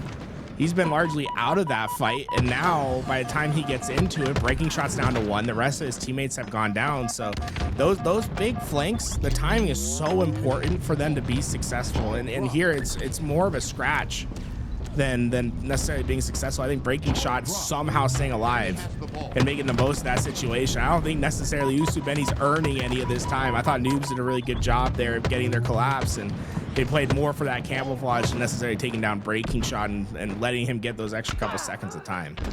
Oftentimes, Halo will come down to taking advantage of your opponent's mistakes, and we see Usubeni can and have done literally just that. But Rush was able to get away with camouflage. Now ball goes in the hands of Noobs for a bit here, drops that ball because he knows there's players that should be right under him, not playing the ball here, so confident that they can win these slays, they can earn these points, and Usubeni want no part of that. They dedicate that life in order to getting that ball off the map. Now you see Piggy last alive for his team. He's not going to be anywhere close enough to stop that ball pickup for now. And I misspoke. Piggy flew in as if he knew that his teammates were going to spawn half a step behind him. That was a hyper aggressive play. But that play is at least keeping the ball on the ground and forcing a fight out. Honestly, Surprisingly aggressive play, but I like it at the end of the day. Piggy, I think, accomplished what he wanted, but they needed to win the slice. And at the end of the day, the execution not there. Noob's going to be able to now get Sniper ball in possession. They just need 25 seconds more. If Strikey hits some big shots, that could be the end of the round. Enemy team nearing victory. Simon hands a Strikey here. Ball dropped. Over toward that tower side and just locking it down at the moment. A weakened player over toward Ness, but he has his teammates already there to get the cleanups, and ball still scoring, at least for now. Usu-Benny at momentary numbers. Noble off a spawn, almost able to take down Breaking Shot, but does enough damage to keep him low. And with Strikey grabbing this ball, it looks like we should see some more scoring for Noobs. Could they finish the round here? Usu-Benny, where are you? Wow, that player wasn't able to rotate into the pillars. Instead, stayed back into the mud to try to help the front lines. Piggy and I believe Yaxon won those fights, stayed alive, and now have the ball in their possession. Sniper goes to them. Leor goes down. Oh no! Here comes the push. This is a must-win for Noobs. The push will be successful as Noble comes in from the back half. It's just Breaking Shot that needs to win a 1v2. He wins the first, but can he get to the second in time? No. Round 3. Here we come. Quite the battle it's been so far, and for Noobs, it has been unfortunate so far this series, but with a big second round win, maybe coming out in round number 3, and Noobs could potentially start a run, potentially a reverse sweep if they play their cards right. Usu-Benny has something obviously to say about that. One win here as far as rounds will end this series and propel them even deeper alongside the winners. And they're struggling to win some of these initial gunfights that they were winning in the past. The First Bloods have been going to Noobs pretty consistently here. And when I say First Bloods, what I'm meaning is when we're in a neutral state, when it's 4v4, who wins that first gunfight to give yourself a numbers advantage? In the first round, it was clearly Usu-Benny. In the previous games, it's been Usu-Benny. But since the second round on, Noobs have been finding those First Bloods. And I think it's making a huge difference in the way that they're playing. And with that, another 4 down, 4 more bullets into this snipe. Camo still on for Noble, and spawns are well known. This is such a dominant spot to start your rounds. Sniper and camouflage here for Noble, and we need to make something happen here. Whoa, big no-scopes to the body, and both of those players are going to be cleaned up extremely quickly, and even more importantly, Noble stays alive long enough to get the back smack and put Usu-Benny 3 down. And Noble, I mean, just really helping his team out in these last couple of rounds, has been getting the big damage onto these players to make their life easy. He's got 22 assists to his name. It hasn't had the flashiest plays, not necessarily in this game yet, but I'll say, man, it feels like he's just there getting that damage in and helping his team when they need it the most. On the other end for Usu-Benny, it was Breaking Shot that had some of these big outbreak plays in the first round. His multi-kills were such a big difference maker. I think if he's able to rev that engine back up, they'll have some success here in the second half of round 3. 2v2 situation here. Next kill for really important, and Acid knows what's on the line. Plaza Pistol is out, finishes him with the bandit. Nice little 2-piece out of Acid. As Strikey, former duo, starts to get involved, taking a lot of damage and trying to figure out exactly where that's coming from. But with that tower side controls all you need. Usu-Benny scoring, hopefully taking the lead.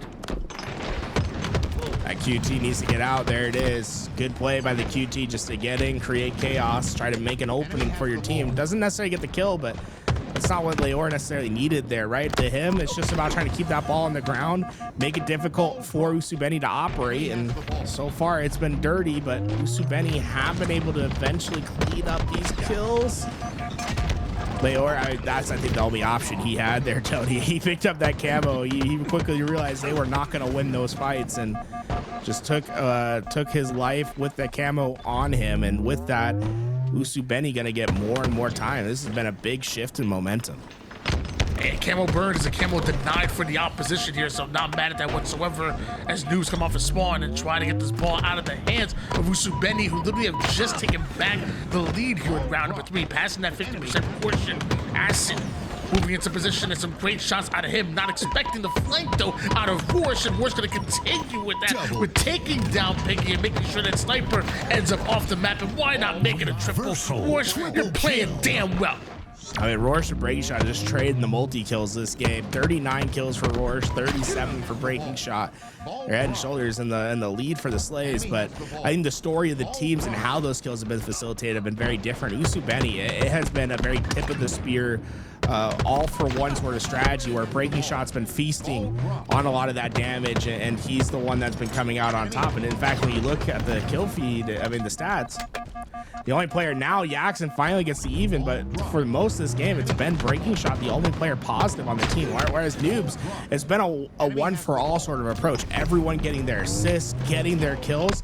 Rorsch has been the main beneficiary, but it seems like everyone sort of getting to that kill feed here and there, and it's been two very different games, but we'll see which one comes out on top at the end of round 3 here. We find out real soon here with 61-33. If Noobs don't turn it around real quick, they could be finding themselves playing the rest of this tournament down in the lower bracket. Yaxon trying to get some extra damage in, enough damage to take down Lure. And as you talked about, that first blood, it goes towards Usubeni, and Noobs, they're going to lose points largely because of it. Yeah, that's a shift that if it continues for Usubeni, this rest of the round will be much easier for them. And right now, I think we are starting to see that shift where they've been getting a lot more of those first bloods. If they can get this ball out of rotation before Noobs can collapse, it's a huge rotation by Yaxon there. Even though they're probably not going to get a ton of time necessarily from that rotation, just making it so that Noobs doesn't earn a free ball time that they have to win off the reset is really big on just slowing them down and making them earn every kill, right? The more that they have to earn on the map, the harder this game's going to be. 79-34 advantage for Usubeni. They're the ones, though, to lose the first 2 players on the map. Noobs, all 4 members up here, so good time being put down by Noobs. Rorsch, who was over on the mud side, ends up being taken down. It's a wide hole now that Usubeni can play through over toward the perimeter, forcing Noobs to play that ball off the map. Fresh 3 down in favor of Usubeni. Noobs, you need to get activated quick. Don't let Usubeni quick on the ball. Noble got a spawn over under that camo really close into that fight, but that's not going to work to their benefit. They didn't have the numbers for him to be into that fight right away, and it's not his fault. I mean, he just spawned so close into those engagements. Leor trying to make the most of the situation. He's going to be able to find 2, but things are just looking so risky. So often we're seeing even numbers, but with multiple players down, just showing you how scrappy things have been. Leor gets back to basically the prime spot to get time, but he just doesn't have any teammates next to him, and it's making life more difficult. I mean, look, Breaking Shot hit 43 kills between him and Rorsch. They have 86 between those 2 guys. They are going to war right now, but looks like Usubeni and Breaking Shot might just get the last laugh, Tony. It's the battle of who's going to get to the 50 kills first, and it might not be either one of them because Usubeni is scoring points way too fast. Piggy not taking any damage, and as the final seconds come in, you're too little too late. Usubeni pulling off the 3rd round win, the 3rd game win, and ultimately the sweep against Noobs. Pulling the brooms out. But when we take a look at the stat sheet, I mean, that really was the game for Breaking Shot. It felt like he was able to have free expression everywhere on the map to get those kills. And even at the end, I'm like, man, what could have been is kind of what I'm asking myself when we look at the stats of this game, because you'll notice Breaking Shot 44 kills, right? 21.3 KDA. That's insane. But go look at what the objective work he is. So sweep on over to the time as the carrier. He had the most in the lobby too. 1:52 where he has the ball in his hand and he can't shoot his gun, Tony, and he's still dropping 44 in the lobby. Talk about Mr. Do It All. Yeah, you got to think if Breaking Shot didn't have the ball in his hand, he would have had like a Bam Adebayo type of game, dropping 83 kills. Dropping 83 in this game. If you have the ball for almost 2 minutes, someone needs to sign this man to the Heat. Him and Bam trying to win a championship. But man, what an exciting matchup. I mean, I think Usubeni looks strong in that game number 1. I think Noobs could have won that game too, especially think back to when Lure stole that camouflage for free, it felt like. And then ultimately that game number 3 really felt like it was anybody's game. It feels like this could have been going to a game 5, but at the end of the day, Usubeni was able to close out when they needed to, and they literally did just that. Who had the Wilt Chamberlain 100-point game of Halo? That's my question, right? Like, I wish we had more complete like historical stats of like what's the most kills that we've seen in like a major a major bout. We have that you know? stat somewhere. We have that. I know. What, I know what do for you a fact think? You Easy think Mac someone's has ever that hit stat. like 60, 65, 70? Dude, I think he not only has that stat, he has that stat for each game type.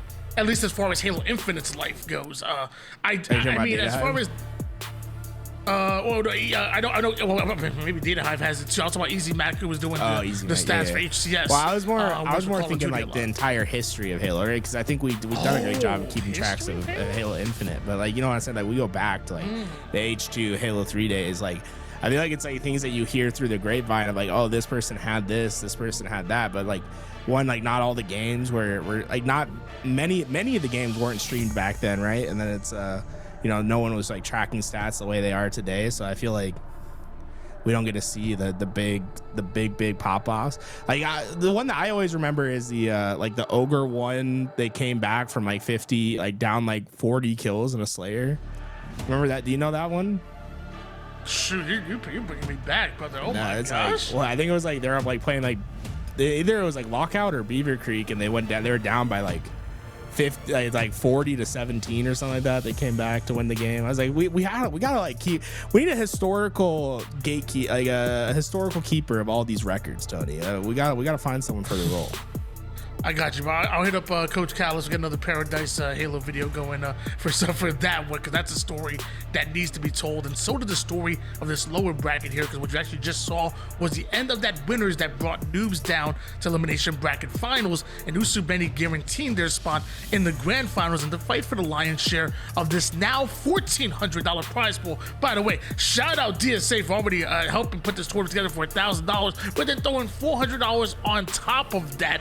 And keep in mind, anybody who competed is able to win a graphics card as well, which you already know I have my eyes set on that. So definitely want to give a huge thanks to our sponsors here, HCS Grassroots, AMD, and LVT. Tournament not done just yet. When we come back from this very short intermission break, we're gonna have the rest of that lower bracket. So in the meantime, why don't you take a look at this graphics card and hope that you win it, even though I'm gonna swindle it so that I can. Well, hey, a lot of players are probably like, oh, I didn't know the tournament was happening today. Like, they might not know that there's actually 3 of these tournaments that have. This is the first of 3. And they're going to be giving away one for each open series that happens. So if you didn't get this AMD Radeon 9070 XT graphics card, well, you have another chance at another 2. So get yourself ready, get yourself informed.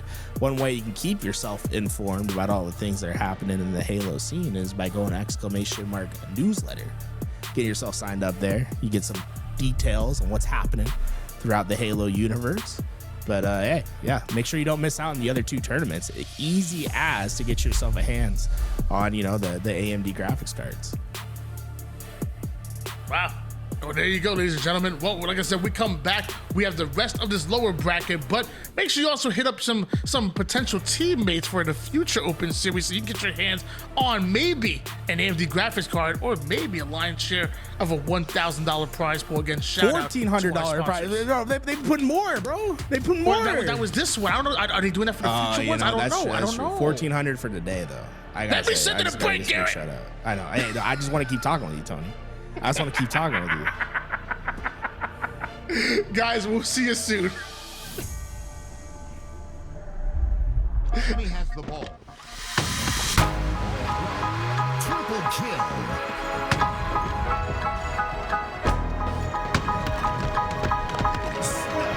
Double kill.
Welcome back, ladies and gentlemen. It is your DSA Open Series number 3. $1,400 on the line now after a $400 up in the prize pool. So if you didn't know, if you didn't think these competitors are going to put it all on the line, now they're going to put in 100%, 150, 200%, because the prize pool keeps growing, and so does the intensity in this tournament. Capture the flag on Origin, and we're moving down to the lower bracket. So what does that mean, Tools? Is there no more chances? Yeah, no second chances here. This is your second chance. Get it while you can. And, you know, teams already experiencing, you know, some big upsets. Clutch Academy, I think a lot of people there building their bracket ahead of time wouldn't have put them here. Krubu, Slavonic, Facti, and Glitchy finding a big upset on Legion Gaming, who is, you know, the Uzi, Common, Gators, and Zuzi squad. So, you know, they just won one more big series. Now, can they win the next against the Coliseum squad that, well, if you look at every name in this lobby, it's pretty stacked. Oh, that it is. Coliseum definitely be the favorites in this matchup. But like you said, Clutch Academy, no strangers to pulling off some big upsets, not just in this tournament, really throughout their entire careers. So excited to watch all these boys play, including Glitchy with a nasty triple kill. Let me tell you, one of the more improved players that we've seen since Halo 5. He ain't no matchmaking kid no more. My man's going at Coliseum. Glitchy definitely familiar how to play this map. Remember seeing Glitchy way back in the day when he's first starting his name in some of these small tournaments in Halo 5. Now trying to make another big upset in the bracket. He starts off 5-1, and well, looks like he might just have done enough. Where did Balance Nade come from? That might have been the prettiest nade I think I've ever seen land on a flag for a denial, by the way. That was just perfect, but I don't think it's going to be enough, as the Slays so heavily favored Clutch Academy to let them get the first on board. 1-0 lead here for Clutch Academy, and man, and you talked about what they were able to do in the early bracket. Well, look at what they're doing late in the lower bracket against Coliseum, and I believe they're named after the Halo 5 map, which is this map's before the remake. So Clutch Academy doing their thing. As I say that, they do end up going forward down bound. Starts his flag over toward the elbow side, and he's gone.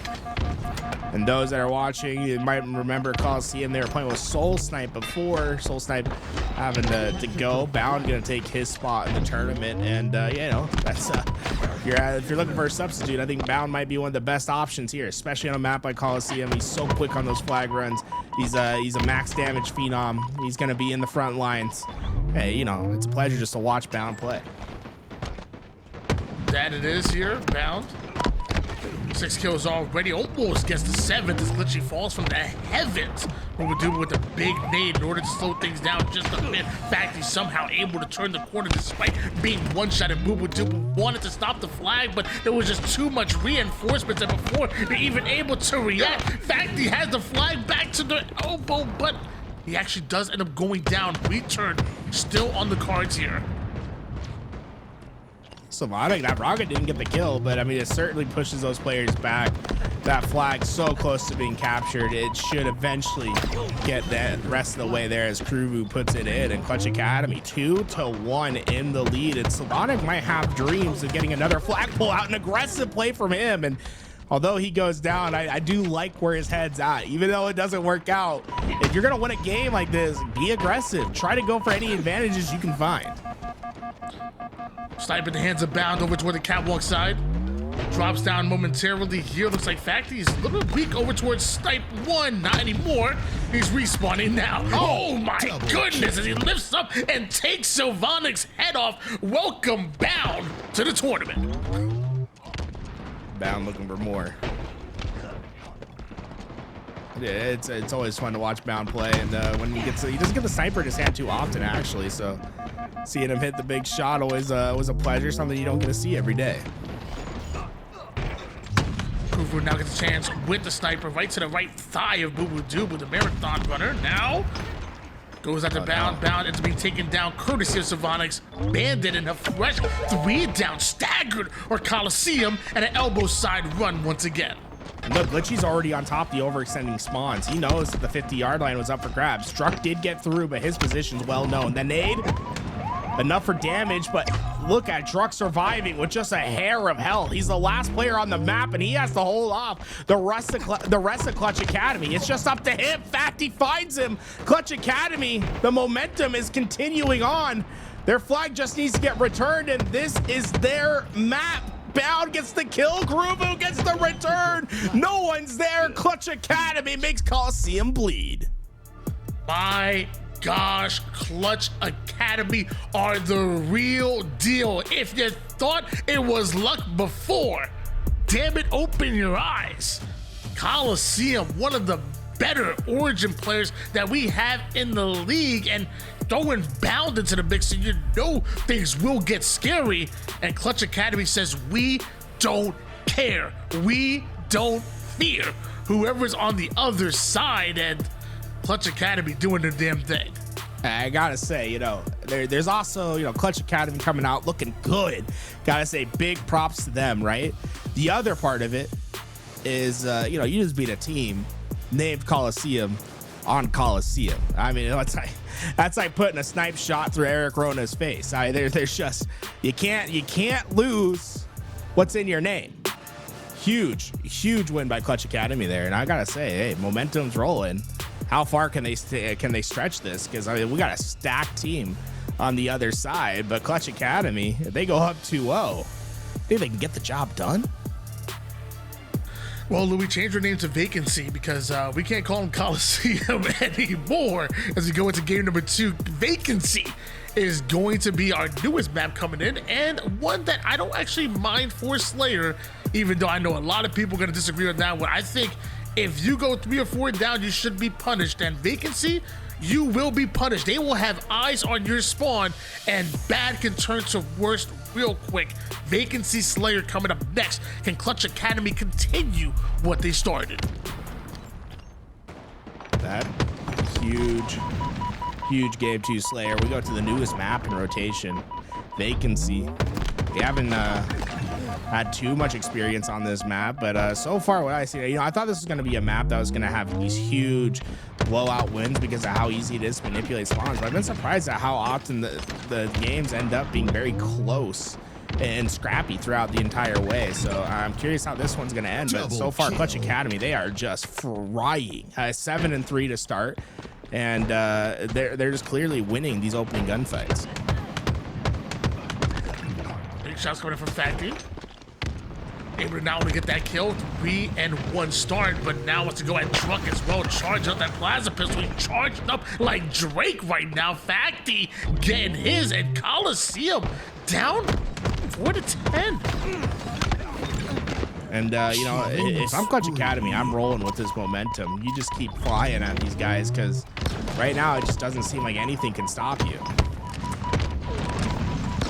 Well-defined lead here for Clutch Academy. Glitchy putting some damage in with the shock rifle. Not exactly enough, but eventually teammates aren't there to replace them. 3 go down, and one more player is a flying Bound, flying right to the respawn screen. Over double the score line of the opposition are Clutch Academy. I'm so impressed with the way Clutch Academy's been playing, but you gotta think, I mean, these are players that have been, you know, on the precipice of doing great things throughout their Halo Infinite careers. Slavonic has made pool play on some of his rosters. Gotta remember Facty, a part of that, I believe the Hype Squad that APG and Maniac assembled, and he's also made pool play with some of his rosters when he played alongside Kid Nasty. I don't think Glitchy's ever made it into pools. You know, Kruvu has. I feel like Kruvu has, or he's gotten really close before, but Kruvu is an absolute demon to fight. So I mean, we got like 4 really talented players that just haven't necessarily had, you know, the long tenured success, but they're right there, right? And this is their opportunity to take down, you know, some big names on the other side. We got, you know, Bound, Druk, Boo Boo, Dubu, and Endor. These players have been perennial, you know, pool play players. Yeah, if I remember correctly, didn't Facty team with Darkest Hour and Jackson at one Dark point? Inside, right? I'm sorry. You're talking about something dark. Something dark. Darkest. I thought it was called Darkest Hour, but I could be wrong. It could have been called Darkest Hour. You're talking about Talent's team though, like with Jackson, right? Yeah, exactly. So I mean, we've seen that. We've seen Kruvu with a Forsaken. I've been team with Complexion for a bit. I mean, and Glitchy, like you said, may have not made it to full play. However, Glitchy has played with the greatest Halo player of all time in Kratos in multiple tournaments. So, what'd you call the team? Clutch Academy have been there. You said, was it Darkest Hour? Is that what you said? Yeah, Darkest Hour. Yeah, to my that knowledge. was it. That was like year 2. Year 1, year 2. Great team. Led by the old school Halo Pro talent, OG. That was a fun team to watch. He's one of those players that actually he would always tell us about Yaxon. Every time we saw him, he's like, "Yo, Yaxon's the guy. Like, watch out for this guy." And Yaxon ended up getting top 3. Envor able to get through the shroud screen, gets a couple kills, and that big lead, it's all gone. 27 all. Coliseum roaring their way back.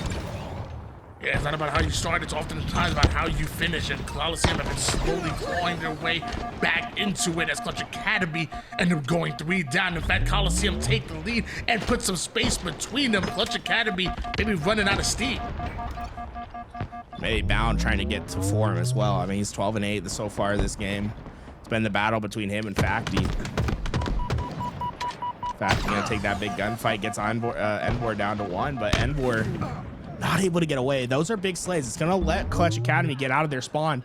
They now occupy the 50-yard line. Kruvu right through the mid-map here.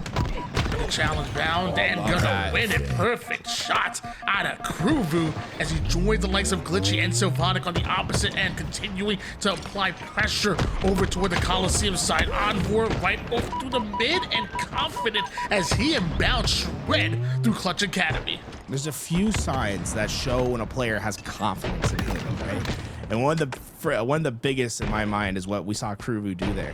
When you're in a gunfight and it's about 50-50, do they close the space or do they widen it, right? And if they're widening that space, that means they're confident in their gunfight. They're confident that they're gonna win, right? Because they're not trying to trade the gunfight. They're trying to go +1 in the engagement rather than even. And it's Kruvu backed up, opened up the space, won the gunfight, and that tells me all I need to know about Clutch Academy. This is a team that knows who they are right now, and I think we're going to be seeing 2 teams go to war right now if they keep playing like that. And the one he's confident, 11 kills, 9 assists. Obviously, he's died 10 times, but having maximum impact on the map. Meanwhile, on the other side of things, Bound, 16-12, really willing this Coliseum team forward. He jumped on as a substitute and really is showing off on this game number 2. 1 kill advantage so far for Coliseum, and Bound doesn't get traded out. Sylvanic does end up getting the cleanup, so still just 1 kill between the two. Big time.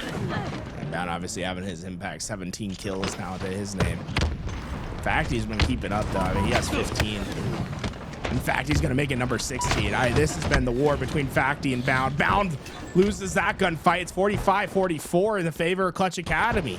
These next fights going to be so important. You see the shock rifle occupying the middle of the screen as well. Can anyone get to that, get away with it? 3 players at Coliseum going to wrap through red. It's up to Facty. Can he stay alive with this pressure coming down? Envor taking the challenge. Facty not going down. Trying to use that thruster to get the advantage over Envor and not able to get it. In fact, Envor hits a crazy 5-shot and Sylvanic. Bound gets there to help, but don't worry, he don't need it. 48-45, and the final 2 kills might just be right in front of Bound. It was bound to happen. A tied-up series going into round number 3. I mean, huge gunfights happen at the bottom of the map. I mean, maybe we could watch the last couple minutes there because I feel like I feel like that it's not like flashy or anything, but the plays that we're seeing were next level from all teams, right? And it was really the Facty versus Bound fights that mattered at the end there. Facty taking on that gunfight against Envor, not able to get that kill, but pushing him down to bottom mid. Who comes on the flank to take down Facty and to get the last couple big kills in the game? It's Bound finding those routes, getting those kills, and shooting 71% to his name. That's Mr. Bound for you.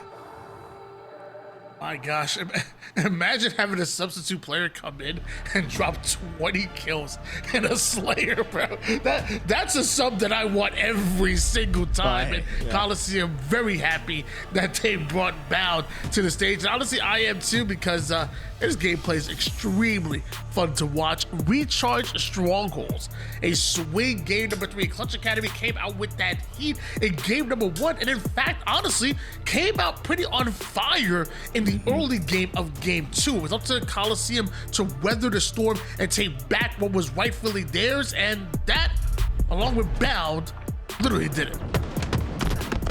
Hey, you know, the big thing, right, when we look at this series is, can Clutch Academy not fall for the same pitfalls that have taken down so many upstart teams before, in which, you know, when you have momentum, things are going great. When you lose that momentum, are you able to stay on top? Are you able to keep playing your best? We see so often these teams that are on the precipice of being considered pro, that are battling in those bubble spots. A lot of times they can come out and take those big games against teams or to create a big upset. But once they lose that little bit of momentum, that's when things start to really shift the other way. I'd love to see a team like Clutch Academy buck that trend, right? Because I love all 4 players on this team. I think they have something good going there. Prove to yourself that this is a team that should stick. Meanwhile, Bound doing Bound-like things, 3-0. 30-0 run here for Coliseum. Holding on to a double tap with Alpha and Bravo and just being everywhere on the map. And somehow Factory's like, where did that grenade come from? I don't know how, but luckily Sylvonic is able to take away Bravo BC so far for Clutch Academy. Glitchy playing into this needles. I'd consider this one of the most powerful spots on the map. But you get access to basically all 3 hills. With that shock rifle, you're going to be doing maximum damage. Not able to hit that head, though, and Druck immediately able to punish that play. Gets that kill, and you start to see the cracks start to splinter a bit more. Sylvonic winning a big fight in the pipes to keep at least some sort of control for his team, but the A side's just been eviscerated. There's no one there to stop them, and the AC hold should be in the cards. I think Bound thought they had that secured. Glitchy, did he come into the grapple or something, Tony? I don't know how he got there in time, but he might have bought Clutch Academy a little bit more reprieve than they maybe earned.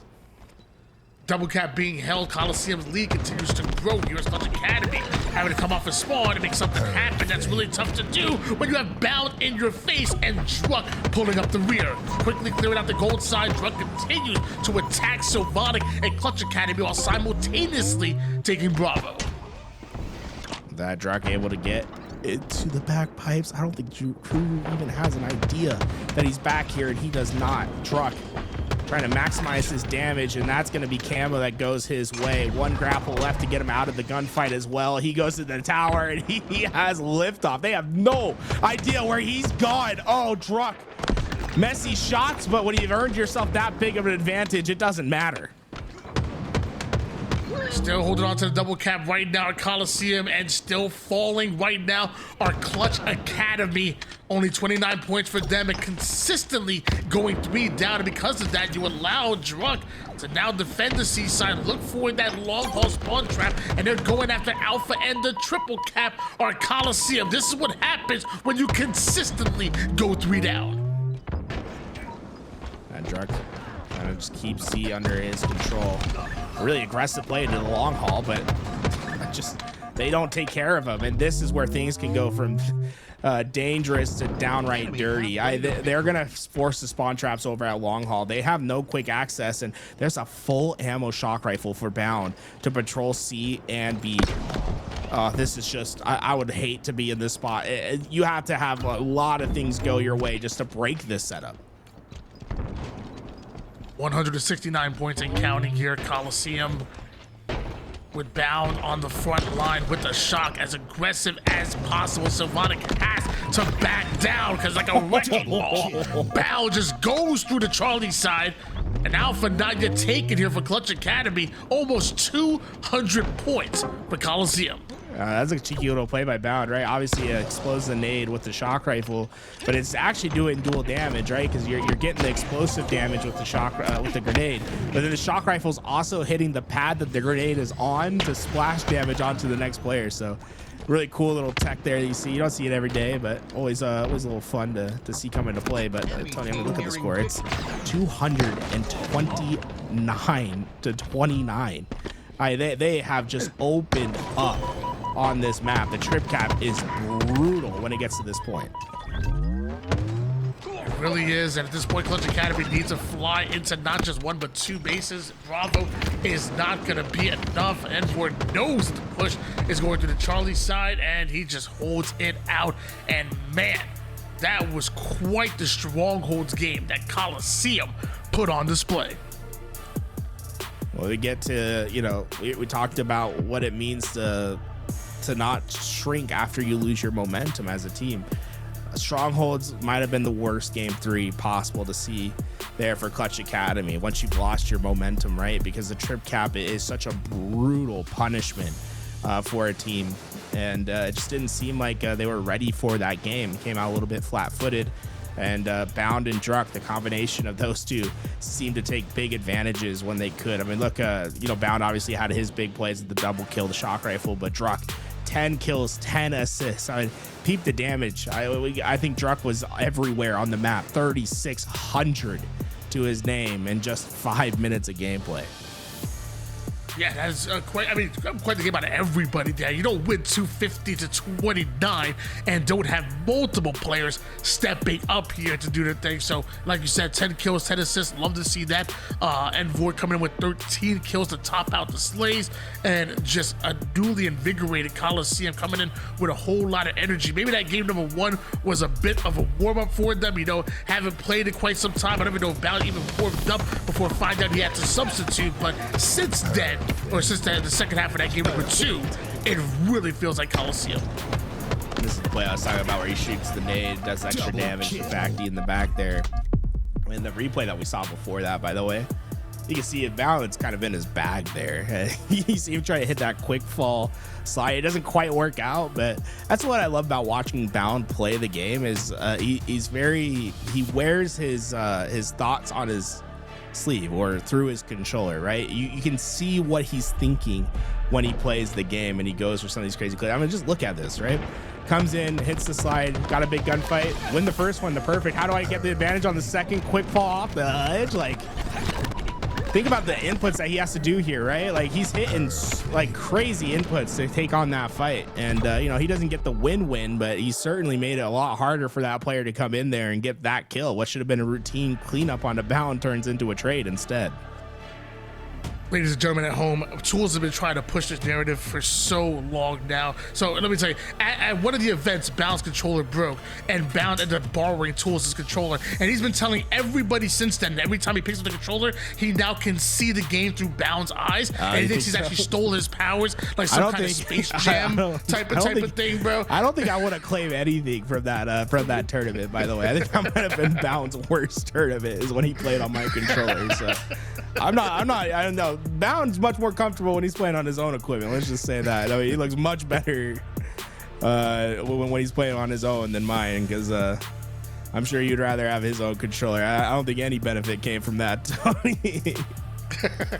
Well, maybe I stole. It is like a Space Jam situation, right? He's like Charles Barkley out there. It's like I took the.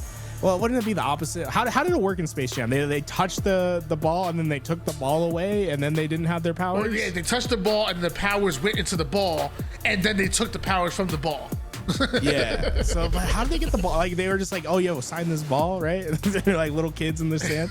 Yeah. How is it in Like Mike? He just takes the shoes off the... Like Mike was different. No, Like Mike, he was gifted shoes at the orphanage and they just so happened to be Jordan's shoes. Yeah, Jordan just donated his own shoes. I'm going to the Goodwills in Ohio. I'm trying to find the gamesters that Bound has taken to donations. You know what I'm saying? Like, and the Nikes that LeBron. Because I know Bound's going through like 4 or 5 gamesters a day. So it's like without he's pressing buttons.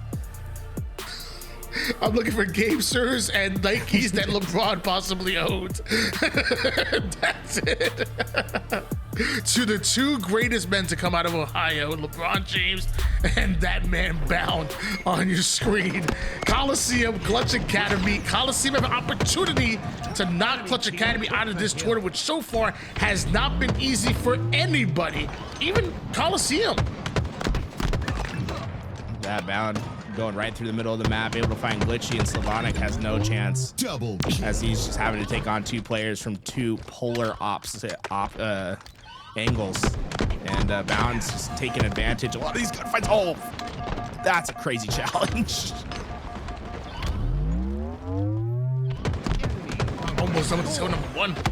Coliseum speed blitzing through this hill. Meanwhile, Bound trying to speed blitz through Clutch Academy over towards the crystal side. And by the time they make it over toward that hill, it might just be too little too late. But no, at the last second, they somehow get Coliseum out of the hill. I mean, honestly, I'd maybe think about burning off some time there. They're going to just have to get the hill, but I think there's maybe an option there to play for the rotation a little bit more strongly. But at the end of the day, you win the gunfights in the mid-map, you're going to win the rotation anyway. Krubu needs to hit some big shots. Hits the first. Can he get the second? He knows, but can't get the angle as Boo Boo Doo just not giving him an option. And for using that height in order to get a nasty triple kill, no weakened player will survive as long as he is on the map and not even playing for the hill and trusting his teammates to do so. As he gets a head start toward the perimeter that he knows that Clutch Academy is going to be attacking from. Heads of play and the chess game that Coliseum play. They're thinking 3-4 steps ahead. Clutch Academy, they're still trying to find the board. Look at Drucken, so aggressive onto those spawns.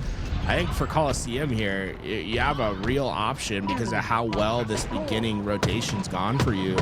If you find these next couple kills, you can start thinking about burning off some time. I mean, look, they could be up 2-0 with only 33 seconds taken off the neutral clock. That's like next level. And that's what they're just going to opt to try to win this as fast as possible. And I mean, for good reason. I mean, they're just winning slays at a pace that is untenable for Clutch Academy. They need to win a one-on-one fight, and you can see how hard that is. I mean, Balance not making anything easy for him. I mean, you got two players across the board, almost every side of Coliseum, outslaying the entirety of Clutch Academy right now. In fact, he hasn't found his first kill just yet here, and Coliseum are just playing at another level. Every second or minute that goes down in the series, every game that goes down, they seemingly have gotten more and more confident until you see what you see in Coliseum up 2-1, up 2-0 in this game, and looking to pull off the gentleman sweep. Yeah, in fact, he's in big danger of going to the agency here, but he'll get his kill before he goes 007.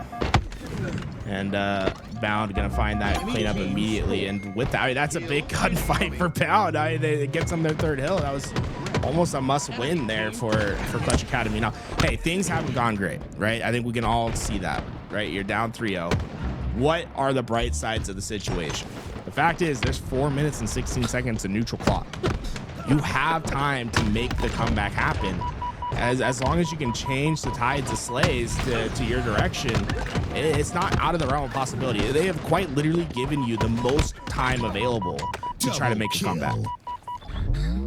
Down 0-3 with Envor peeling your head off with Sniper, and Tools has the gall to say, you know, what's the bright side of the situation? I don't know. I'll make my 7 p.m. appointment, my dinner reservation. Dude, Coliseum are running house. There is no bright side to this. Hey, I'm just going to say, if Clutch Academy find themselves tied 3-3, or trying to tie 3-3 with 20 seconds left on the clock, Tony, I'll get a tattoo of your face on my freaking rear end. If okay, some hey, way, yo, somehow, Drug. Clutch Hey, I'm making the call now. I'm making the call now. I'm making the call. We've been setting this up, Tony, the entire time. Get ready. See, there's the first step, baby. Back with the perfect kill in the feed. They just got to get him out of the hill. They do. It's just Boo Boo Doo Boo that's alive. And with that, Clutch Academy should be able to win out these spawns. You see the spawns of Coliseum starting to get all the way on the red side on the far spawn. And Glitchy can win this gunfight. He might be able to just keep these guys far enough that they won't have an option. Hold up. You nervous now? You nervous now? You nervous now? Clutch Academy You forget what the first half their name is? Clutch, baby. Whoa, big 3 down. Oh no. 3 down. Facty, get number 3 right here. 1v1. Okay, that's a little tough. Bound's kind of moving. I'm not gonna lie. Kuvu still over towards that hill here, doubling back in and out right now. I thought this was going to be a 4-0, but Clutch Academy still have a whole lot more fight in them, but apparently so do Coliseum. They double push the hill, take it over, and I mean, things got scary. They almost put their first hill on the board, and then from there, who knows what happens. Like you said, there was enough neutral time for anything to happen, but man, Clutch Academy, it came on that game number 1 incredible. Game number 2, I think you look just as good, if not better, with the way you started that game number 2. But eventually, Coliseum just they gained their footing, and once they got control, whether it was a game or the series, they really never turned back. And Bound obviously having his impact, 16-5 in that game. It felt like he turned it on in game 2, game 3, and eventually game 4. They figured it out. I mean, honestly, it's so impressed with how Clutch Academy played in the first 2 games. And I mean, there's a world where they're up 2-0 in this series, and we're probably going to a Solitude Slayer, and anything happens in those Slayers. But you got to give yourself an opportunity to make those upsets. Those game 5s are usually where they're going to come from. I think it was critical for them to go up 2-0. And, you know, it's like, unfortunately, I'm not, you know, a pro player, and I don't have those experiences. But I'd love to hear more insights from the players that have had to make that journey, and to kind of delve into what it takes to be to not lose momentum after you lose a big series, right? Like after you lose a big game, how do you keep yourself in there? Because so often it's the same thing that happens with so many of these teams. They play well, they get a big upset in the bracket, they win a big game against the pro team, and then they lose a heartbreaker, then they lose dramatically in the next couple games. It just happens so often. It's a story that's been told throughout the years of Halo. Absolutely beautiful play so far as they continue to get even better and better. We give a huge shout out to our sponsors here. You know, DSA coming in, $1,400 prize pool. Absolutely love that and what they do for the community. AMD with that amazing giveaway, and ultimately we come back with have more of the lower bracket. But you know what, I'll bring a quick question up there.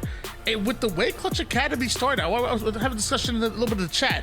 With the way Clutch Academy started, if Coliseum didn't bring in that substitute Bound, did Clutch Academy have a chance of winning that series? While we talk about it in the chat until we come back here for more of your lower bracket action.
we are back once again with your DSA Halo Open Series number 1. $1,400 on the line today, and we are deep into the brackets. If you're coming for the first time, you come in at the best time. I'm Why Not Be Reckless, aka Why Not Be Casting, and I got my man Tools with me.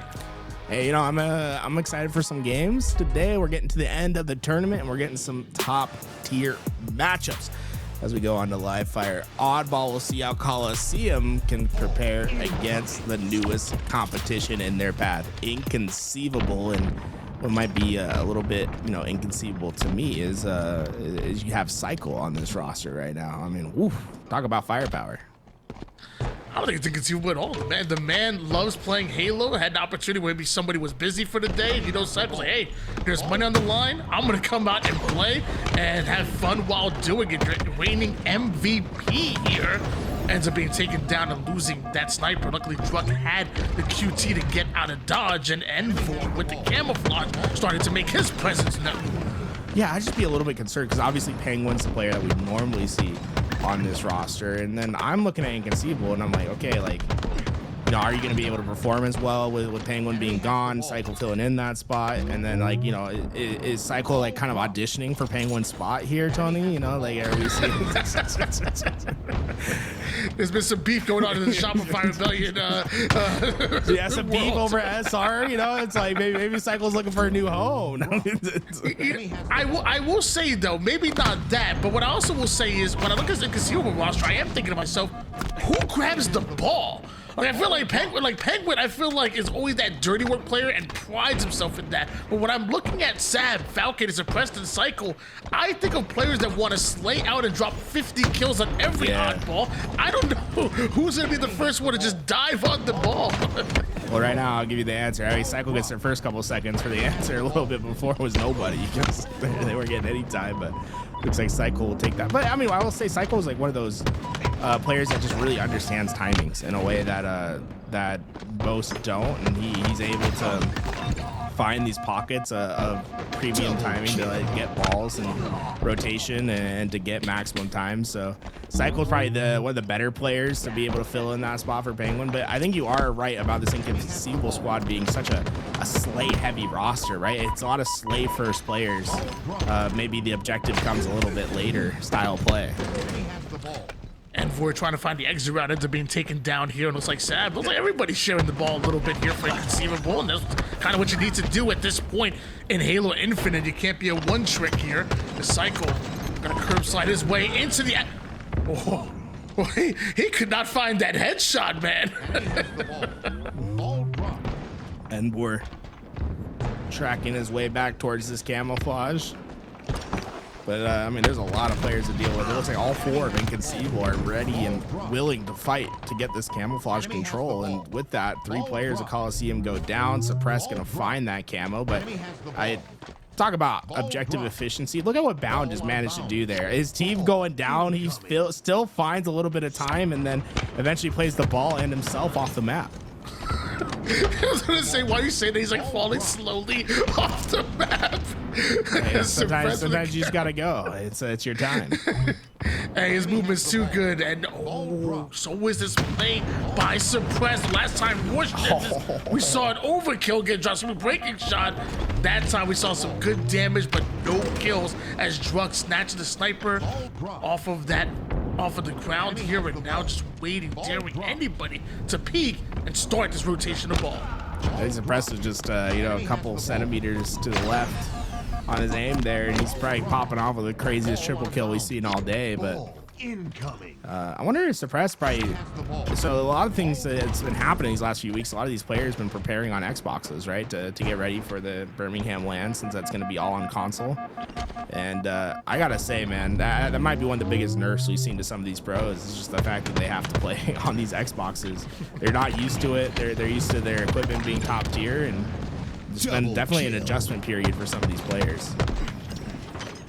Yeah, I saw somebody tweeted out earlier, saying, hey, are we all going to be playing on Xbox here for this tournament today? And it was quickly turned down. And, so maybe we pop into the PC for this tour when there's big money on the line, $1,400 to be exact. And then back to scrims when they'll probably go back to the Xboxes. But 41-10. And Druk hitting his shots. Love to see that. Dodging nades left and right. Camouflage guard about 25 seconds. And who cares if your teammates there? I don't care. Get out of my way. The first one was understandable. Throwing the second one is crazy, though. I mean, it's just Falcade took so much damage. Hey, I was surprised that the Drunk and Soulstar were teaming on for to begin with and whatnot. Now they're just nading each other. See Boo Boo just Make sure bounced you're the locked ball in. off Bound's head there. He's like, looked like he's doing some fancy, like he's gonna be in the dunk contest or something.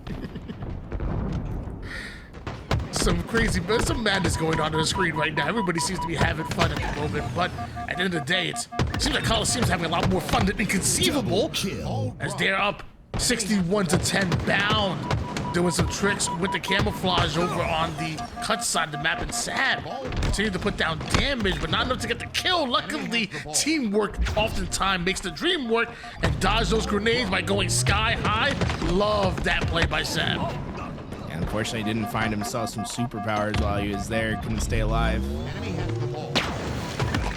Boo Boo gonna be able to close that space. Has the green goo for suppress, and thinking Coliseum just has Inconceivable's number right now. It's been really tough for them to even find breaks onto this ball. It's just been a very sound round so far, and finally the noob combo missing. But Bound's been really heads up on the rotations. We haven't really been talking much about him this round, but his ball rotation has been top tier.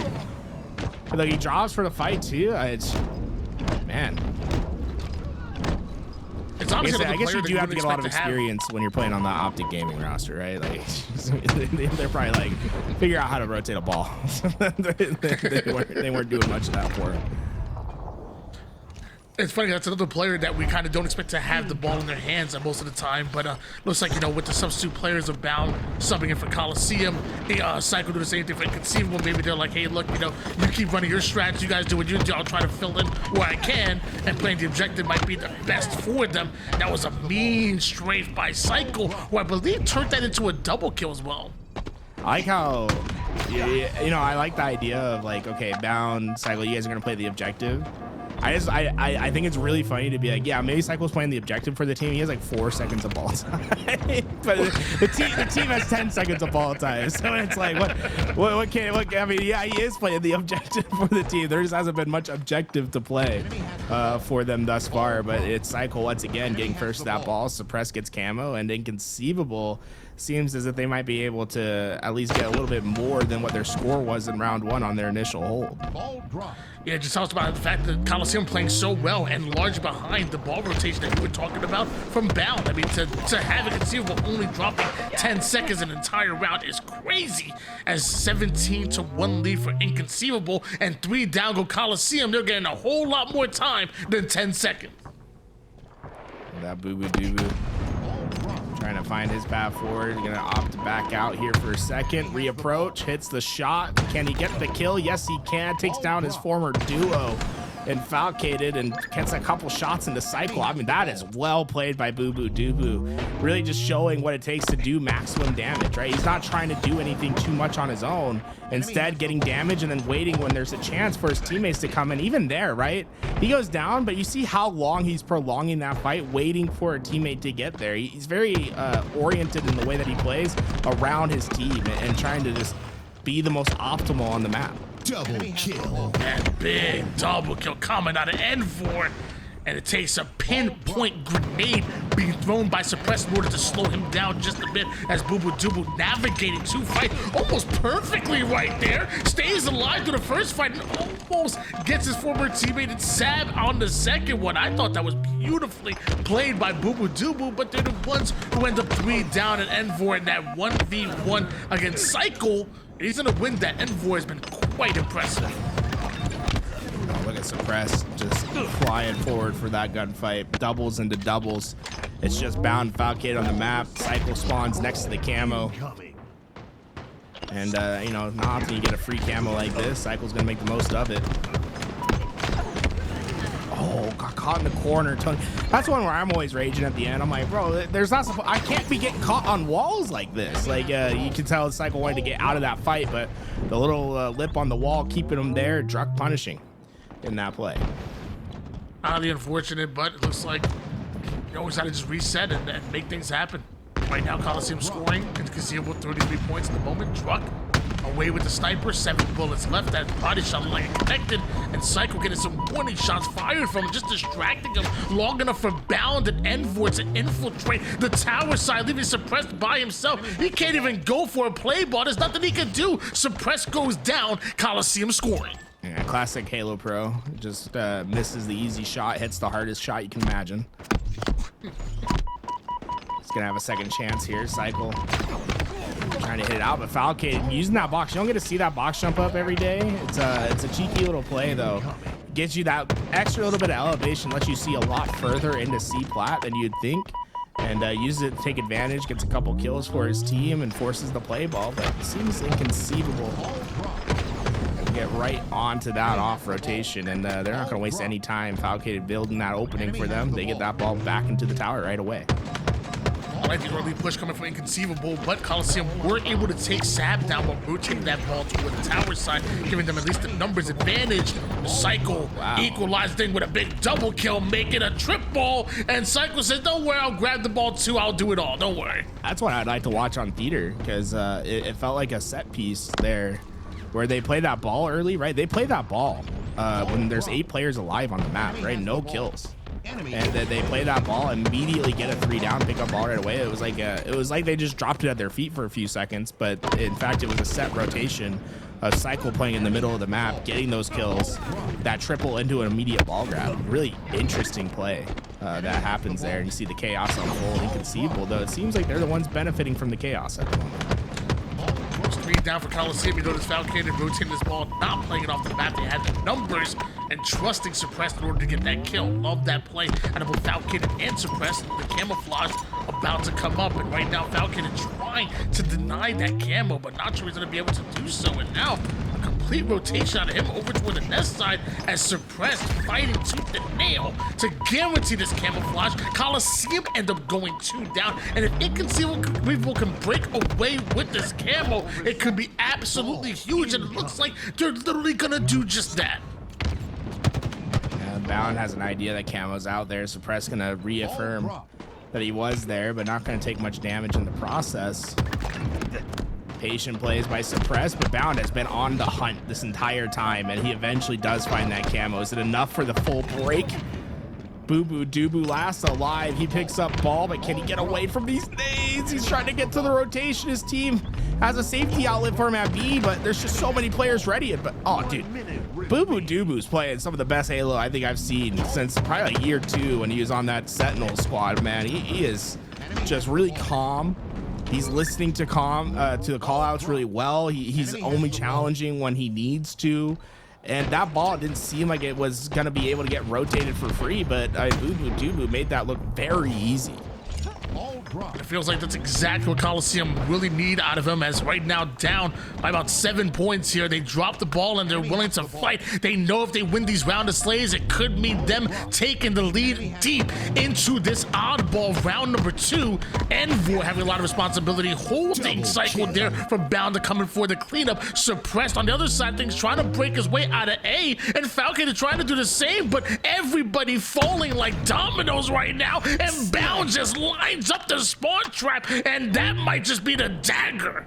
I just saw Bound cancel about 15 animations in the 10 seconds.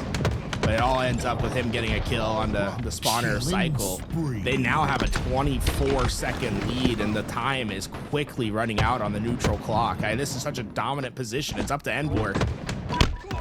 He gets the first, gonna get the second. Sab down to 1, but the win for Inconceivable in the gunfight, and able to bring that ball towards green and then right back towards the nest. Interesting rotations, but it's working out for Inconceivable so far. They need to make up some big time here. Feels like Envor wanted to get a clean kill, maybe play that ball off the map, but with that trade wasn't able to do so. And now you see Sab and Inconceivable just set up here over toward the tower side. As one gets taken down, though, courtesy of Boo Boo Doo, we do see some time continue to go on the board for Inconceivable, who are about to take the lead with less than 30 seconds on the clock. Another trade goes down over toward the mud side. Envor trying to get involved with this camouflage. She would love to get a kill and stop them from playing the ball. And that's exactly what he does. The backsmack, the repulse, Envor, you animal. I talk about getting an and one finish there from Envor. Envor not trying to get himself into that fight until he knows that ball's not going to get played.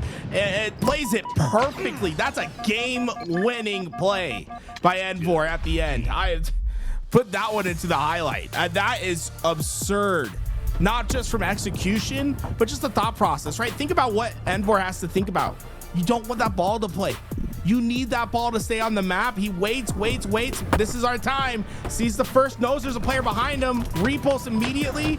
Now it's about winning the one-on-one. Big shots, the help there. Big win, no play ball. That's GG in game one. Ladies and gentlemen at home, you have to understand that. Like, obviously there wasn't a trip board over or even a kill tag, but if you know ball, anybody who's actually played and grind this game where the casuals just won't understand what that was literally a round winning play. If Envoy doesn't get that exact 3 kills, they lose it. If he trades out 1, even 2, they lose that round. That was perfectly played, and it wasn't like a flashy kill tag or even an overkill. It was just beautiful, fundamental Halo, and just playing from point A to point B and just taking your time. That was honestly beautiful. I'm sorry, I geeked out for a little bit, but Envor, you deserve that. Well, that's the DSA play of the game, because it's clean, it's well executed, and it gets the job done. Just like how they'll get your tournament well run and get the job done. Get it, Tony? What do you think? I get it. I think let's book it for the rest of the for the rest of the DSA Open series. We got the DSA play of the games. Well, Callus, if you could do me a favor, I think we need to hop on with Envor with Lee, which at this point I think Lee might just be an acronym for locked in, because he had to be just that in order to guarantee that round and that game. We got to give him a spotlight going into Slayer on Origin. First to 50 kills takes the win. Might as well 12 minutes on the clock. And Envor, it's yours. He's going right for the back flank here. Not catching the timing he wanted. Suppress, a little bit more patient there. Bound left to his lonesome, but oftentimes when his back's against the wall, that's when he makes his best plays. Able to find a couple more. Cycle ends up getting the rockets at the end of it, but Bound making the calculus much more difficult for Inconceivable than they probably wanted. Ladies and gentlemen, that's why I do the easy job in casting, and I'm not a professional observer like Callus is. I'm going to keep my opinions to myself from now on, as Psycho goes over the long-range snipe with that rocket and taking damage from across the map. A little uncomfortable of a situation, but navigated quite well to get his shields back, and now height belongs to Psycho and Inconceivable. Suppress gonna have so much sniper ammo to work with here. It's almost like Suppress went up to that window expecting that to be a headshot. Like, he didn't waste any time on the shot, and that's 3 down. Oh no, Coliseum could get spawn trapped here. Suppress is thinking about trying to hit him off spawn, but was a little bit too early on the rotation.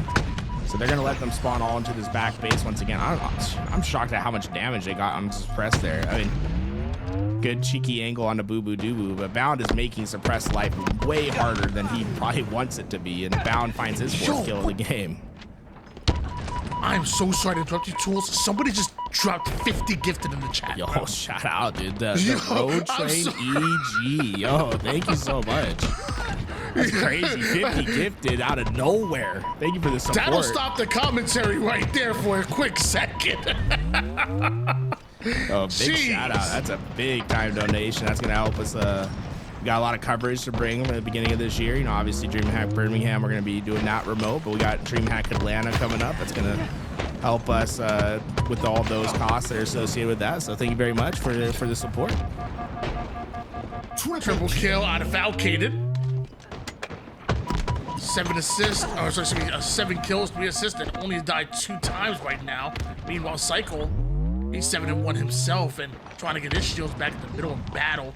Off-screen Bound, it's a backsmack, turns that into a double kill. Cycle gets overwhelmed by the damage, forcing him back and over towards his former duo and Suppressed. Booba Doobu trying to use that height. Drug comes in on the low ground out of nowhere, and Envor uses it all as a distraction to try to get away with rockets. He did end up getting a big prediction rocket there onto the second player, but Inconceivable's lead is just spiraling at the moment. It feels as if Coliseum, all the plays they've had, you know, big ones have been there, but they've all been to stem a bleed, right? To react to the big play Inconceivable is already made. They need something to call their own to really bring up the pressure off their spawn. So Prince taking a whole lot of damage here while trying to get a snipe. Not able to do that. 2v2 situation. Cycle right through the mid-map as we see him do so often. Trying to catch up towards Falcon, who's in battle and needs help, but ends up getting 5 trying to get there. And Falcon goes down as well. Sab may have cleaned up one of those kills. Might be good to hold on to their already double-digit lead, but Coliseum getting a bit of an advantage. Look, what do you need to come back into this game? Step 1's going to be the power weapons, right? Sniper, rockets need to start going your way. Step 2 is going to be spawn trapping. You need three downs to simplify the map and to let your snipers get into premium position. Envor might have just done that, but is it Bound again that's just hiding in the corner back here? Oh, no, it's Sab this time. Sorry, my bad. Wrong team. I was like, a lot of plays where there's just a player lurking in the back, not letting themselves be known and getting a kill off of it. It's been a big play each time we've seen it. We talked about it before. Sometimes that unpredictable play is the play to be made, and Inconceivable may not have the double-digit lead anymore, but quite some. And you know what? Let's go right back to it. Or will Boo Boo Doo make some plays here with the snipe? Majin Boo Boo doing his thing, takes down Sab as well, wants to stay alive, sees Psycho on the right side and just curb slides his way out of there, trusting Bound to get the kill. Jeez, really? Boo Boo. I mean, Boo Boo's been playing this really patient, hasn't overextended at all with this sniper. He's just trying to maximize his value with it. And he has 2 bullets left. Big one onto Foul. He tried to line it up, and Falcated punishes him immediately for that. But look, this was a double-digit lead at one point for Inconceivable. Coliseum has been chipping away. It's just one rotation of slays for them to get this back to even. They are within striking distance. The execution's what's going to be big here, and Bound's looking for number 14. What are the wise words of yourself here? Are they running out of runway to play with? As Inconceivable slowly start to claw their way closer and closer to the 50 kill mark here. Coliseum, you can keep trying to make it close, but Inconceivable are right there. And Sab, although not many kills, he has plenty of damage and assist, and his teammates are loving him for it. Yeah, I think right now the thing that's punishing Coliseum the most are kills in position, right? Like, or kills that were in position that are lost, right? So in baseball, you have the idea of runs in scoring position. When a batter gets to second and third base, can you get those runners in? What we've seen so often is the one shots being ready for a cleanup and no one there to clean up those one shots. Inconceivable time and time again are getting away with their lives, and that has been a huge difference maker in this game. It's last chance, last opportunity now. Envor has sniper, they're down 3. It's time to execute. Down by 3 kills, Inconceivable only needing 2. Envor wants to make some plays with the sniper with his teammate going down here. That might be real dangerous waters to try to tread through, and eventually Inconceivable able to get that 50th kill before Envor is even able to get into position with that sniper. Highly unfortunate. Maybe a comeback was on the horizon. I think the big thing that I talked a little bit about it is those runners in scoring position, right? Those kills left on the table. When you have one shots and players surrounding, are you able to make contact on the bat and get that ball out of the ballpark, right? And that just did not happen in some of those critical moments. So often we're seeing players get away with their lives, and that comes through on the assist call. I mean, look at the stark difference in the assists from Coliseum and the assist from Inconceivable. That tells you the story of those one shots getting away, whereas on the other side, those one shots weren't getting away. In fact, I'd say if we go look at Coliseum's damage stats, I wouldn't be surprised if they had more damage dealt than they had taken. It at least would be close. I think Boo Boo Doo Boo, the only player that was struggling on that damage dealt. Every other player in the lobby, I mean, look at Druck's damage dealt to damage taken there. That's a huge surplus in damage, but those kills just not getting cleaned up. Yeah, that is. It's very rare do you see a team win the damage differential battle like that, and then ultimately not win the game, especially in a Slayers. I think it's a great call out by yourself there, and it just tells me that ultimately I don't think Coliseum was playing bad, especially over towards the mid game and toward the late game. But a lot of kills, a lot of opportunity left on the table that they can't afford to make those same mistakes going into capture the flag on Aquarius here, which honestly I think both of these teams know the game obviously very, very well, and both of them I think probably have this as one of their favorites as far as map and game mode combos. Let's see. Inconceivable Coliseum, everyone getting over to that midline, but it's been tough to get the first kill. It's gonna be Bound that gets the first blood. And look at that, everyone on the Inconceivable playing really heavy on the perimeters. They just let Boo Boo Doo get away with camouflage. I'm shocked that Boo Boo didn't have more of a contest here to grab this. And I mean, how dangerous is it to let Boo Boo Doo of all players to get away with the camouflage? Yeah, definitely one of the players, one of the better camouflage players in the league for quite some time. Dean's going down.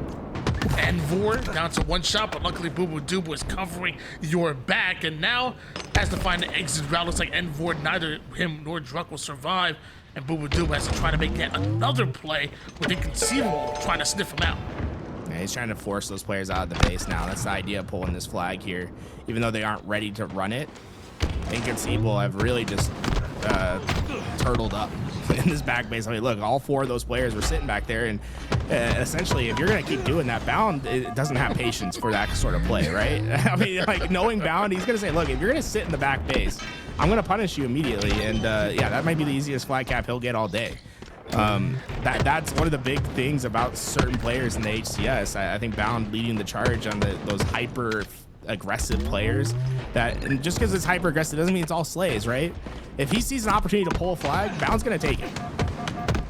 Yeah, that was a really weird situation. Like you said, Boo Boo Doo starting that flag, drawing in what should have been Inconceivable out of the base. Inconceivable say, no, we're staying here. And Bound saying thank you. Falcated, saying thank you for the double kill and trying to get the triple over toward the low car side. That was a weird situation, but it ends up being a 1-0 in favor of Coliseum. How do Sab and Inconceivable respond? Yeah, I like this pull by Sab. There's just no one in that util side to punish. In fact, Sab, I think maybe focusing a little too heavy on the slays here. There is no one playing that car side. Sab could have gotten this flag all the way back to home. You see a Coliseum, they have sent everyone on the overextend through the P side. In fact, that overextend has finally come all the way to the opposite utility, and that flag was never moved.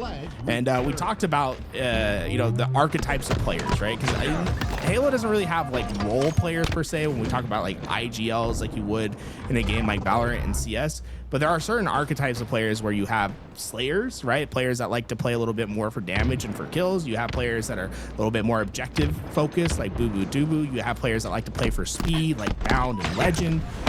Where does everyone fit in? And I think right there, you see that clashing of ideals there of how Sab likes to play, which is a very slay focused, damage first, numbers then pull, where he has an opportunity to pull that flag, but he's looking for slays that never came, and that flag gets returned. Lead here for Coliseum and Suppressed. Well, his archetype of player is one that will fly through the mid-map with the flag confidently, and Cycles is just winning fights over and over again. 3 down, go Coliseum, and Druck has to draw the line in the stand and is able to get the trade, but it looks like Inconceivable already spawning. This flag is being relayed. And I don't think anyone's gonna get there in time either. Sab's down to one shot though, trying to get those shields back. He will, and there it is, tied up, one apiece. Great flag pull that time. Everyone just trying to work their fastest to get that back through. A little chain reaction as players were handing it off in the midpoint, and it all works out for Inconceivable. In fact, they're winning the slays after that as well, so they might have an opportunity for a second flag pull here soon. Fresh off of a flag cap, already Inconceivable dominating the mid-map and forcing their way through the util side. Sab using the map as a playground right now, as it feels like he's everywhere at once, but that includes in front of the reticle of Boo Boo Doo and Druck following it up. Inconceivable were there, and now they're on respawn. Yeah, and look, I mean, Coliseum not wasting any time to get to the punishment here. They are already in the back base. Envor, knowing he doesn't have numbers yet to pull, is just trying to find something to give himself an opening. Sab going to take that fight, but I mean, in the same vein of like, if you're going to be in this base really overextended, Falcate's getting the signal that, hey, look, there's a guy in our base fighting.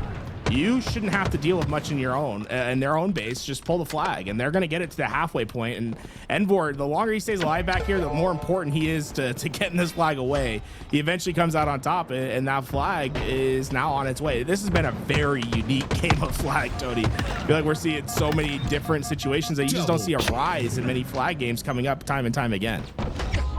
We saw some big-time communication come out of Inconceivable. We saw some big-time plays come out of Envor, but like you said, the longer he was back there, the more kills he had to get, it feels like. And as he goes down, so maybe their chances, though. Coliseum, they'll eventually get the flag over toward their side. Can they get the return here? Falcate not able to get the touch. Drug slides on in, and the return does go down. So do 3 members of Inconceivable. Is that flag moving? Yes, it is. See, look at that. A flag comes in. I mean, this has been a very interesting game thus far. Coliseum, though, going to take advantage of a 2-1 lead right now, and Bound, he's eyeing that flag as maybe another flag pull. He knows the car side spawns are in, and he's catching Cycle and Sab without not looking at all at this flank. He's going to get those kills. That's 5 in a row, and now they've done all the setup to now have an opportunity to pull this flag. They have them on a bad spawn rotation, but a big slay before that flag can get out is going to make this much more difficult for Coliseum.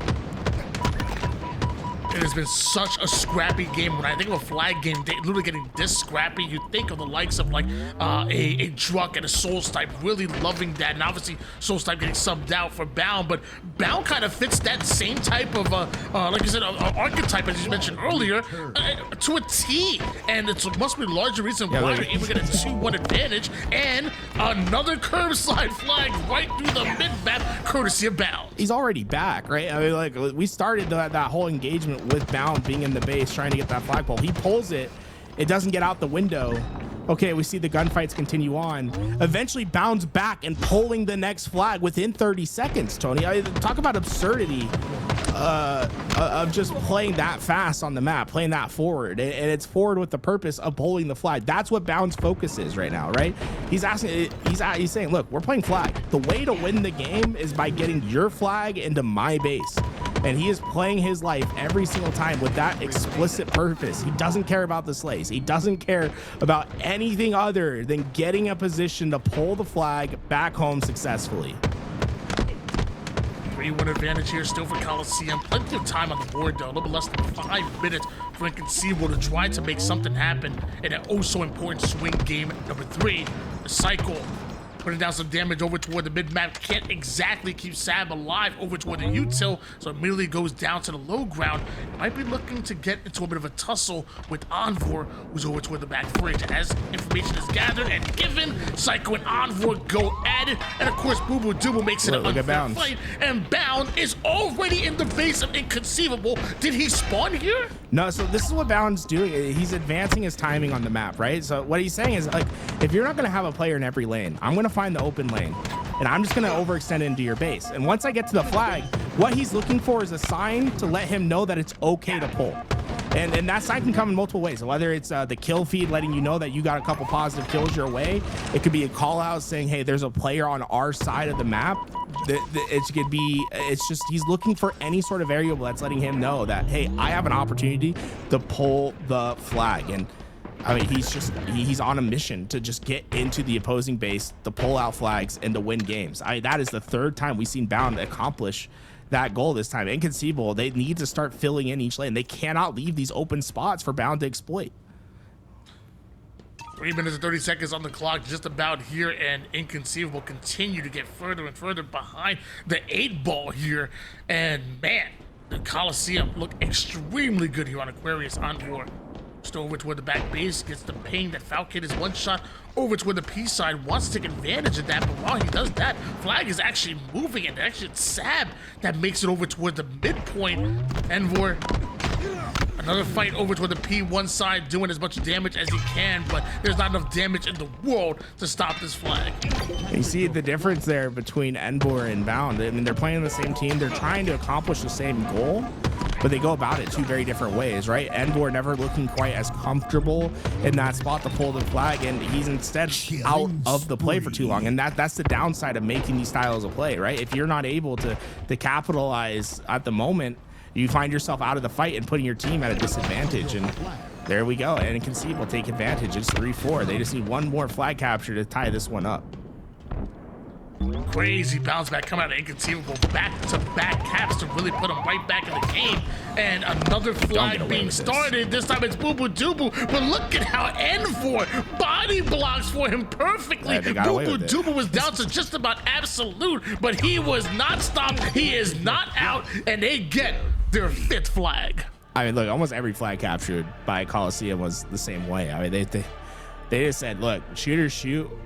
They're not all going to connect, but sometimes they do, and boy, did they execute that time. 3 flag caps by Bound, I think, were some of the most impressive that we've seen, of him just getting into the base saying, hey, look, if I'm here at the flag, I have a bigger timing window to take advantage of what my teammates are doing on the map, and he gets plenty of captures that way. The last one with Boo Boo Doo is just some absurdity. He's pulling that flag at essentially even numbers, but he said, hey, look, we have so much pressure up on the map. If I can get around the corner, if I can cheese this flag's captured, and that's exactly what happens. On the other end, Inconceivable, I mean, they played a well enough game, but it took them a little bit too long to get their flag setups. They're playing too much for the ideal. Remember what happened when Sab pulled out the flag towards the utility?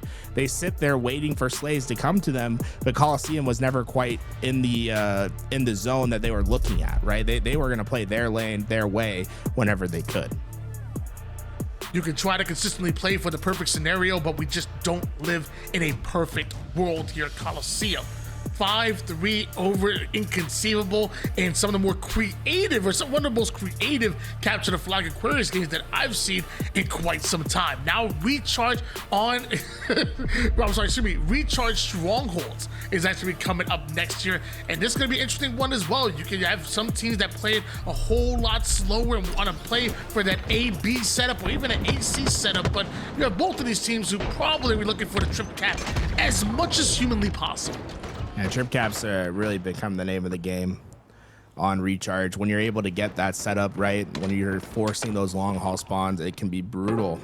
Going back to year 2, year 3, it was that Ascend squad out of Europe, what eventually became Quadrant, that were just so good at this map. Looks like Inconceivable starting off with an early double cap, but end up going 3 down almost just as early, so immediately taking back control to Coliseum, and who would have guessed it? Going for the trip cap.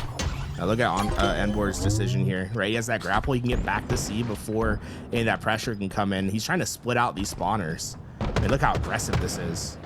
And, if it's successful, they're going to keep this trip cap for a very long time. The number one way to keep a trip cap into place is by just having a numbers advantage and being able to overwhelm the opposing side. And even though they're not going to sustain the trip cap here, the Inconceivable's position is really fragile at the moment. If they don't win the opening slays, they're going to be back into a trip cap right away.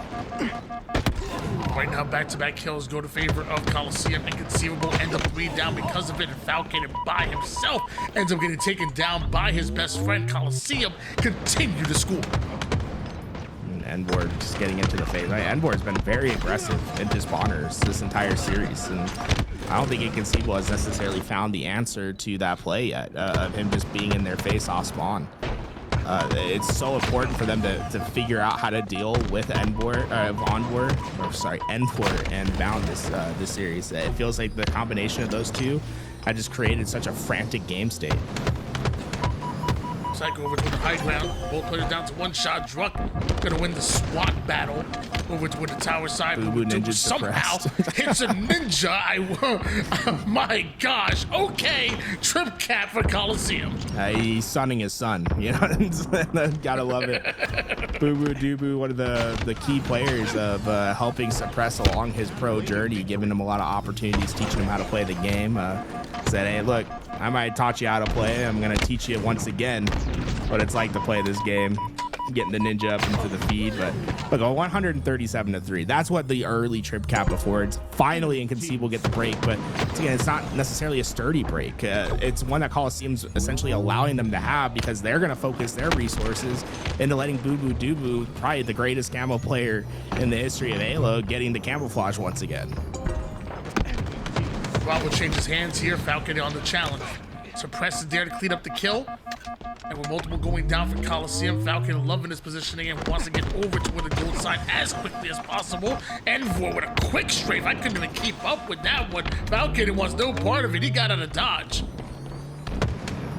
With this, they should be able to get B, but I'm nervous about if there's anyone around. And that's there is a player around. They did find him in time though. Druk was trying to bide his time to maybe find an opening when they committed to that fight at bottom mid, but I think he didn't know if Falcade was lurking into the back there. Falcade trying to use that pad. Chain Reaction did get the kill. Oh, Envor. Oh no, Druk goes down as well. Falcade, big brain. He used an entire clip, all the bullets to get that kill, but it's worth it. Falcade making the plays that really matter there, defending Alpha from across the map and not missing onto Bound as well, as Druk ends up trying to rotate over toward the long haul side. And you saw Falcon, his thought process, he was trying to grapple Adam. Falcon is confident on his way to a killing spree. And then look, just big brain as well to back up, baits the nade out, wins a clean gunfight against a very tough strafe there. Falcade went from 2-7 to 6-8 on that life. Just a big swing for his team. And look, they're starting to score now, right? That's the big thing. If they're able to spread this advantage just a little bit further and they're able to find a trip cap of their own, this game's going to look very different. Falcon entering what we like to call flow state at the moment here. Like you said, was 2-7, but has simply found his rhythm. And anybody in his path is gonna feel his pain. Bound, that includes you. 3 down, go Coliseum, and Falcon cannot make a wrong play, but Boo Boo Doo can make a right one. Yeah, I think you perfectly called it. Like, he hit flow there. Every single time he's making a decision, it was basically the right decision for that an individual gunfight, making it as tough as possible for them. But game's not over yet, right? This is just the start of their comeback, and one of the big things that's been plaguing them is not getting those camouflages. Inconceivable, they're scoring for now, but you have to feel that if you're going to finish this fight, you're going to need some of those power-ups to go your way. That next camouflage in a few minutes is, I think, going to be a critical piece of this equation. So what Tools is saying is, they need a weapon. 153 to 100. I'm sorry, never again. I apologize. 153 points for Coliseum. Inconceivable continue to score via Bravo and Charlie here. Off screen, Envor takes down Zab, and on screen, Boo Boo Doo goes right at them. Boo Boo Doo continuing where he left off with a nade that there's no way he could have predicted the grapple in that placement, but he did. Enemy team. I mean, honestly, I think he did. It's just Boo Boo Doo has been the only counter to Falcade these last couple of lives, and both times it's been by well-placed prediction nades as to his push. So maybe the fact that Boo Boo Doo's played with Falcade for years, they've often found themselves on the same team, maybe reading some of those individual plays and coming out on top because of it. Enemy team scored. Inconceivable scoring once again here. Envor and Boo Boo Doo waiting for each other and just walking through the A side, checking every single corner and wanting to strike first. There's one player that sneaks up behind them that ends up getting a trade out. Boo Boo Doo lines up cycle from across the map, barely misses, but gains alpha. Yeah, some weird hitboxes going on there with the Suppress is alive? Suppress is alive? Donnie's alive? How did he pull that one off? I thought he was for sure going to trade out there, but no, Suppress stays alive. And with that, they're going to be able to get the trip cap back into effect for a short period of time. Suppress the Don.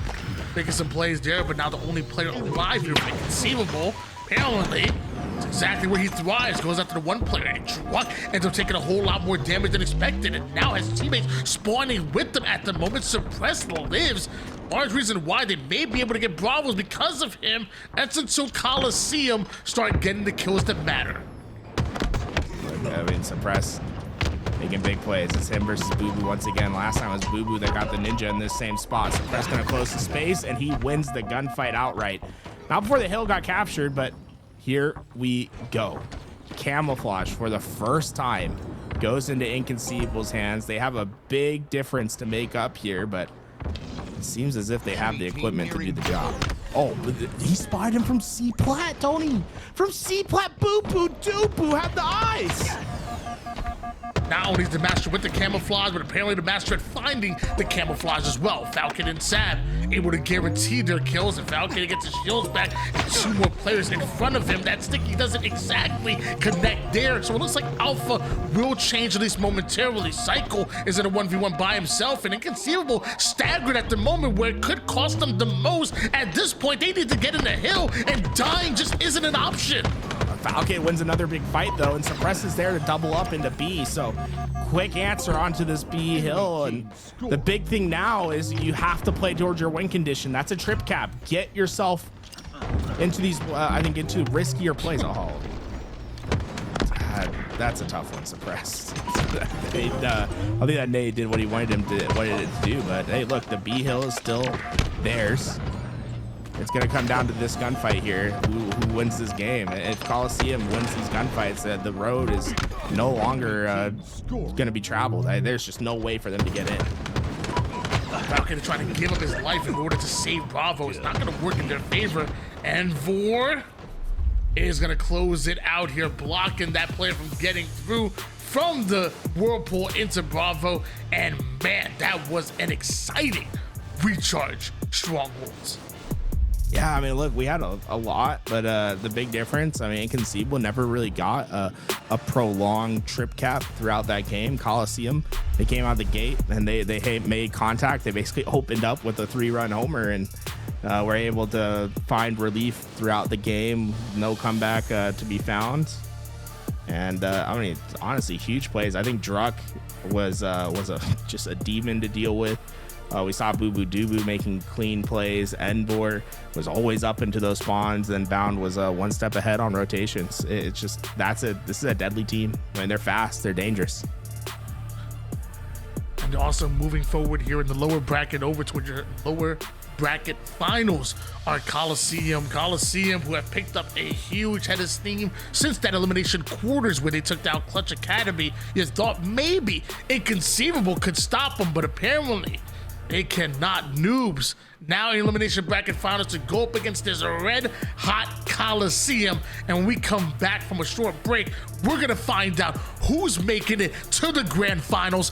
Don't go anywhere.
Triple kill.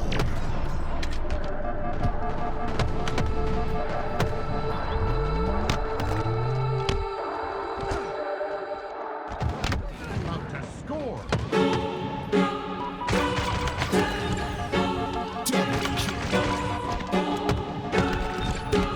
Double kill. Killing spree.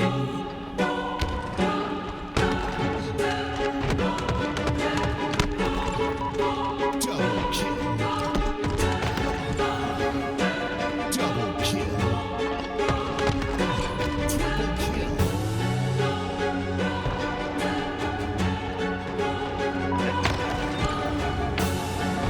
Double kill. Double kill.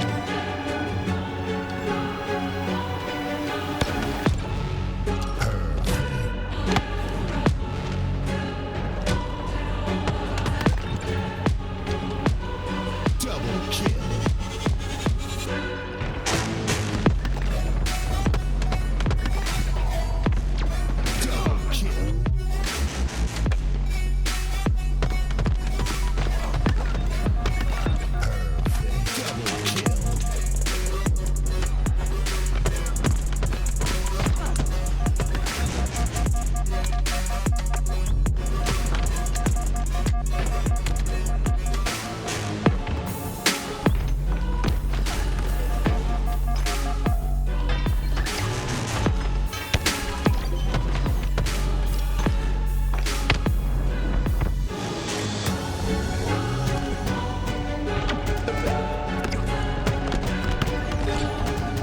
Triple kill.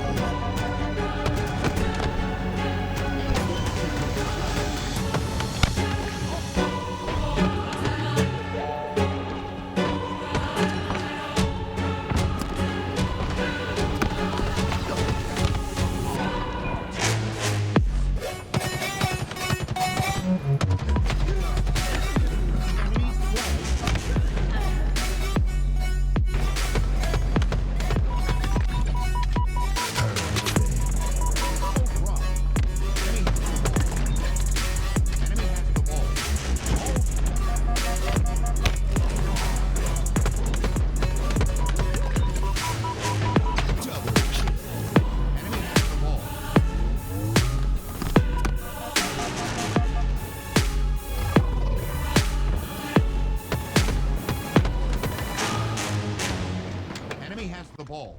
Ball drop. Enemy has the ball.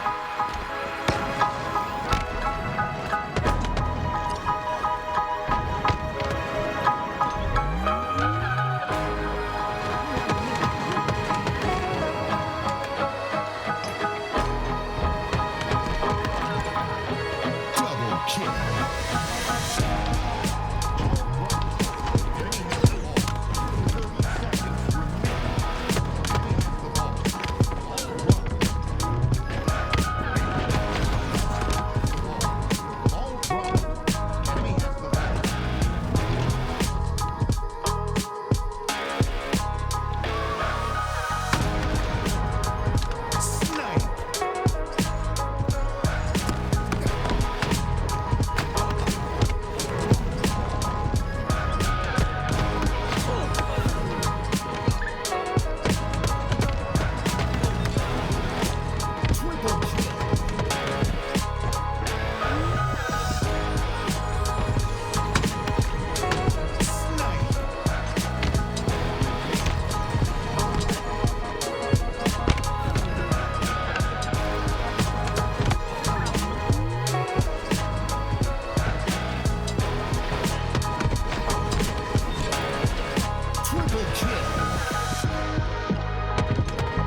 the moment you've all been waiting for, your elimination bracket finals of your DSA Open Series number 1, $1,400 on the line, and we need to find out who is making it into that grand finals. Will it be your Red Hot Coliseum or the Noobs that have been playing against Usu Benny here in your grand finals, again to play against that lion's share of that 1,400? King of the Hill live fire is where we land, and might as well start off with Coliseum. They have been going through the lower bracket and make it look easy at times. Last time we saw Noobs, obviously they lost in the the winners finals, but they made it a very competitive match, despite it being a 3-0. Then we saw them win again game 5 last time against this Coliseum squad, but you know that time they had they were playing with Soul Snipe. This time Bound joining the equation, so we'll see if maybe history changes a little bit as Bound immediately finding his impact on the map. He gets Sniper, and I don't think he knows there's a player behind. Oh, okay. Bound knows all, apparently, as he quick scopes one, then turns attention over towards Strike, over toward the back green side. Eventually, Booba Dooba awarded the kill with that camouflage, and has to dodge some of these nades here, but a lot of time coming in from Coliseum with Noob spawning on the opposite side. And just Strikey and Leor left on the map, and Leor's gonna get spotted before he can really do much. Booba Dooba giving that info to his team is gonna make this literally really hard for Leor to stay alive for much longer, and luckily for Noobs, Noble was able to hit a critical shot onto Booba Dooba, but I don't think it's gonna be enough. The stick will get the kill, and that's another 3 down. Noobs spawning at A will have quick access towards this hill, but they just are not winning in the resource battle. They just need more players alive on the map at once. They keep going first down. As Lord goes down, looks like Noble was able to take down Bound, but it looks like the Slay's advantage still start to favor Coliseum. At this point, you have to question, will it be worth punting and going towards the next hill? Because Coliseum just seems to be dominating the green side of the map. As seconds go down, Coliseum up 1-0. Noobs, where you at? Envoy went into their spawn, and it was like, hey, how annoying can I be? He pulled 2 players back towards him. Noble was on an early rotation towards tower, but because of Envor's play, the help never came back towards the spawn rotation. So it seems as if Coliseum's going to win the opening time here. And I think that was largely due to Envor's really aggressive play into A. He went in there without even the purpose of winning those gunfights, more just to keep them from rotating. Envoy distracting enemy team. Boo Boo Doo minding the gap and sending them off the map here, and Coliseum just thriving as Noobs. I don't think I've even gotten a single shot onto the hill player up until just now. 2-0 for Coliseum, speed blitzing live fire. Strikey. Enemy team took the hill. Just being patient, trying to get info about what's to come, but I think Druk has an idea that he's around here. Boo Boo Doo certainly coming back alongside Bound. They did not waste any time tracking down that camo player, not letting him have an impact at all. And Noobs, man, I don't think they've gotten more than 10 seconds in either of these hills yet. Back-to-back kills for Noobs, though, end up putting Coliseum 3 down, so we should see some great time here over towards this hill. As Lore with the sniper has 5 bullets to work with. Denial grenades coming in a little bit early here. Looks like Bound and Envor just catching up over toward the screens. Big kill for Strikey. Snipes still in the hands of Lore. It's not over just yet. A hill grab here can put you right back into contesting for the game. Leor. Plenty of snipe ammo, right? It's up to him to hit the big shots to stop them coming in, but the first kill, first blood, going to Coliseum once again, and that's going to make life so much more difficult for Leor. Nowhere for him to go. He goes down and the breaks in. Big shots going to Strikey. Oh, grenade shreds his shields. Even better grenade. Gets him a cluster luck and a little extra damage on top. As Boo Boo Doo and Bound try to find their way over toward the key door side. It looks like Lord the first one to go down. Boo Boo Doo gets aggro, and the movement too smooth. They have no idea where he's at. See? Oh, Boo Boo Doo, the punch never full. You got him out of the window. He's able to use his directional input to get himself back in without ever hitting the ground. Very walking on air there, and keeps him alive. The spawn's coming close, and they know green is the next location. Envoy on a great flank, and you know, better awareness from Noobs there, just to basically aimbot where that flank was coming in from, but not before Coliseum's going to take advantage. A 3-0 lead, and just really no wasted time from Coliseum on getting in these hills. A man so smooth he could probably moonwalk on water with steel-toe boots on, loving the way that Booba Dooba and Coliseum are playing this game. And for being an absolute nuisance, forget jiggle peeking. My man is just sliding and dodging, playing the environment perfectly. 3-0 lead for Coliseum. He just never had a doubt that what he was trying to do there. He said, it's all speed, it's all slides. Try to make myself a difficult kill, and did just that. Boo-boo doo-boo. Instead, lurking into the back, he finds good timing onto the first, pushes another player back, and they're playing a lot of the time this time around, as they're focusing more on letting their camo go free, getting more slays. So we saw hyper efficient Coliseum in the first 3 hills, but now that you're up 3-0, right, you have you can afford to play a lot more slay heavy and to focus on getting some of that neutral time off the clock. Finally starting to see Noobs catch a couple kills their way until down. It's a hot 5, and when talking about players and archetypes earlier, I feel like one that really has kind of evolved his game to really play with his new team would have to be Envoy. I feel like Envoy really has just sped up his game so much. Always had a nasty shot, but now he's just flying and 5-ing, this time flying into 2 members of Noobs that end up putting him down, but all of this time being drained that Noobs desperately need. That boo-boo doo-boo. Up top, basically the power position on this hill with the tower. Sniper basically gonna shut down the entire left side unless they hit some big shots or Boo-boo misses. Ooh.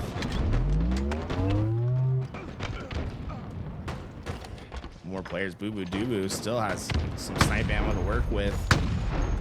Not able to hit those shots, but Strikey and Noble haven't been able to get near this hill yet. And by the time they start working towards it, you see a lot of that damage is translating into eventual kills for Coliseum. And more importantly, Boo-boo Doobu's just never gone down. This tower side has been the pivot foot for this Coliseum squad. And as long as they have control of it, Noobs isn't going to be able to get into that hill and to stop the time. 1 minute 22 seconds on the clock. Clearly Coliseum are not playing for the scoreboard at the moment. They are simply playing the shot clock right now. A whole lot of Slayer being played. It's going to get even worse. Even if Noobs manages to somehow take this hill, which doesn't look likely right now, the hill moves to top mid. And if Coliseum continue to control tower, how do Noobs get back in this game? Bound just being a nuisance, able to find the first. Like, there's a minute of neutral time. When we came into this hill rotation, there was 3 minutes and about 40 seconds of neutral time. So they've wasted now 3 minutes off that clock. And at this point, it's just a few more slays for Coliseum to get the job done. And you see the stark difference in this in the KD columns for both these teams. Coliseum are just having a breeze at this, just finding these slays, and Bound's been leading the charge. He has the most slays, most assists for the team, and you can see that patented fast flying gameplay has been coming through, right? He has the most engagements in the lobby by far. Yeah, it feels like Bound's been absolutely incredible for this team and whatnot. I mean, two of my favorite POVs to watch would have to be Bound and Breaking Shot. As I say that, Bound does get shredded by Noble. Great shots by Noble, who finally finds the hill, but with 13 seconds left of neutral time and having to cap 3 hills at this point, we might just want to move on to hill game number 2, excuse me. See Bound controlling the bag, find another couple kills. And at this point, it's just desperation for Noobs. I mean, even if they get this hill, what has to come next might even be close to impossible. You have 8 seconds of time of not being in that hill to capture 3 consecutive hills. I just don't see that happening. It would be quite an amazing comeback if they were able to do that, but that just might just be asking for way too much. You do find yourself in the hill and no neutral time taken down, but that's until Envoy goes in for a bit of a flank here. Big shots on Salor. 4 down go Noobs, and Drux somehow grabs that sniper without even stepping foot in the hill. Now that's Surprised he didn't talent tell right his there. team. He's like, yo, step in. Let me see if I can get these guys off spawn real fast. Nah, little PM.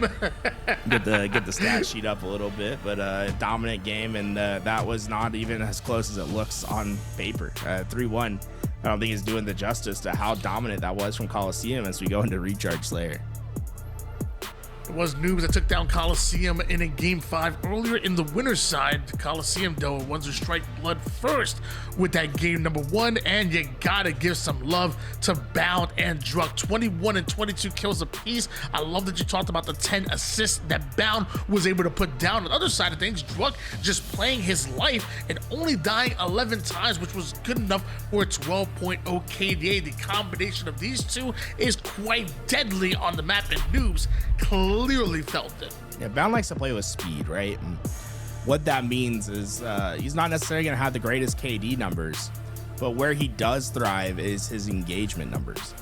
He's just involved in way more on the map than the average player is. He's getting more kills, he's getting more assists, he's getting more deaths. And just because you're getting more deaths doesn't necessarily mean that's a bad thing, as long as those deaths are to an endpoint goal, right? If they're accelerating your win condition, you're okay with it having a teammate that's going out and dying way more often than the others. It is something, though, where it can get you in trouble. If things aren't going your way, those deaths aren't necessarily going to stop, accelerating like your kills and assists are.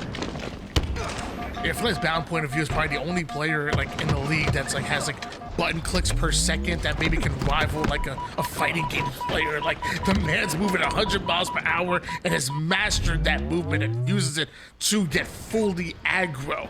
As Roche might want to do with his camouflage, finds the one-shot Druk, who's not able to get away with Shockwave from 2 more players in front of him. Love the sticky grenade attempt, but it looks like it's going to go a bit wide left, and so is Boo Boo Doo on his way to the respawn screen, making a double, and Druk, it may not have died before, but Noble is going to take care of that. Roche was one of the most impressive players that I think we saw throughout the winners bracket. I was just watching the games before we got on the cast. He's been really consistent today, especially in the Slayers. I gotta give some big love to him because he's been grinding it out for a long time, and he's finding himself on one of the better squads now, and it's really been a big journey for him. 12-4 lead here for the Noobs, quite the start, and what must need to bounce back in this game number 2. Coliseum really punched him in the face that game 1, and Noobs are recovering and doing it well. As Warsh, your man at the winner's side, able to take down Envor. Now 15-6, not done just yet. Perfectly placed grenade gives Warsh the double kill. Not quite done. Snapping onto the call out from across the map, but somehow not able to find the angle that was needed. Yeah, but they still are going positive in these engagements right now. Coliseum seems as if the strategy from before hasn't been working the same way, but that might change. As you saw Bound come in, he gets the first blood. Boo Boo Doo got away with his life. It looks like Roche maybe got a blood shot there, and with it, that's a 4-down swing for Coliseum, and more importantly, now they're gonna have them trapped on spawns. You're gonna see Noobs have a lack of space. Oh, actually, they did get split spawns in the pipe, so they're pretty well positioned. My bad. I thought they had some players with pipe side presence, so this is basically a neutral fight. Trade goes down over toward the goal side of the map. Oh. Druk. Oh, did he just? Yeah. The drunken fist right there.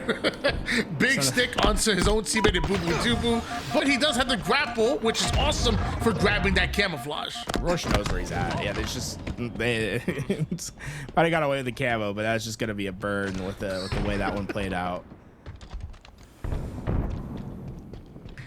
If you're drunk in that situation, is that a my bad moment? You just not say anything, I pretend think he he doesn't just thought he had a notice? frag grenade, to be honest. Yeah, but what do you say afterwards? Is it a quick my bad, or you gotta pretend doesn't happen? Keep calling out. Say I stuck you. I'm not We've even all admitting been there. to it. We've all If thrown a anything, I'm bad screaming nade. at you for running into my grenade, like you ran into my nade. Sometimes you're the donut. You throw a bad grenade and you just have to accept the fate that comes with it. And never in my life, I say it when I played with Tony, never in my life have I seen a worse thrown nade than the nades that Tony throws. You wouldn't believe it. They land at your feet consistently. Get out of my way. 33-15 lead in favor of the Noobs. Things just going their way simply on the map. And again, a bounce back of this magnitude is what was needed. Noobs are the ones who knocked Coliseum down to the lower bracket to begin with earlier here in this tournament, and they're playing like it in this game number 2, where honestly, I didn't even recognize them in that game number 1. 15 kills is what's needed, and Coliseum just find themselves way too far behind. Yeah, look, they're basically at the end of their runway here. You don't have much left to give up. Untraded kills are to your detriment, and even traded kills at this point are to your detriment. This is what you need, 2.3 kills per death at this point to win the game. I don't think that's happening. At this point, the question now becomes really like who's going to win this game, but will there be some steak served on the menu here as Coliseum 7 kills away from avoid the spectacular. Strikey taking a whole lot of damage, like his teammate is there to be that shield. Cover his body, Strikey right back in, little bait and switch action. Love the damage going down, target prioritization looking good, but eventually they go 3 down, and Warsh, he's running away from one fight. It might end up into a whole nother one here from the tower towards blue. They were able to pick up that damage though. Left behind, Noble swinging in.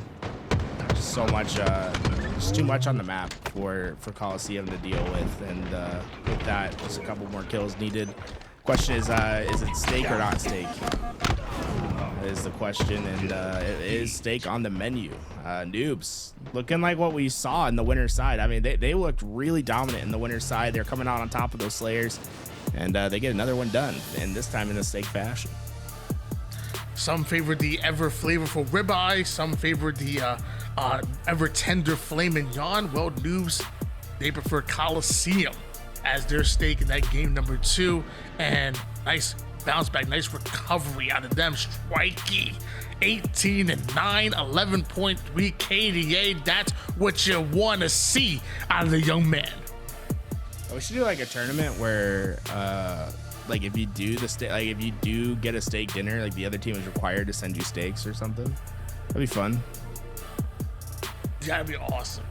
I love that idea. And it'd make you really think about participating in the tournament, right? You'd be like, do I want to send a team a steak dinner? Hey, steak can get expensive, brother. I Really promise right you go to the right spots too, man. Oh man, this is a nice spot that serves a table. Yeah, how many steaks would you man. have? How many steaks would you have bought today? Because you played in the tournament today, so how many would you be on the hook for? We didn't get staked. You didn't get staked? No, Someone link Tony's data hive in the chat real fast. Even the game in the upper bracket where we got slaughtered, actually, I don't think we got staked, actually. Anyone have Google Translate? What'd they say in chat? I didn't see it. It was in Spanish. We got one of our Spanish. All right, someone.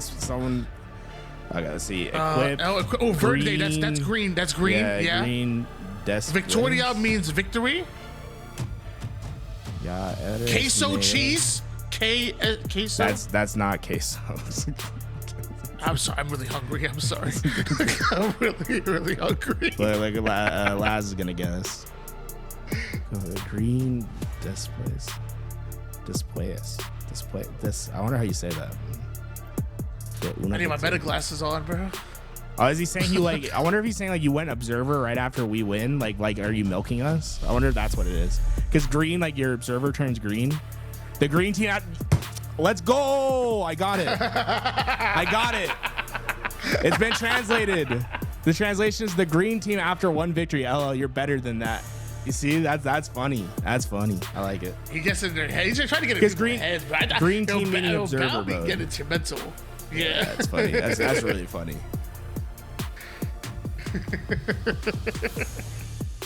Oh man, capture I the flag. I can't believe I got there, Tony. I'm not gonna lie. Hey, you know what? Process of elimination. You know, a little bit of what do they call it? Deduction kind of thing, and we can figure stuff out. Put me in the streets of Mexico City right now.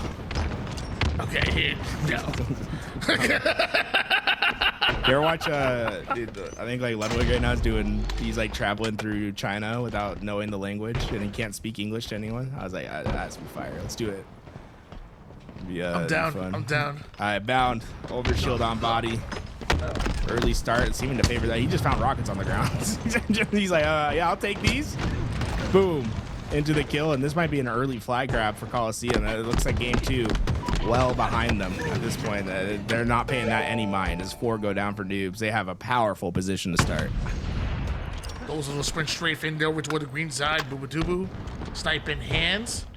Looks like he was looking for the spawners. Now Noah's going to be overextending towards training, so he immediately relocates and dares them to cross. In order to do so, you have to go through his sniper reticle and trust in his teammate to get that cap. It looks like he's going to play the opposite side and now double back.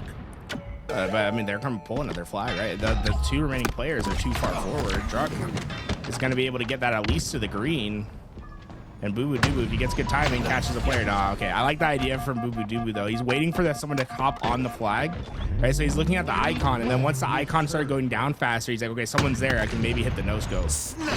I don't think it was a collat. I see what you're thinking. I don't think the geometry works out there. I have a quick idea for Lucid and the Evo tournaments. Like, put like a little lip so that the green box jump is possible, like it was back in Halo 3, and go plat to green. Yeah, there you go. Yeah, Lucid. Let's make it happen. Yeah, Brother. let's do 1 the OD. Tony Evo tournaments, bro. Talking about tournaments, start making your own maps. I don't know how to use Forge. One lead in favor of Coliseum at the moment here. Noble in a fight for his life over toward flag and bound. Barely able to stay alive there, and now snapping onto targets as the callouts are going down, and Druk and Envor getting their kills, leaving Warsh by himself in a momentary 4 down for the Noobs. They already have a player over on the snipe side, Envor early on the presence, so the spawners are where the Coliseum want to run the flag, but the idea is you get a couple kills and you leave the snipe side open, and as you push into the base, they'll spawn behind you, and they gotta kill Envor here. If they don't, it's gonna be disastrous. Rockets in the hands of Druk. He wants to find a way to find that angle without doing max damage to himself, and is able to do literally just... I think he's even greedier than that, Tony. I think he just didn't want to shoot the rocket. I think he was hoping his teammates would get the kill in time. Trades out the rockets for the sidekick then for the BR, and good shots out of him. I had to see him in the Lucid Evo tournaments as well. The sniper finds the hands of Rorsch, and he's gonna be going mano a mano with, I believe, with Bound, who was able to get the sniper for Coliseum. I mean, if you had a time in enemy territory, right? It'd be just Coliseum at like 99% versus 1% for Noobs. It's just the half line's been dominated by Coliseum, and you're seeing why. Just power weapons going their way, just constant aggression, winning every gunfight, it seems. 2 snipers into play now as Bound's hitting shots. Nothing's going right for them. And look, they're even reading the overextension here. Strikey's been called out. I don't think there's anywhere for him to go. Oh man, usually when a team is able to get 2 snipers on the map, it is not looking good for Noobs. They found a way to slow them down quite a bit. In fact, maybe stabilize, have the Noobs Warsh able to get their sniper back, and now bring it up over toward the tower side, and the return does go down, so Noobs simply not giving up, and now defense could quickly convert into some offense. Getting that sniper was hugely important for Noobs. It's just getting that chip damage, slowing down Coliseum's play, not allowing them to get that touch. Let them live for a second chance, but what can you make of your second chance is the question, because it looks like we're just getting back into the more of the same. Envor is not wasting any time on the overextend, players getting up to the 50-yard line. This is where the fights are important. Can you win on the 50-yard line? Can you push Coliseum into their back base? We're cap meter here for Coliseum. I mean, over 7 minutes on the clock, so I mean, if you're a fan of the news, you know that anything can happen. 3 down for Coliseum allows you to break out of your base and finally infiltrate the side of Coliseum when Overshield and rockets are coming up. I gotta say, like, calling your team the Noobs makes me feel like it's like a Halo boy band that's led by Ryan Noob. You know, it's like it's Ryan Noob and the Noobs. Ryan and the Noobs. So they gotta have Ryan like play with them 1 week. You know what I'm saying? It's like Ryan and the Noobs. Next time they have a player that can't show up to the tournament, call up Ryan Noob. we get the players out. But I mean, so far, look, the game state changed, at least in the sense that they're not on their back foot as much. They still need to win more of these fights in the mid line, but that might have just changed with those 2 kills. Envor gonna be stuck in isolation, but that sidekick enough for him to get the kill. Yeah, that was a nasty double kill coming out of Envor at the moment there, and whew, eventually multiple go down for Noobs, and it just tells you that throughout this entire game, nothing has gone their way, even when you have the advantage. You have Envor dropping a double kill that he has no business getting whatsoever. Meanwhile, Druck well positioned, and that little lip on the floor must make him mad there. That could have been a perfectly placed grenade. Instead, your team is now 3 down, and Noobs are on the attack. Yeah, Druck's probably a little frustrated. Like, I should have at least a kill here. Instead, I'm having to fight for my life. He wants that repulse back in time to throw him off, but will not get it. And see, the map has become a lot harder for Coliseum, but I mean, all that early work has put them in such an advantage state that as long as they don't completely collapse, you can give up a flag here and there. It's just make sure you don't give up the entire map to the other side, and keeping sniper in your possession is key to that. And as Boo Boo Doo Boo heads to the left perimeter, and right now you can see how safe Coliseum's playing it. They're not like taking any big risks.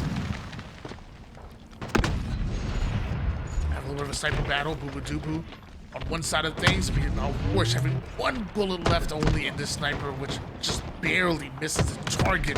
As Coliseum looks to be on full defensive mode at the moment, knowing Noobs to strike at any point in time, and when 1 grenade didn't work his way before, Druck's 2nd grenade finds his own perfectly, and time continues to wind down. And ultimately, time is just a commodity, a resource that Noobs don't have. Yeah, you see it's become more scarce than scarce as time goes on. Maybe this is their chance for a flag pull. Leor got through, but he doesn't have necessarily like help immediately. We'll have to look for a couple slays before he can pull this flag, as he's surrounded and boxed in. He'll eventually go down, but he did buy time for rockets and potentially overshield to go to his team. Rorsch gets away with the overshield. Noble has rockets. Oh no. How do you get overshield and rockets, and they went down 2-1 in the slays? Getting overshield and rockets done, that's shocking to me. Again, nothing going away with Noobs at the moment here. Even Bounce, incredible movement, dodging that rocket and all the damage possible over toward the sword side. It's unpredictable timing. They're just not able to predict. However, finally you find your target. Some of these kills starting to chain together just a bit. Lord, right over the cut side, and just like that, all the energy just sucked right out of the room. It just takes 1 play to flip momentum. Yeah, Bound just knowing the right route to take is insane. He has perfect timing to get behind that player, to get the back smack. Like I said, the more we've seen Bound play, the more impressive it is to watch him. He's really, really good. You can see why he's a world champion. The bully of Halo, 22-12 at the moment here. A few assists to his name.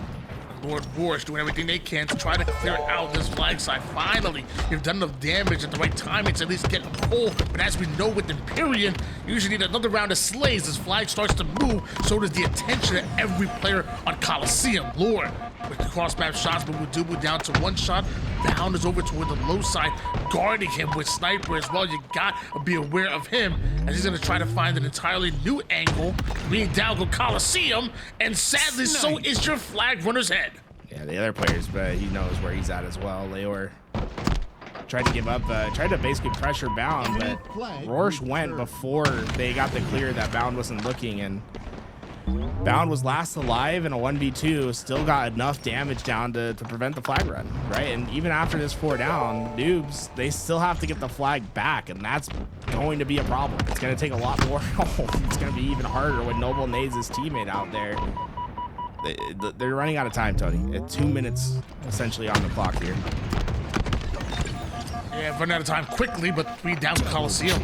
Beautiful double out of Noble, and still has some extra snipe ammo to work with. Flag is already there, and all the pieces are finally starting to be put together. Could we finally see a flag cap for Coliseum as Noble hesitates just a bit in order to secure these kills, and now 1v1 turns into a 1v2. Lore is at another one over toward the tower side, and again, things just don't go the way of Noobs. You have rockets, but you don't have bodies. You can see, I mean, every time Noobs has gone into the base, into this flag pulling position, what we've seen from them is they do have a coordinated attack in the sense that they're setting multiple players at the same time, but they're not looking towards the same things, right? You have a player in cuts, you have a player at first BR. They have no help to each other. They can't coordinate in their specific gunfights. Whereas Coliseum, it's like there's always 2 players that they're having to deal with at a time. And it seems like those defensive stands are going to be strong enough. I mean, with 60 seconds on the clock here, 2 flags that need to be captured, it's basically kind of come down to this next fight. They need a clean 4 down and a fast flagpole. We'll stay alive and have a couple repulses to work with as well, but knowledge is power, and Noted Bound is feeding that information to the rest of his team. Druck is the next challenger up to go after Lord. He's going to win that one, as Druck somehow ends up getting a double kill too, I believe. On the other side of things, we actually do have some pressure in the base of Noobs, and a great swap by Callus to show us Boo Boo Doo is being a nuisance in the Noob side. Yeah, this is premium positioning because Noobs has no option but to hold forward, right? So when you get into those back ranks, it's going to make it so that you have this freedom to get through, right? No one can afford to look back at Boo Boo Doo. They have to go forward to try to pull a flag of their own. Boo Boo benefits from it, and looks like they'll put the 3rd flag in just before time expires. Wow. Love that route by Boo Boo Doo, able to hit the flag plat to green jump. Had to clamber with it, but absolutely incredible run and a 3-0 for Coliseum. Imperial obviously belongs to them, and now the question is, will the series, because 1 game away from ultimately knocking Noobs out and getting their revenge. See, the ending stats, and I mean, it really was the story of the overslays from Coliseum. The assists, I think, playing a big factor there. When we saw Noobs get attacking vectors, they weren't necessarily these connected attacks like we saw Coliseum have great success with in the beginning of the game. And Druck dropping 8k damage in the live. I mean, wow, head and shoulders above everyone else. That is serious damage and barely taking any in return. 57.14% accuracy, and quite the game out of Druck RN. And mind you though, only their 2nd win, so the series not done just yet as we go to the vegan-friendly lattice, or some call it lettuce. Oddball is going to be our next matchup here. Coliseum have an opportunity to put an end to the series right here, right now. Or Noobs can send us into a game 5 just like they did in the winner's side, where they were able to come up with a big win. Lattice Oddball, I mean, hey, look, if you need a battle of attrition to get yourself to game 5, this is the way to do it. You're going to have plenty of time to figure it out. What are the weaknesses? Where can we take advantage? I think Lattice Oddball might be one of the better maps to be your game 4 here, to give you a second chance. Starting off with Druck right off the rip, and almost immediately Coliseum end up going 3 down. Big kills coming out of the Noobs, leaving Boo Boo Doo by himself. But with Sniper over toward the mid-map being fought over, Rush thought it was free, but no, it was bait. Yeah, really heads up play by Boo Boo Doo there, understanding what he needs to do by being last player alive, right? Baiting that Sniper and taking advantage of it, really limiting what the damage could have been. I mean, imagine they get away with Sniper and Ball there. This could be a huge swing for Noobs. Instead, it's becoming a lot more hard fought than I think they anticipated. Okay, it's just what? Actual craziness being put down here each time Coliseum go 3 down. Boo Boo Doo was able to clutch out a kill, and Envoy's clutching no scopes as well. The problem is, it had to keep going 3 down. At what point do you end up keeping bodies on the map and start winning these slaves battle? Maybe it's right here, right now with Envoy and that Sniper, which just barely misses out on Rush, and even the thrust, not enough to get him out. I think News was maybe a little preemptive on that play there. They didn't have anyone with immediate pressure inside of blue. And when they played that early, Coliseum wasted no time just to grab ball and chunk away 11 seconds. But early cleanups allow them to break that red setup early. They have a sniper bullet to try to take down the initial push.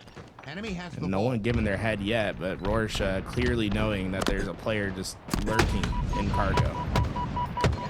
Body shot connects onto bound, even gets a little bit of extra damage with the bandit for Drunk, and now a 1v1 that I don't think Rorsch really wanted. Maybe bit off a little bit more than he could chew as Drunk continues to hold forward. Strikey was next. Boo Dubu survives. When the ball's in this position, right, you're just trying to win the spawn battle, and that's what Coliseum focuses on. They swarm all the points that you need to hold to keep spawning at red, so they send players high and low at the same time, eventually overwhelming one side and being able to break those spawns open. Dubu not having any of that height advantage that he wants, so he wants to take it. Almost does enough damage with the side kick in order to get the melee. I've seen Boo Boo Dubu at land. He's not short. Enemy has the ball. I'm sorry, high ground is what I probably would have should have said. I see. I think he's like relatively tall. Decent. Hey man, his brother's tall too. My gosh. I gotta say, bro, Boo Boo Dubu, he's like, you can tell he's an athlete when you get to it on land, man. Yeah, he's been running those like half marathons and all that. He's crazy. He's as jacked as he is cracked, and apparently so is Drunk. Instant transmission all over the place. Dubu just playing his role right now, waiting for them to cross and maybe get an easy kill here. But looks like he is spotted. Callout's going down, knows that Rorsch could be pushing and some great grenades, but somehow Rorsch will survive. Strikey did get sniper here, so Ball dropped. the ball's gonna get thrown out into the ice, and they're gonna be forced to slay. But Strikey using that snipe, he hits 2 critical shots for his team. That'll break the setup. Can he get the third? Yes, he will. Strikey, when you need him the most, he comes to life. What a shot from him. Not done just yet. 5 bullets to work with. Strikey, who has been absolutely fantastic this here tournament, does end up taking so much damage, but ends up getting a new angle. And I'll be honest with you, that looked like a damn headshot to me. But Strikey bodying everybody, and multiple going down for Coliseum. Noobs continue to score. They could be taking round 1. Right now, Strikey has completely changed the fabric of this game. These kills have been so monumentally important for this team. There's Noobs would not be getting any time here if Strikey didn't come in and just pop 2 kills the way he did, and then finishing off the third. That's so impressive, and you know those are kills that had direct translation to you winning the game. Both players, 1 shot left on the Noobs roster.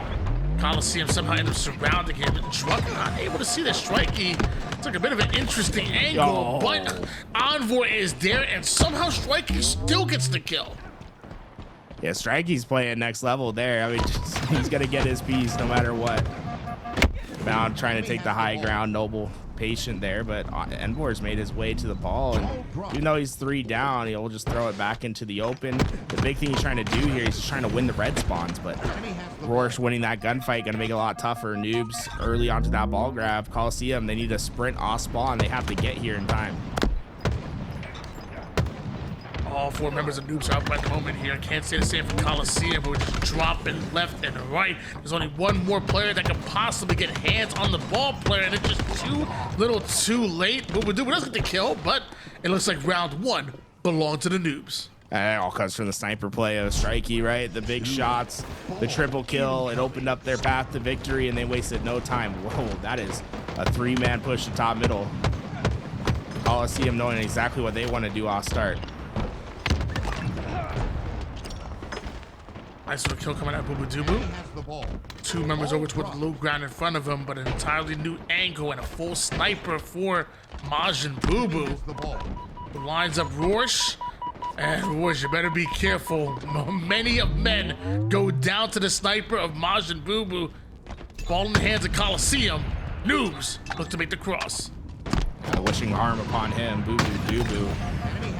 Just making himself the hardest kill possible. You could light him up with 20 bullets. I don't think it's going to make the difference. His survivability has been next level this series, and even now Strikey has him into the one-on-one.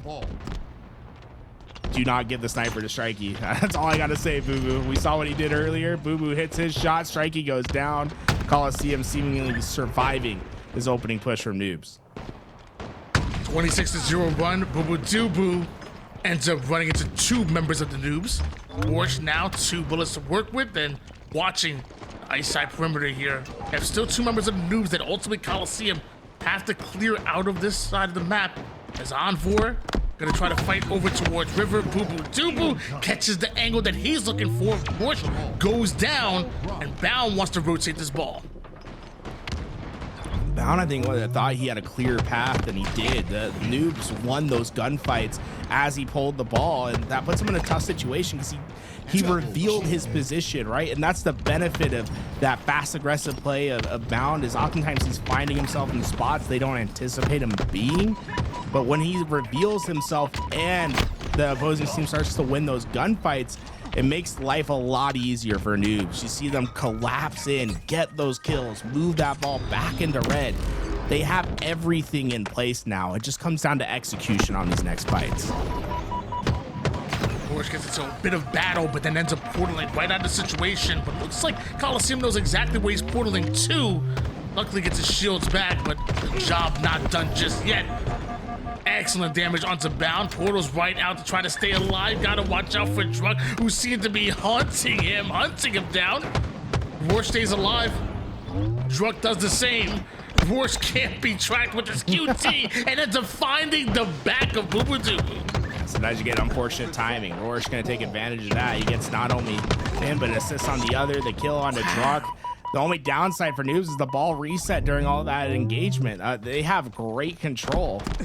If the ball hadn't have reset, they would be able to win those spawns. Instead, they'll have to work on a rotation to blue instead. And they got the first step down, but not the slays to keep it moving. Instead, it'll come down to these slays inside this blue base, and it looks like Coliseum's winning those. Ball rotated once again, this time for Coliseum. Boo Boo Doo with some excellent denial grenades. Cluster luck finds the target of 2. Beautifully played. Bound with snipe as well, and everything working for Coliseum now. Yeah, this is going to be where you feel the tides change. Bound going to clean up another bullet onto Warsh. The kill is starting to head their way. Noobs just not having the numbers, but Noble, big play, needs to survive. He got good damage in to potentially stop that ball time, but just not enough help. And Noble's trying to do it all by his lonesome, and honestly, he's doing so much damage here, Tony. I'm surprised at how much he's got away with, but Coliseum eventually find that cleanup, but this fight not over yet. 47-28 lead here for Coliseum, but it looks like Noobs with a bit more control at the moment as Boo Boo Doo and Bound look to strike. Boo Boo Doo goes right at Strikey. Noble right back at Boo Boo Doo. Bodies hitting the floor and ends up leading to another 1v1 between Warsh and Bound never misses. And Strikey, patient, but that turns against him. Druk got the cargo without anyone knowing, and Strikey's play ends up being very detrimental towards what Coliseum was accomplishing. Now they're down numbers. Druk's getting big damage. Ball time's going to Coliseum. That's a big play. And the ball is sent off the map. So even though Noob's winning these gunfights, it's not necessarily free for them to grab right away, but Warsh making up for it, getting right back onto the ball, getting that into blue, getting more and more time for the team. Double kill leads to a 3 down, and Coliseum continue to be staggered right now as Noobs easily move into their defensive set here. Lure catches a grenade right to the mouth, courtesy of Boo Boo Doo. Has Boo Boo Doo had the best days in this tournament so far? Because these are the highlights I keep thinking of. Boo Boo Doo's days have been crazy as he tried to get this ball out of the hands of Warsh. Warsh thinking about getting that play off. He does. You are going to play the blue. If you're going to play ball inside blue, the big thing is, why are you doing that? And the reason why is to play the ball. So it's always important, if you're at blue, first thing to focus on is making sure that you don't get too greedy, that you're playing that ball out, because that's the benefit of playing that side. Otherwise, you should always play red, right? It's a much better spot to hold and gain more time. And you're seeing right now Coliseum, I'd imagine they're going to take this ball and try to rotate to red right away, right? Because that's your powerful position. It's so much harder to infiltrate and to get those kills to break the red spawn setup. Coliseum with a clear numbers advantage and Truck taking a whole lot of space over toward the spawn of Noon. By the time Noons get back on the map, Truck might be right back up and ready to attack and get bound.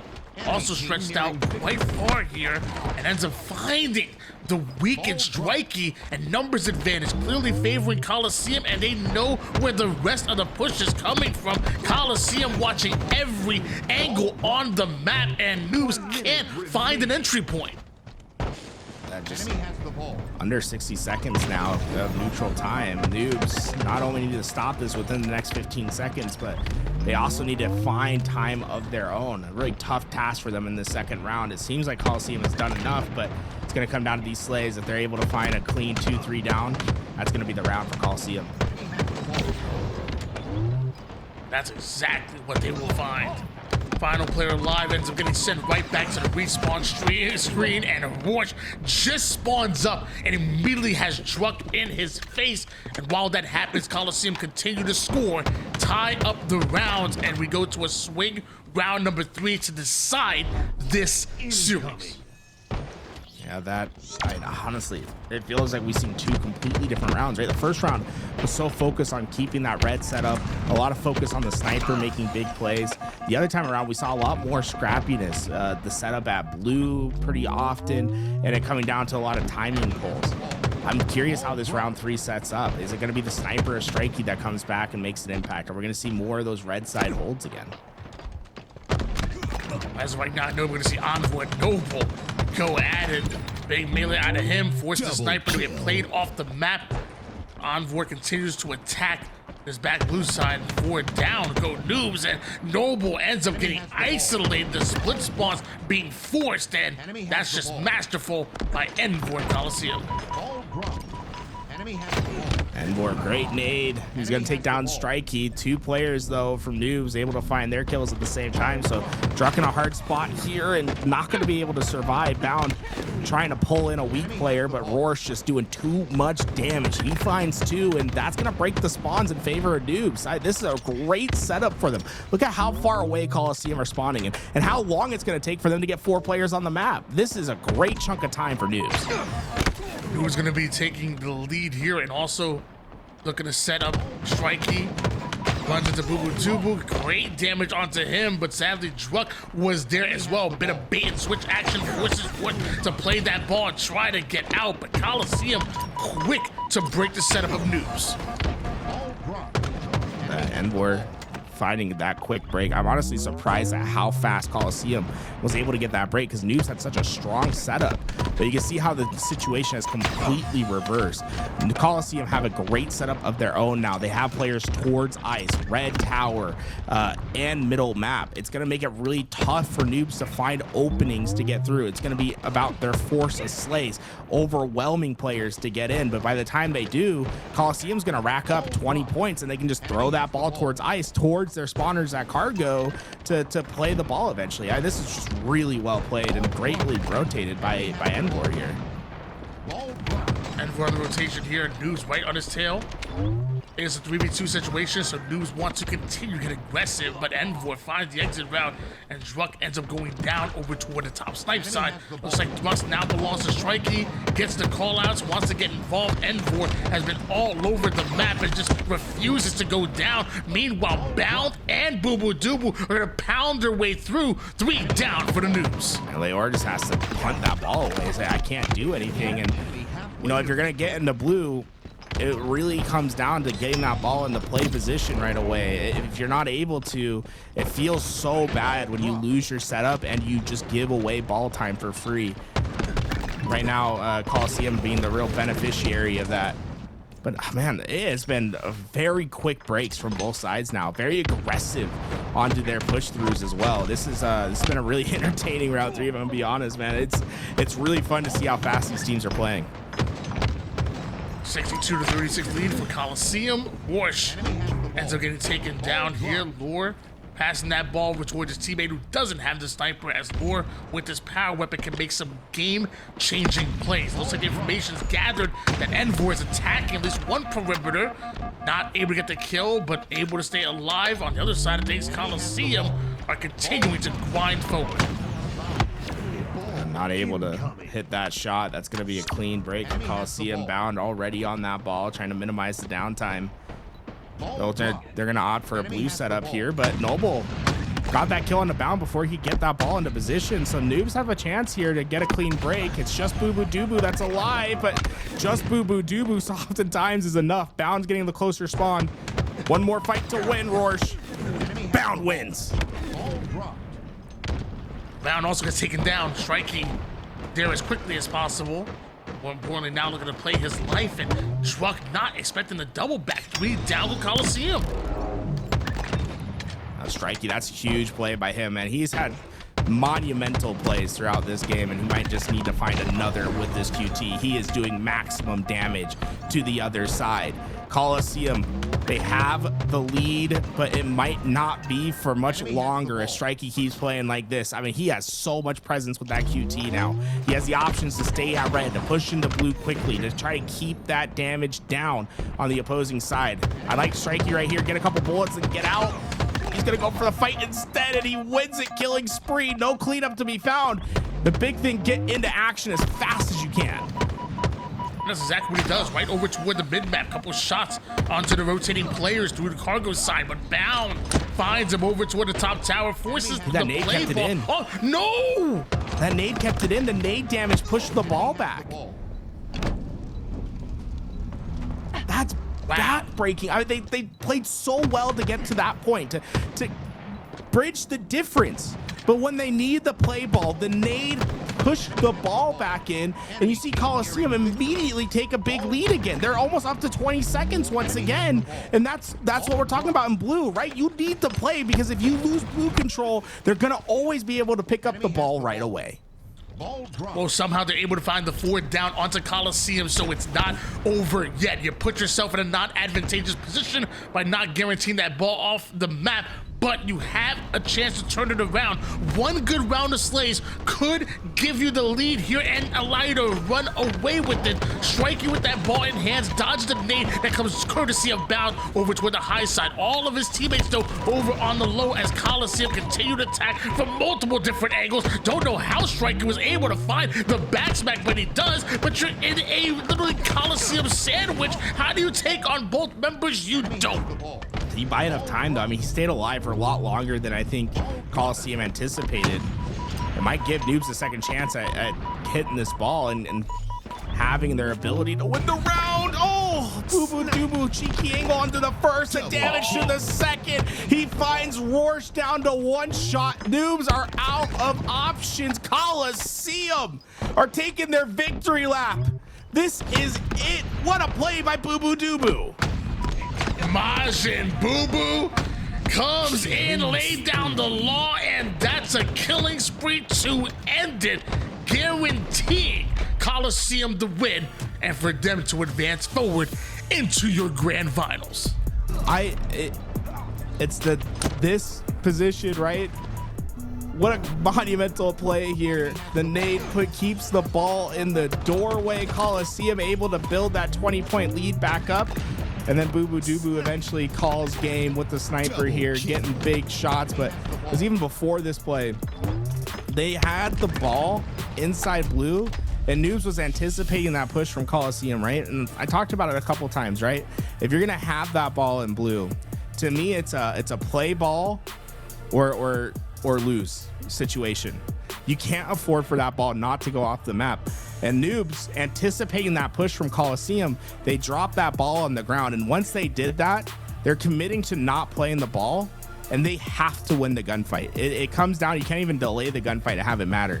Because those blue spawns are so heavy, the opposing team that comes in and wins those gunfights is gonna win the ball right away.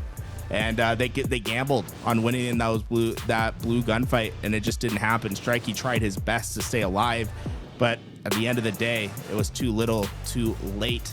Boo Boo Doo Boo having a big game to push them to grand finals. Look at that, a 13.3 KDA. That's absolutely incredible.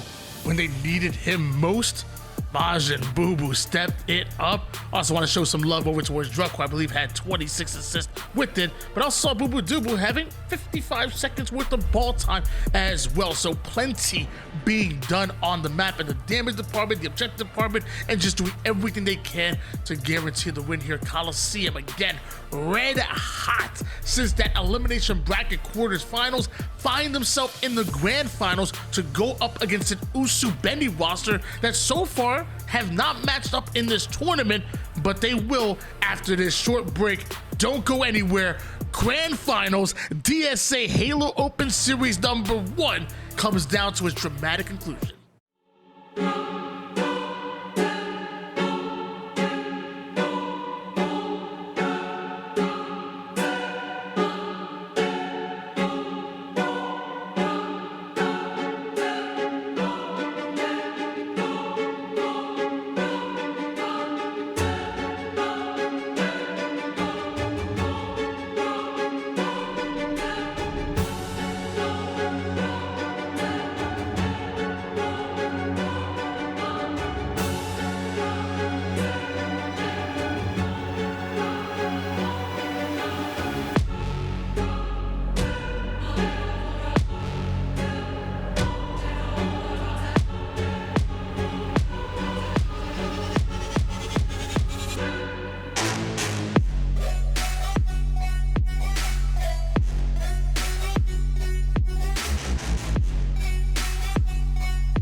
Triple kill.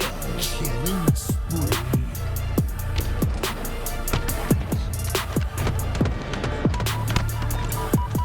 Double kill. Double kill. Triple kill.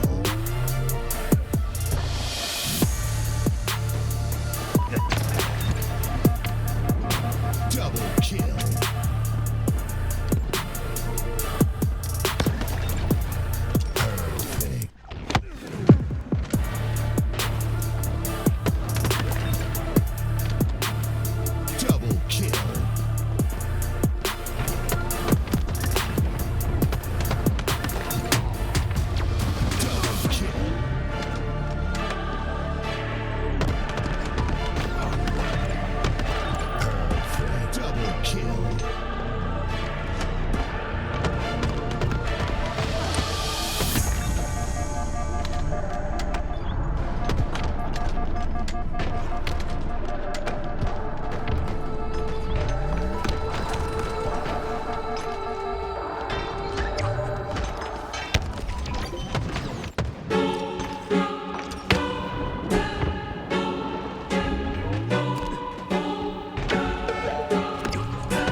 We are back, and this has been your DSA Halo Open Series #1 with $1,400 on the line here. And man, has it been an exciting tournament, and it's coming down to the grand finals. However, before we get to the grand finals, we got some business to take care of, and I first want to give a shout out to our sponsors real quick.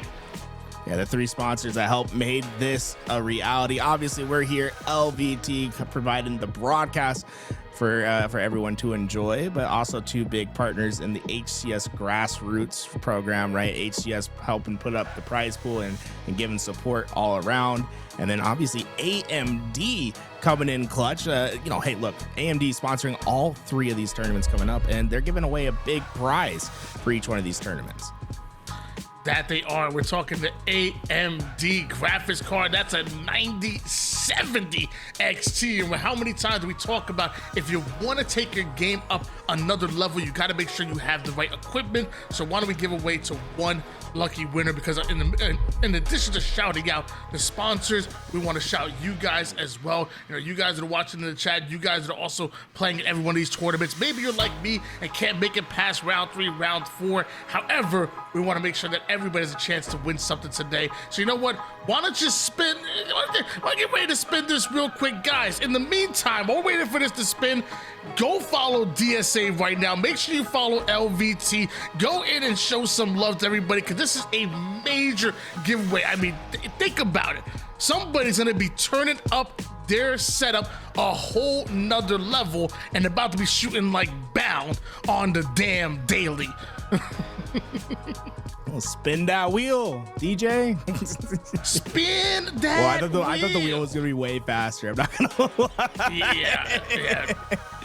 Wheel spin. Okay, wait, there it is. There it is. The 9070 kicked in. And Yo, Facty, yo.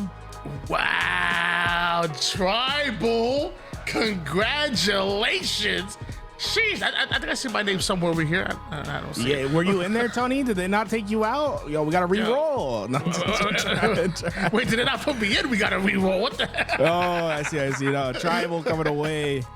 And for those that want to have their chance at winning the AMD graphics card, this beautiful graphics card that's up for grabs, all you have to do is compete in the tournaments, so it's not about it's nothing harder than just coming in, playing a little bit of Halo with your boys, your gals, come in, get some games in.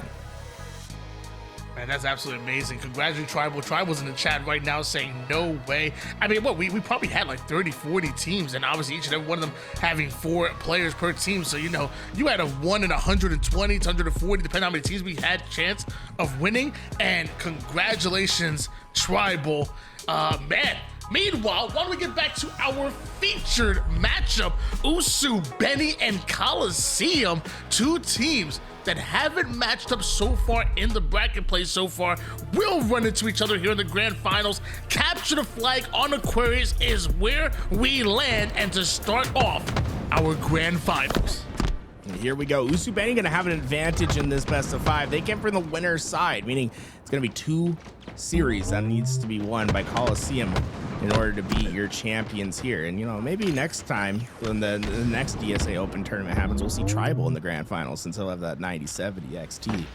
He'll be able to just get through it. I mean, the juice in that puppy. He's gonna be getting solid frames for the rest of his days.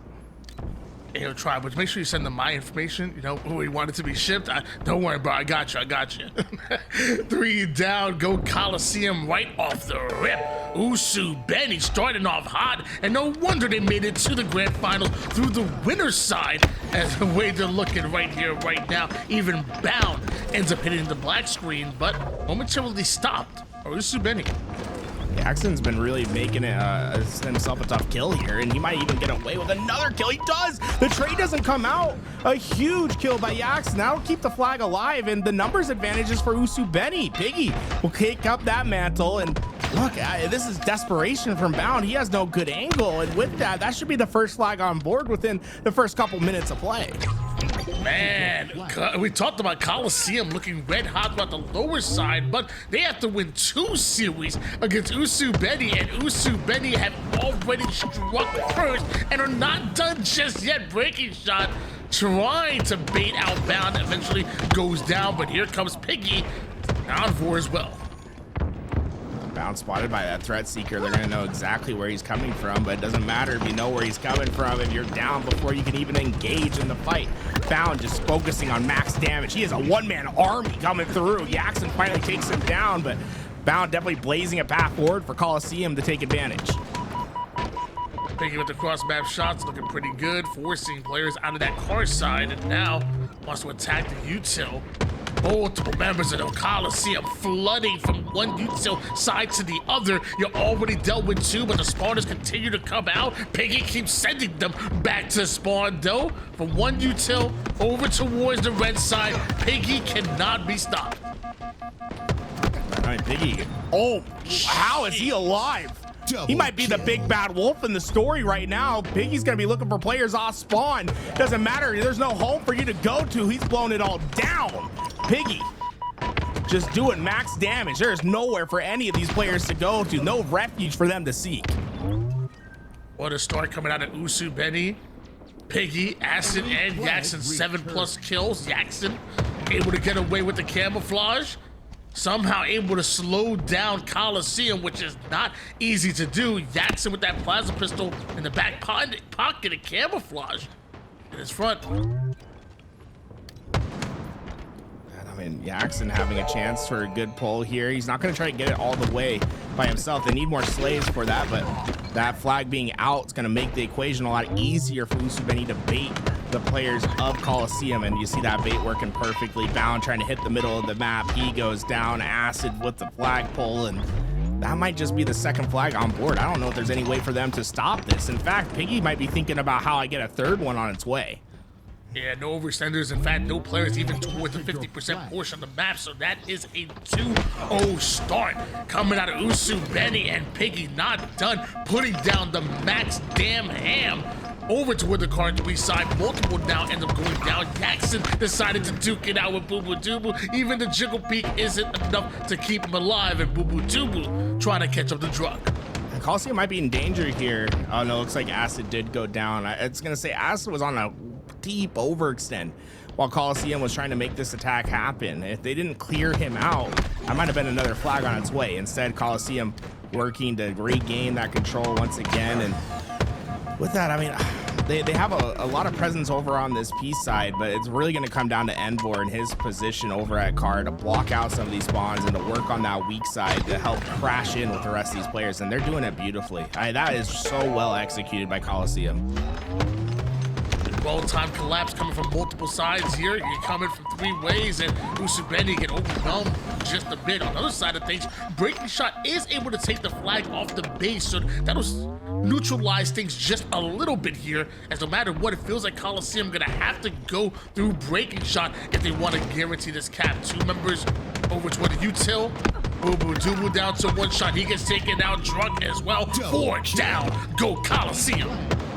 No one able to touch that flag though, so they'll have to find another pull. I gotta say, that threat seeker came out huge for Usubeni there. Knowing exactly where those final 2 players made it so much easier to find those kills, to get that quick return, and to keep their advantage.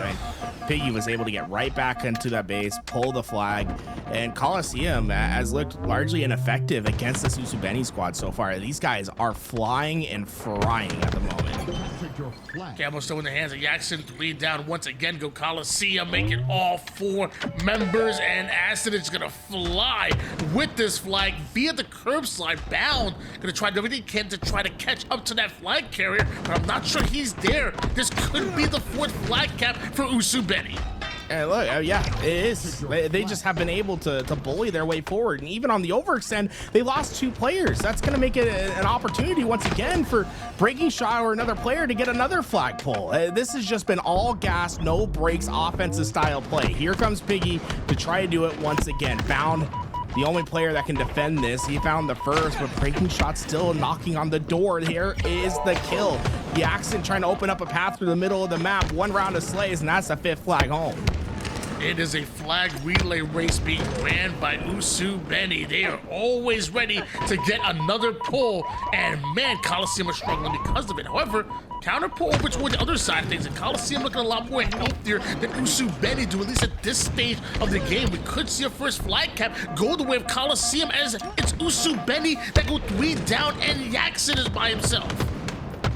Yaxon goes down. Envor here to pull the flag once again. They need 4 consecutive flags to at least push this to an overtime, and they only have 5 minutes to find those flags. They need to find answers at a blistering pace. Envor trying to get some damage onto Yaxon, but Acid clearly had his back. A little bit of bait and switch action. He's bound. Cross map shots onto everybody on the map, just peppering them up just a bit. Teammates are coming in for the cleanup. Flag still moving. Bound is as well. Right over toward the util side. His breaking shot might be his final player that can stop Boo Boo Doo from pushing in the first flag home.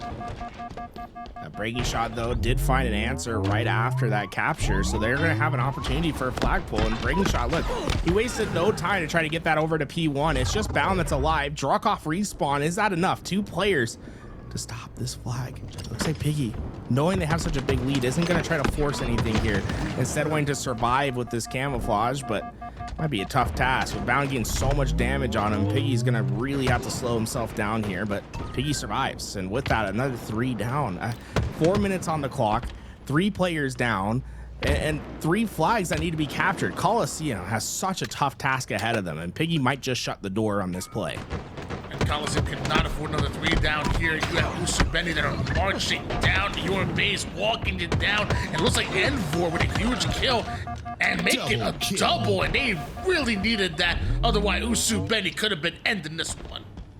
Boo Boo Doo was quick on his spawn, right? He's gonna try to get up into this base to get a flag pull. Good trade out here, and you start to see Coliseum how they're playing with such speed through the middle of the map. They're no longer trying to play these safe routes onto the outside. They know they just need flag pulls. They need opportunities, and however that comes, how scrappy it needs to be, that is what it is. 4 down. I mean, Bound, this should be clear in a way. I don't think they can stop them. That might be the second flag. They only need 2 more after this. Great movement out of Bound, moving that flag from the high side util, from their util. It looks like the second flag cap now goes in for Coliseum. But with that flag cap, you sacrifice bodies, and ultimately Usubeni takes space because of that. Usubeni's been doing a really effective job at making sure they clear all their lanes before they continue forward. They haven't let Envor and Bound get to their back ranks consistently like we saw from other teams earlier in this tournament. They've really shut down that effective flanking maneuver, and by playing each lane, not letting players get through, they're keeping that game in front of them, and they're winning these slays to get their own flag opportunities. Making moonwalk his way over toward the util side. Thought it was the right time to attack, but it looks like Bound had other things to say about that. 3 down go Usubeni. Bound now gonna make his way toward the 50% portion. An active camouflage could be coming up soon, but momentarily Usubeni with 3 down. It looks like Coliseum want to continue to press them. That halfway to this comeback, they need 1 flag per minute to end this game. Bound trying desperately to get away with the camouflage, but breaking shot just in a premium position to punish that. Camo's still on the ground, actually, and Piggy might just be the one that's rewarded for it. No player is going to be able to cut him down, and now the calculus has just become that much harder. Another variable to add into the equation, and how do you solve for 2 flags here? It's going to come down to clean slays and fast pulls, and right now, with where they are on the map, that just doesn't look like a reality. Envor down to 1 shot. Piggy kind of stalking him here. Bound does end up spawning next to him, so Coliseum willing to try to defend their base, but Piggy waiting to the right moment to strike, and Azra goes down to 1 shot. Piggy takes advantage of that. Momentary 3 down. Boo Boo Doo, the first one to come off a spawn, but also the first one to get shot in the back by Piggy. 4 down, and the players that are coming up, they're way out of position. That was just beautiful. That's Usubeni ending game number 1. And look, it was dominant, right? We saw some shining moments from Coliseum, but that's all they were, moments.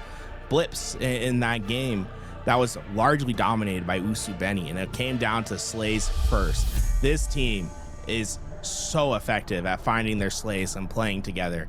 Obviously, usually you're looking at a player like Breaking Shot to be that slayer for the roster, but Breaking Shot had a pretty slow start to this game. He picked it up towards the end. You see him finishing at 21 and 17, but it was Acid and Piggy that were the two that were really blazing their path forward. And the assists, I mean, that's just telling the story that you need to know.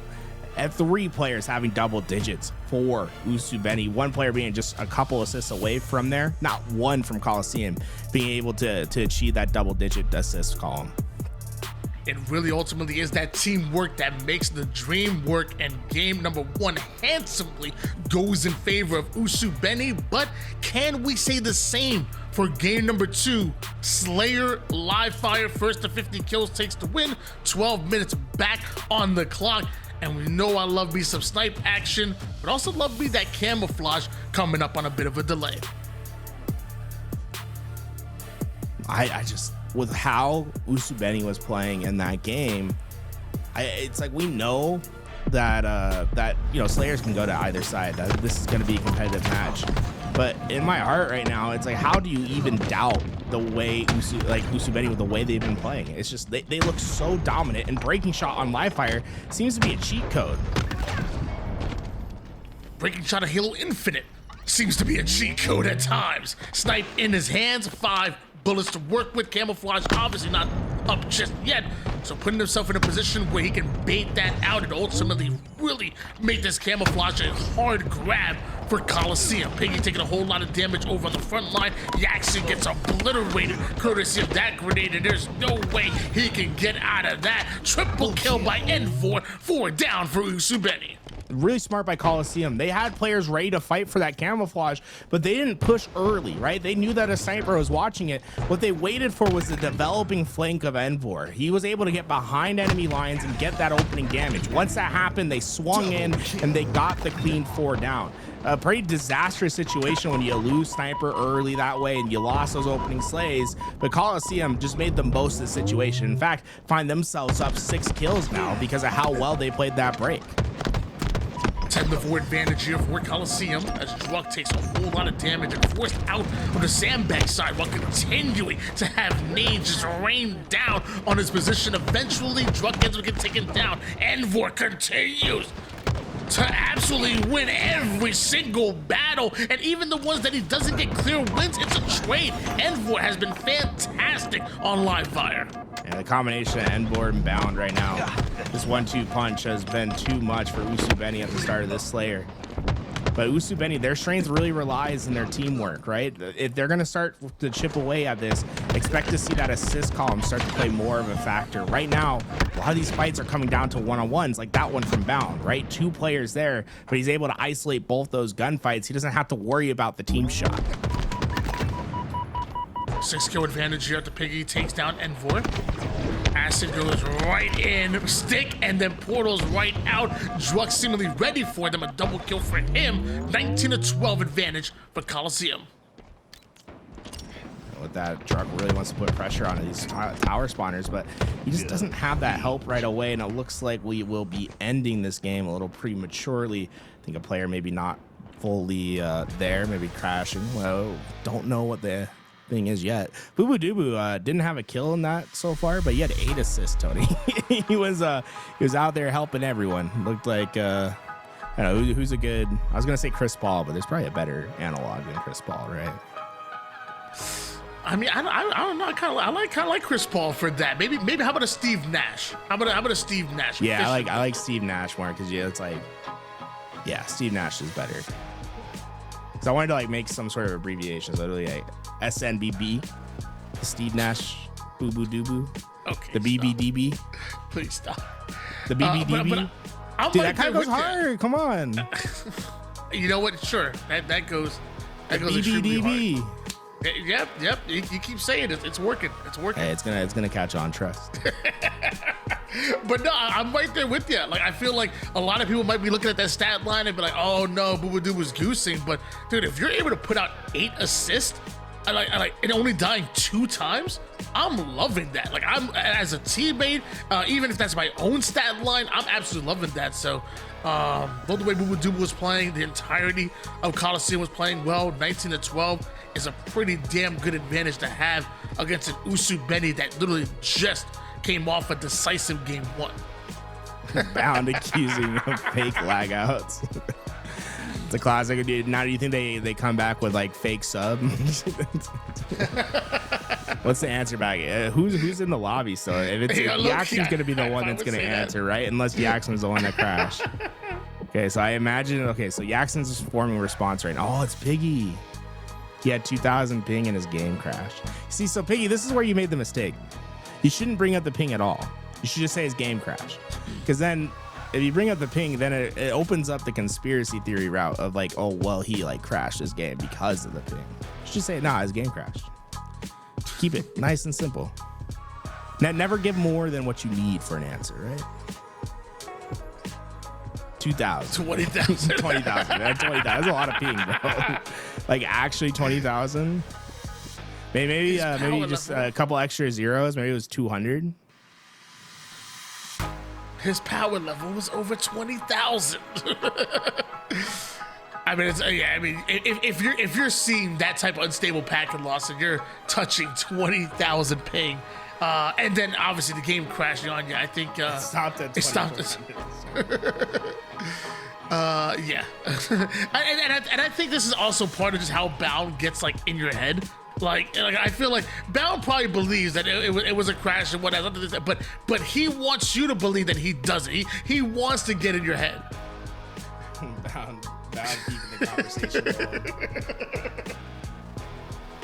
Ray shot's back, but Boo Boo Doo left. Yo, wait, what the heck happened to Boo Boo Doo Boo? Call that. You ever seen 25K ping? I have not. Oh, maybe Breaking Shot's not kidding. Yeah, maybe he has it. Screenshot. I have never seen 25K ping in my life.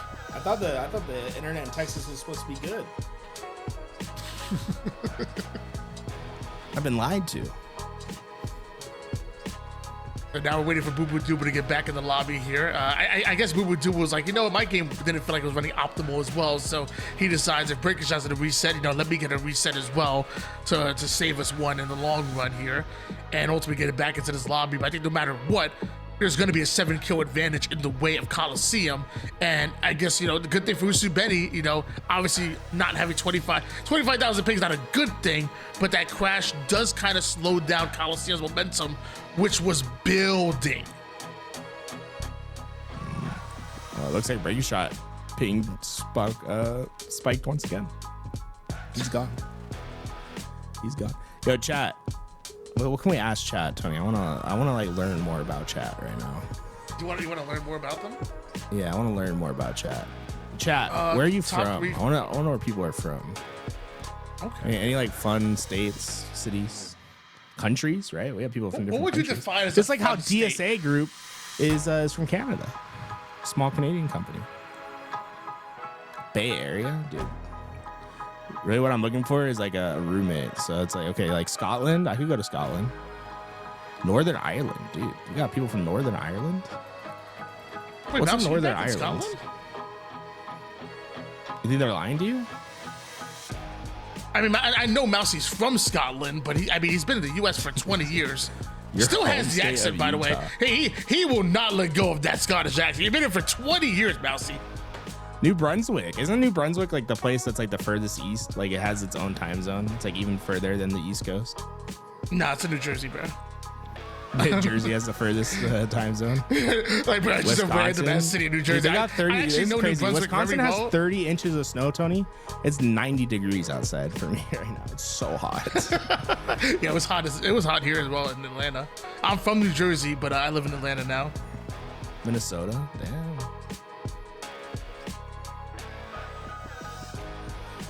Washington. New Brunswick, Canada. Okay, never mind. I'm sorry. I thought Yeah, you New meant Brunswick, Jersey. Canada. My Oh, bad. no, he said Canada. I guess that's a common misconception because he typed Canada after it. I didn't know New Brunswick was a place. I only know of it from Canada. I didn't know there's a Jersey, New Brunswick. What part of Jersey? I've been, my whole life. I've been, I lived in like 5 minutes away from Staten Island Bridge, Middlesex County, Monmouth County. I worked up in North Jersey, so freaking Elmwood Edison, Park. though, huh? I know Edison. Edison's mad close. Yeah, I think let's Edison go. is I think Edison's Middlesex are close to it. Well, it looks like we're back in the game too. They set it back 19-12, so the score will be where we left off. But some things are going to be a little bit different. Sniper back up for respawn. That Camo should be joining the fray soon, so you can't quite get it to be the same exact game state, but we got it as close as we can.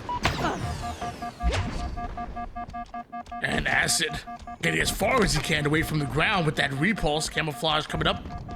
It looks like Envor taking down Piggy, and Acid combining the sniper with the camouflage and combining the reticle with Bound's head. Boo Dubu got there in time before more mayhem could go down. I think, honestly, if Acid still had ammo, it wasn't in that reload animation, I think he might have taken Boo Boo's head as well. That was an absurd shot, and they cut the lead down to 4. 22-18, breaking shot, able to get away with that sniper. He has the repulse. I mean, the way Acid was shooting with, I say give it back to him. But breaking shot gonna show what he can do after bodying Bound over toward the sandbag side. And now the repulse up, and trick shots are about to be dropped here by Usu Betty. Sheesh.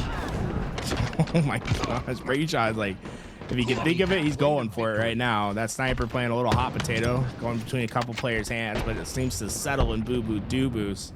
We'll see if he can remain hot with the weapon. 2 bullets remaining. A 5-kill lead for Coliseum here, and that sniper could just keep solidifying that lead. This is where things slow down just a bit here. Booba Dooba wanted to control that tower side. Meanwhile, on the other side of Coliseum, you got 3 members of Coliseum just flying together, but eventually Action Jackson gets behind Booba Dooba on the tower side, and Bound is able to take him down. All over the place are Coliseum, who are holding on to a 6-kill advantage. Some absurd no-scopes early in this game, but seems as if things I just kept settled at this 6-kill differential. Remember, we started this game 19-12, so 7 kills was the lead for Coliseum, and Usubeni only been able to make up 1 of those thus far. Yeah, despite the crazy no-scopes here, it is still quite the lead by Coliseum. Bound making moves. Acid winning a little 1v1. Jackson now going to push over towards the sandbag side of a camouflage coming up. You know, both teams want to get in position, and Action Jackson, the one going in for the flank. I left him a unicorn there. And with that, it's still just a 6-kill lead, but Usubeni, what they're looking for is some sort of catalyst to get them out of this cycle, and that camouflage might be the path forward. Acid, his second chance, but the first time, Boo Boo Dubu spotted him pretty early, and he went down. This time he at least gets 1 kill before potentially the cavalry arrives. Camouflage for Acid, and Envor with the eagle eyes over toward the low ground. It seems like there's a player right above them that they're gonna have to deal with, and looks like they're able to do so. Jackson with the kill on one side of things, being chased down, or Envor toward the tower, but he has Druck with them. Nice little double bandit coming out of them, but eventually the nades just way too much. Envor gets wiped, but still down by 6 for Usubeni. There was a sniper on the ground. I'm not sure where it went. Balance. Not seeing one there. There it is, into his back pocket. 4 bullets left in this thing. Just attacking down from both sides with a sniper, and that's perfectly played by Usubeni. Ends up leading to a 3 down for Coliseum, and just when Coliseum were 10 kills away from ultimately taking the win, the first one of the series, it's Usubeni that cut the lead to just 2, now 3. I mean, this is the big moment. I feel like Acid's been in charge of all these big opportunities. He's gotten the camouflages. Now he has the sniper in his hands, and wow, I can't believe Bound got away with that. Just able to get in, get that kill while 1 shot got away, but Boo Boo Dubu's flank not going to be effective here. Just a 3-kill differential, but Usubeni having a lot of power with that QT. Ooh, that is, I'm telling you, every kill is so close, and Acid has stayed alive for so long. How is he still alive?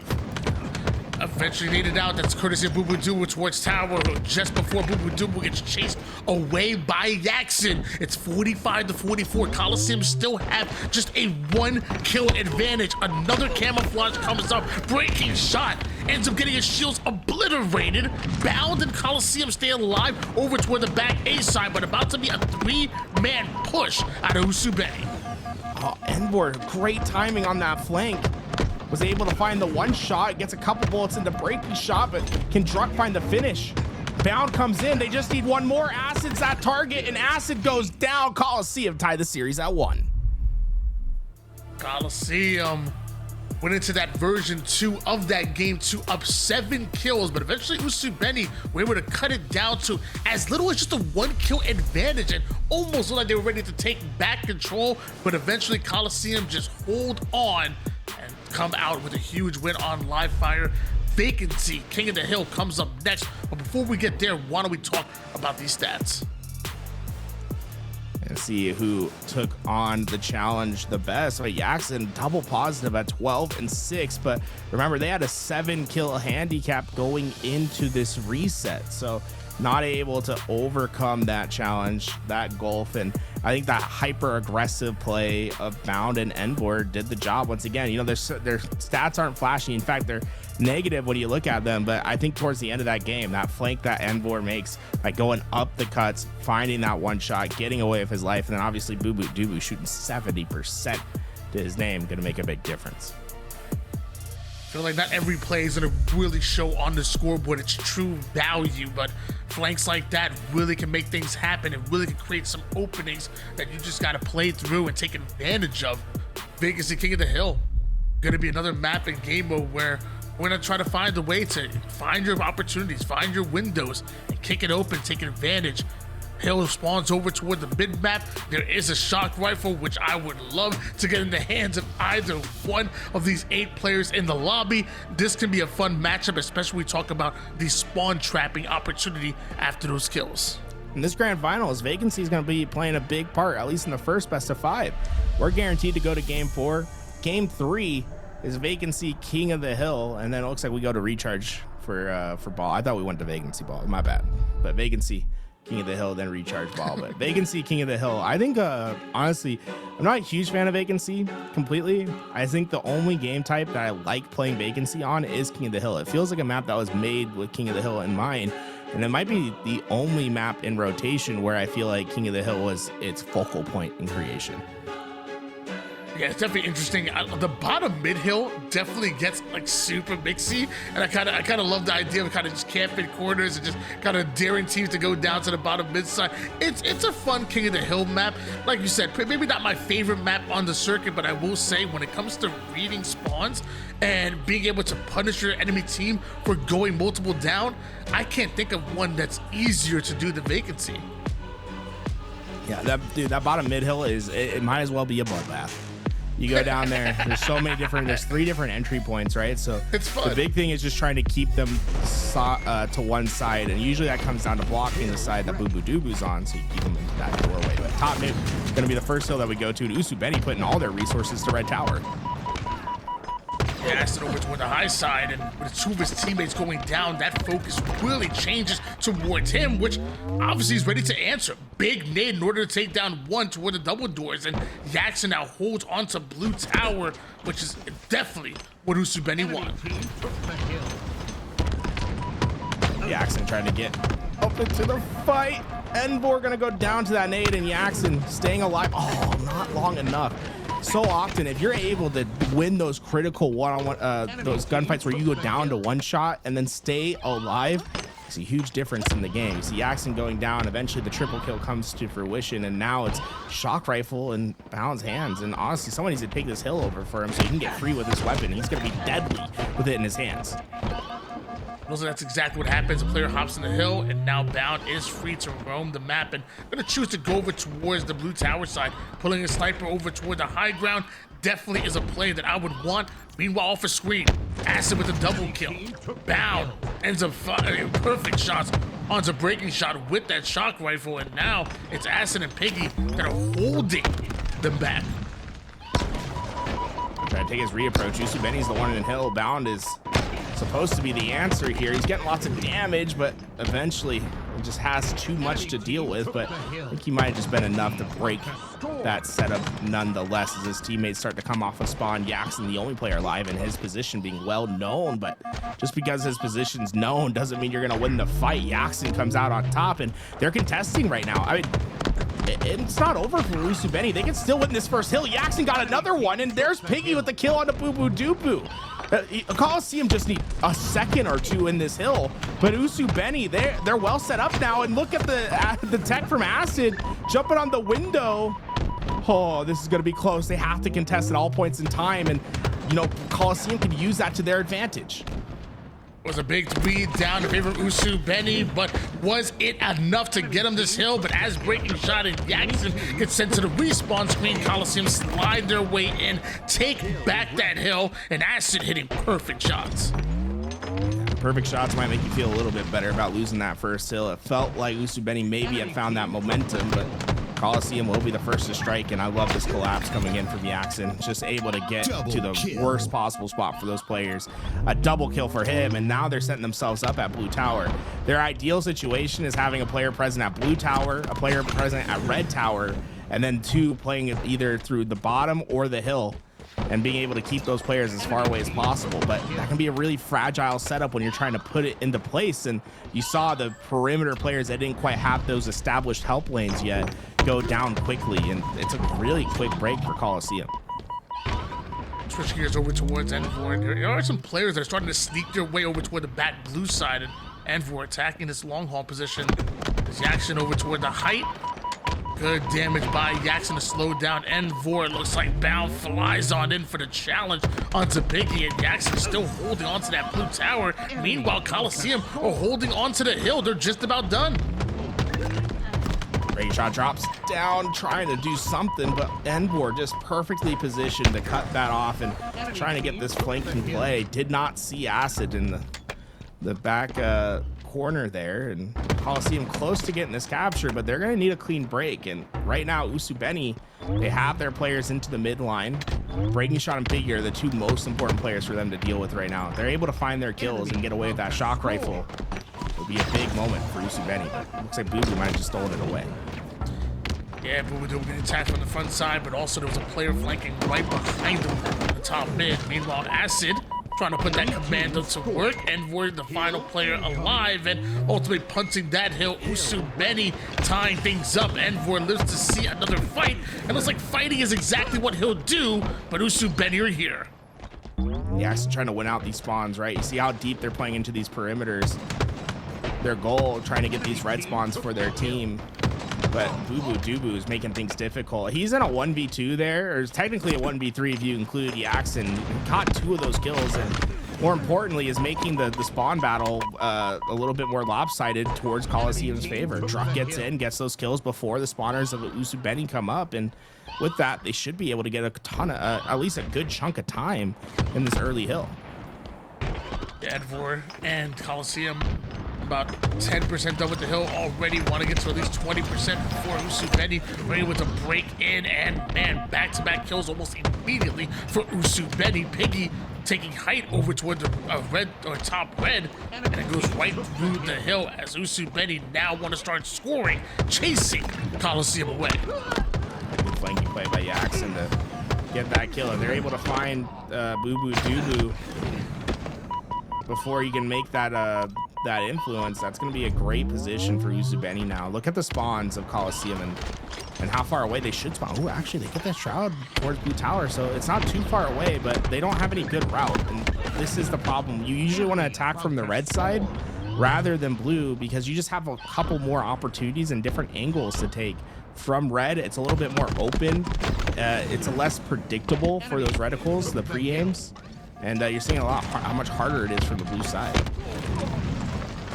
It's going down to be able to clear out the hill. Coliseum with the numbers advantage, slide right in, not wasting any time whatsoever. Usubeni literally a second or two away from taking this hill, but it's a long journey that they have to take from their spot over toward the green side or the yellow side of the map.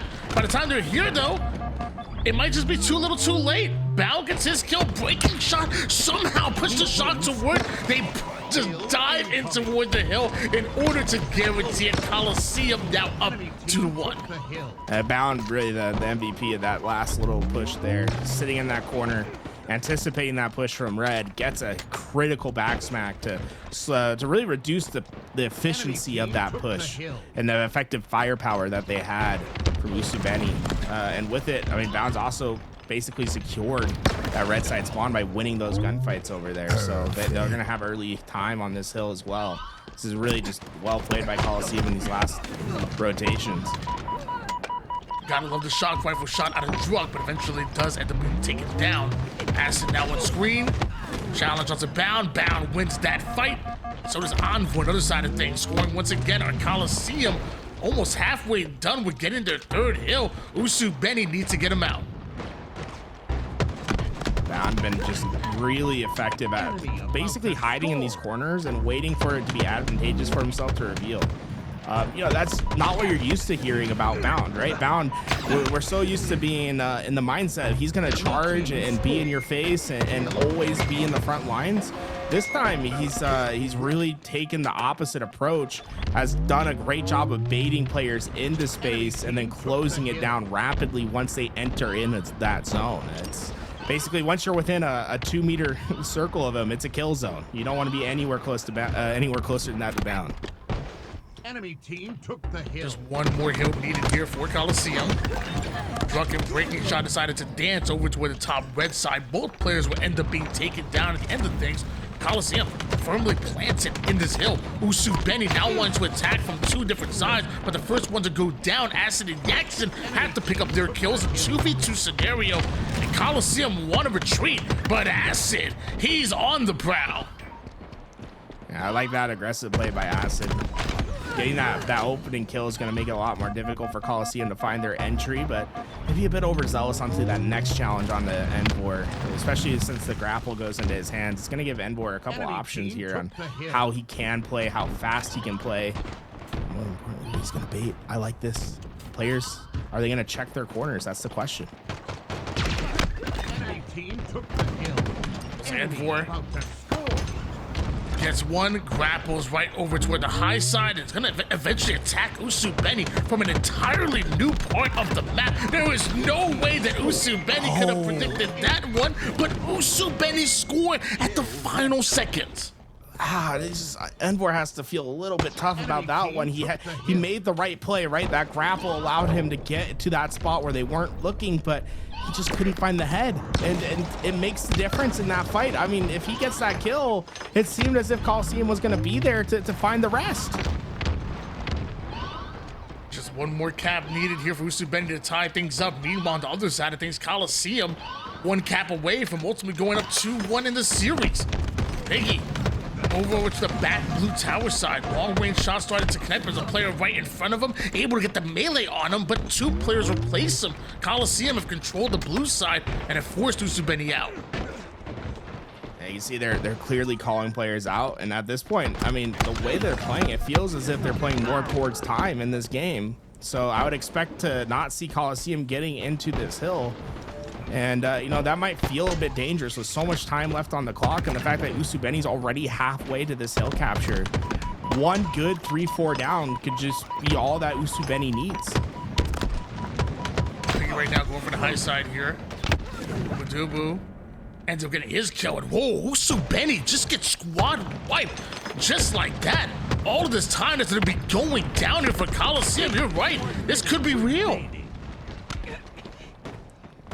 Breaking shot looking for opportunity here. He's gonna find Druck, but that Shroud Screen making it way more difficult than he probably wants it to be for a kill. And I mean, look at how much effort Breaking Shot's having to put into that kill, but eventually comes out his way. Usubeni set up. They have players at both blue and red towers.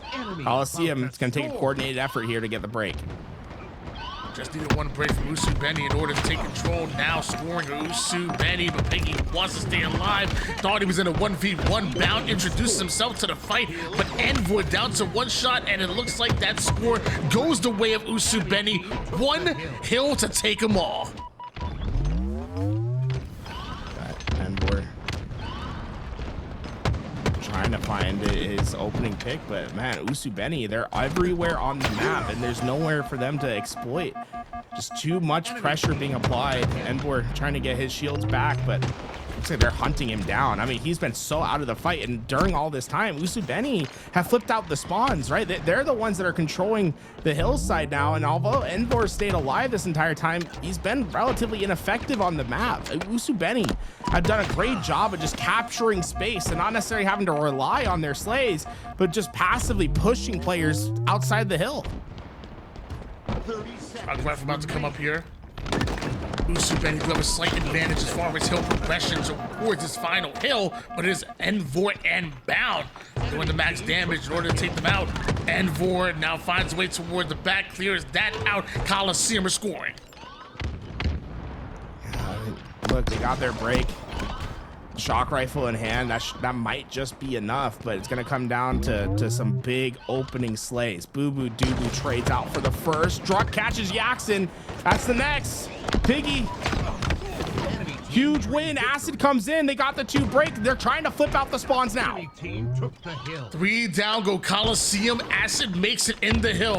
Boo Boo Doo Boo from Coliseum needs to be the first one in and wants to try to get damage and take down at least one member, but is not able to do it. Breaking shot not only with the backsmack, but turns it into a 5-shot onto Bound for the double kill. And that might just be it, the nail in the coffin. Usubeni take back what was rightfully theirs. And I mean, what a game, right? Just staying in and attacking, not letting it get away from them. A couple clutch hills in a row. I love the way they stacked up at the end. You know what you need to do to win the game. Get everyone there. Just too many targets to shoot. Not enough time to shoot them. They'll take a huge 2-1 advantage as we go into game 4. An oddball that might just determine it. Man. Despite the 30 bomb and 11.0 KDA out of Bound, and even Envor with 23 and 10.7 KDA, it was not enough. The teamwork of Usubeni, the objective efficiency, it comes in and a well-balanced attack and a well-oiled Usubeni up 2-1, 1 game away from ending the series. But game 5 could still be right around the corner, and then from there, who knows who has the advantage after that. I remember this hill. I mean, just talk about big hill after big hill. That's to get them within 1, and then they had to come out clutch to get that hill 3.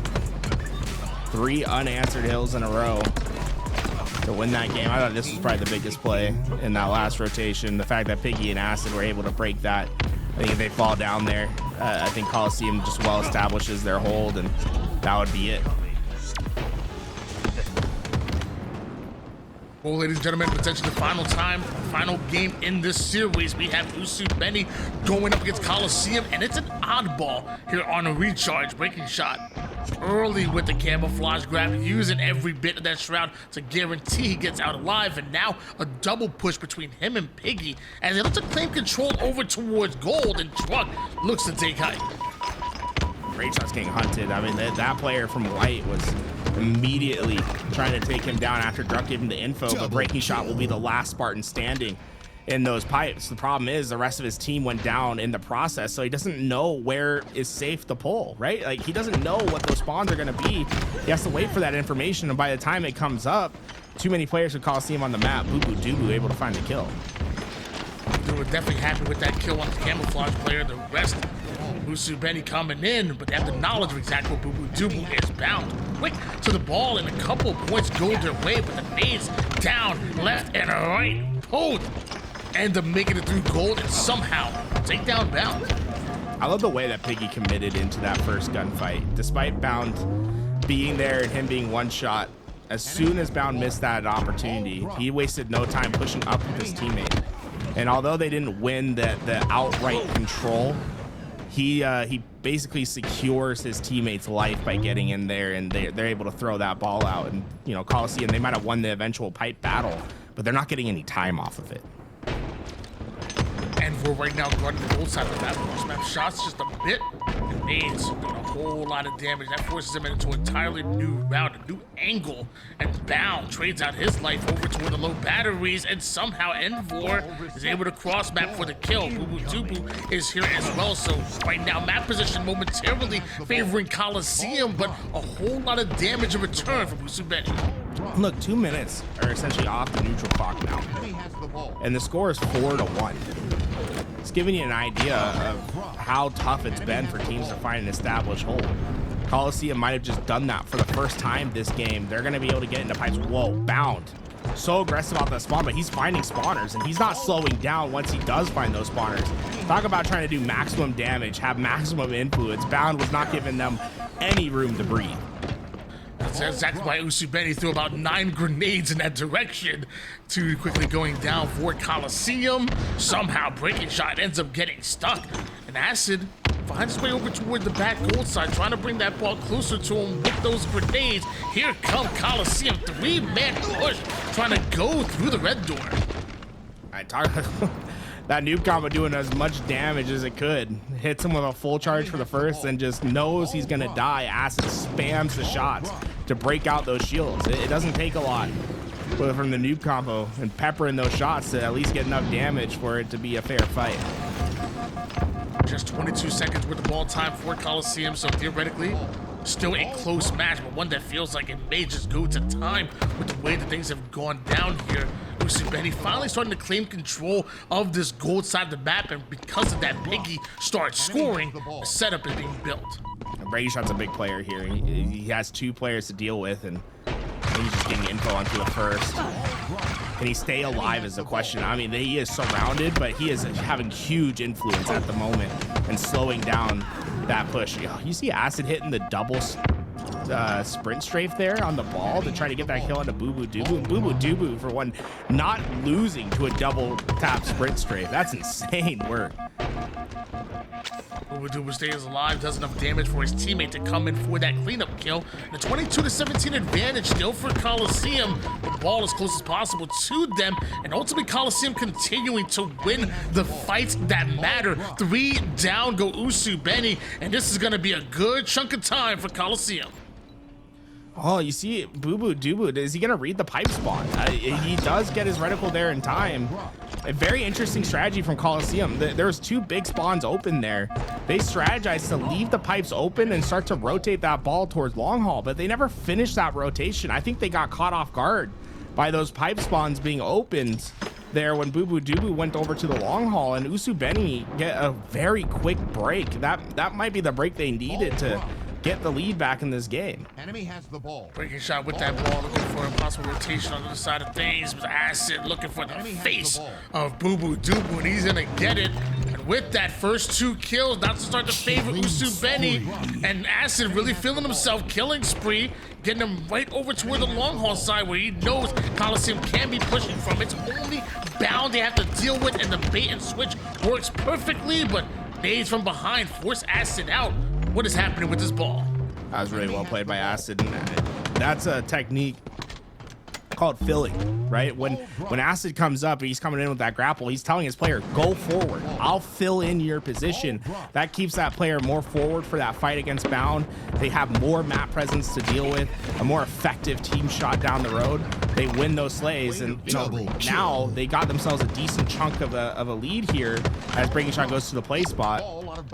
They're in a really great spot. Even though they've lost 4 players, they're going to get off spawn. They're going to be able to look at this ball, and they just need to slay a couple more times, and they'll win this round.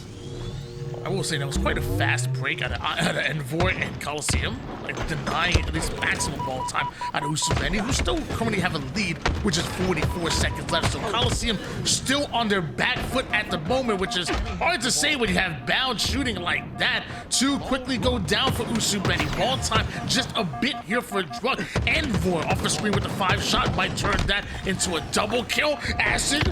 Was that a ninja attempt? It was a ninja attempt, and it was damn close to securing a kill there. I mean, we got Envor red barred on that play. And even now, Usubeni, I mean, they're winning some of these opening gunfights. They don't need to pick up the ball, right? That's to their big advantage here. That ball being out in batteries is pretty ideal for them. In fact, it's just one more round of slays. Druk not able to get away. Can Acid win the fight in the hall? No! Huge kill by Bound, but they need to get the ball now. There's only 8 seconds of neutral clock. Another kill from Breaking Shot. Bound needs to get to the ball, but he can't. Biggie, the big bad wolf, oinks him down. Despite the fact that Bound wins a huge fight over toward the bottom gold side, that ball was just bait and a fearless Breaking Shot through the middle, guaranteeing the kill, guaranteeing a one-shot. Piggy there for the cleanup, and that could have been bad, but instead, it's Usubeni taking round 1. Now they're just 1 round away to winning the grand finals and taking home $1,000 as the team, thanks to the DSA group.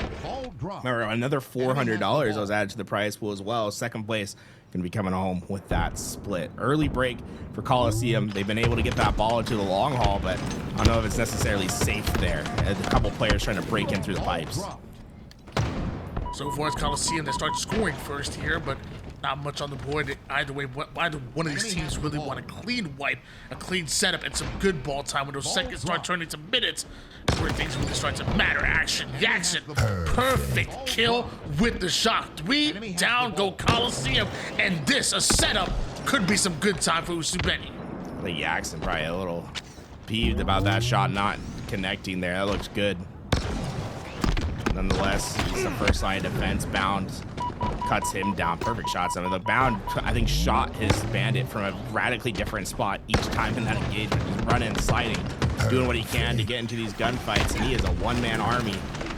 Finally taken down, but I mean, I think Coliseum needs to try to play this ball out. Druck's gonna go for it, but there's just too many players here. It's just Boo Boo Dubu last alive. Can he get there in time? No, Jackson cuts it down. Usubeni, this is a huge benefit to them. The fact that ball's not played means they're gonna get a good chunk of time here, unless, oh, I mean, Coliseum, honestly, you've seen this a couple times, Tony. They've been really fast off their spawns into these breaks. That they have, and man, they are flying your Coliseum. Another 3 down go Usubeni, and Druck along with Coliseum continue to score at the moment as Usubeni staggered. Good time for Coliseum.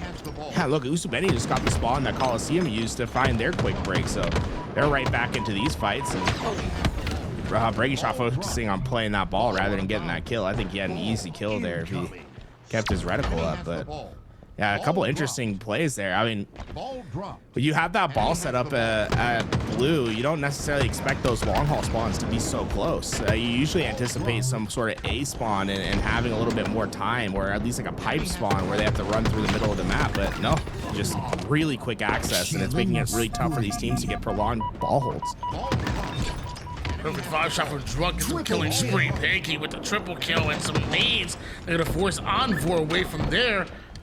Ball towards the mid-map. Piggy not wasting any time whatsoever, hopping on it, and with Acid with the camouflage, he finds himself behind Druck, but with a player right behind him, almost turns it into a double. One shot, Boo Boo Dubu can't survive, and Usubeni needs to be scoring now. Piggy has the option to throw this out for rotation. Jackson's going to continue it on as Piggy tries to cover off his flank, but Coliseum's just winning those gunfights before Jackson can even get involved, so it's all working to their detriment until, well, Jackson got the first, and he's going, oh, he tried to get to the nerd spot. I like the idea. You're down to one shot, try to get to the one angle they can't see you from. He just couldn't hit the jump. That's a really tough one to hit, especially in tournament play. Getting real creative right now with the movement are Usubeni, specifically Yasin. Coliseum take back the lead, but Usubeni look like they're trying to formulate a bit of a push. Acid, the first one to do damage onto Druck. Druck loses half his shields. Boo Boo Dubu might just end up losing his life here. Jekyll peeking. Acid takes him down. 2 quickly go down for Coliseum, and the ball being rotated away as Usubeni chased them away.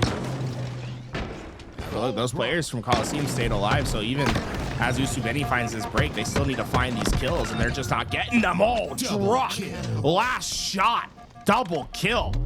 And the Usubeni going 4 down. They're going to be in a world of hurt here, especially as Druck's going to be able to position himself to try to catch a spawner. Need to hit every shot perfectly there. Acid does just that. One more round of slaves, and ultimately Coliseum going to be taking their first round here in the oddball. And man, Envor with the double kill. He wants more, apparently. Almost gets a triple three down for Usubeni. And I don't know if Usubeni have enough time to get the ball out of Envor's hands. Yeah, Envor really made a great play to throw that ball out and just make the push that no one is expecting. Because there's so many players down, he knew the middle of the map wasn't being watched. Got a huge flank there. Now they're just 8 seconds away. Acid in a 1v2. Boo Doo, the first target. Bound's quickly trying to get to the help. First target down, but he needs to survive against Bound. He's down to no shield. How is he alive? Bound comes in for the fight. Bound wins the fight. And now with that, I don't know if Usubeni can get here in time. Down, able to break down, breaking shot, and there it is, the final seconds they were looking for. It got a bit scrappy at times, but eventually it's Coliseum that come out with the win. One more round, and we're looking at a game number 5. Double kill. That was the fight that won the round for them there. And that was an early play ball into securing their situation and forcing Usubeni to play into their setup. They just want to do more and more of that as this round continues on, and they're trying to push a game 5. Dropped. Enemy has the ball. Somehow the camouflage finding the hands of breaking shot, who's able to get away over toward the A side. Pings are going down, finding out exactly what Coliseum are pushing for. Meanwhile, objective efficient as ever is Drunk Coliseum getting the first 13 seconds on the board. Meanwhile, breaking shot trying to find an entry that's not being guarded by Coliseum. Breaking Shot's had camo, but he hasn't left this area the entire time he's had it. Just keeping A by himself, and during that time, it's Piggy and the rest of Usubeni getting time into the pipes. He has the A side locked in. I believe only one player, Coliseum, got through. And, well, that one player happened to be Bound, and he is causing all sorts of mayhem inside pipes. I cannot believe Coliseum gets that break the way that they have with how strong the setup for Usubeni was. Close game here in the round number 3, and oh so important round 3 it is. Usubeni 1 round away from ultimately taking the tournament. Coliseum trying to send us into a game 5 where everybody loves them a game 5. Drunk gonna want to make his way over toward that ledge, challenging Jackson. A little bit of jiggle peek action. He needs Envor in order to replace him. Meanwhile, Breaking Shot wants to introduce himself. Nades are looking good. Envor goes down, so do 3 members of Coliseum. Breaking Shot taking one with him. Look at Piggy's position all the way out blue. They're trying to force A spawns here. You see how Jackson's blocking out at long haul? The idea is force them at A. They either have to wrap all the way into pipes, so you see Onboard doing that right now, or come through white, which is where they're all going to be positioned ready to attack. This is such a strong setup, and you see how much time they're getting because of it. Coliseum, it's going to take a really long and coordinated effort for them to even get in a position to break. And while they're waiting to get in that position, Usubeni continue to score. Jackson, though, tools it out with Drunk. Drunk wins it. Envor able to secure the 3 down. They immediately attack the gold side of the map, trying to break that spawn area. Heads up play by Boo Doo, realizing, hey, I'm not going to be any help in those gunfights. Trust my teammate to win and just get to that ball right away. There was no time with that ball just sitting in the middle of the map on reset. Instead, Coliseum able to get that time right away and trying to maximize what they can here. Looks like Acid was able to get away with camouflage. Gonna try to take a longer route here through blue, but ultimately a safer one. Looks like Coliseum responding to that by rotating it as far away from the camo player as possible. Jackson early to cut them off. Jackson goes right after Drunk. He ends up winning that fight. Now, finally, the camouflage gets activated in the fight, but Bound controlling it. Nades going down left and right. Acid goes in for the 1v1, turns into a 1v2 real quick. That is not the fight that Usubeni wanted. Bound was really disciplined in that fight. He just he played that corner until Boo Doo was ready to turn with him. And both players not wanting to be the one that break that tension. When Bound does break the tension, he just has numbers, wins that gunfight. And now Coliseum, even after Usubeni had a fantastic hold at blue, they're chipping away. I mean, they're within 10 seconds now of getting the lead. Snatches up the shot with the grapple. That's a deadly catch as he snatches the lives of Coliseum. Breaking Shot busts a hole wide open in the Coliseum defense, and Usubeni taking advantage immediately. Run that replay, Louie. Yeah, I mean, this is absurd behavior from him. He's still winning gunfights throughout the game. I mean, I love the way that he pushes through the challenge, though, right? It's so easy for him to say, hey, we have numbers. Let me just get time when I can. He's going for the overkill, right? He's going for get the 4 players down, have it be ideal to get that ball time. Coliseum, though, in the end, we're able to get a quick rotation over to blue, cutting off Usubeni's attempt to get to this setup. And that's pretty backbreaking for Usubeni here. They did a lot of work to get that ball possession, but Coliseum, with a really effective break, are going to be able to take the lead in this game. 76-65 lead, still favoring Coliseum, will continue to score. Druk, first one to go down on the map, but breaking shot eventually joins him on the respawn side. Equal footing, ends up going with the ball played off the map. Usubeni want to get first hands on it, but instead it's Bound and Coliseum that almost get this ball to safety. Got Bound. He's in the middle of the map just holding off that ball. He was able to get a solid 5-6 seconds there for essentially free. No one was able to stop him, and that was probably time they didn't deserve. Usubeni, though, eventually do find that break, and with camouflage in hand, if they're able to get that ball into safety, Piggy has a chance to close this game out for his team. Oh, that's a big kill. That's 2 down. They're losing numbers when they need to find this break. We got 1, maybe 2 good pushes left here for Coliseum. Just Piggy's presence alone with his camouflage slows Bound the roll down long enough for him to get picked off. Bound wanted to push, caught a glimpse of the camouflage, double back, and now it's Usubeni that are scoring and looking to close it out. Piggy using the trippy corner. Knows they're pushing through, knocks them down like dominoes. One more player. This should be the triple. Boo Boo Doo eventually does go down, and Usubeni, forget taking the round, forget taking the game. They take your tournament.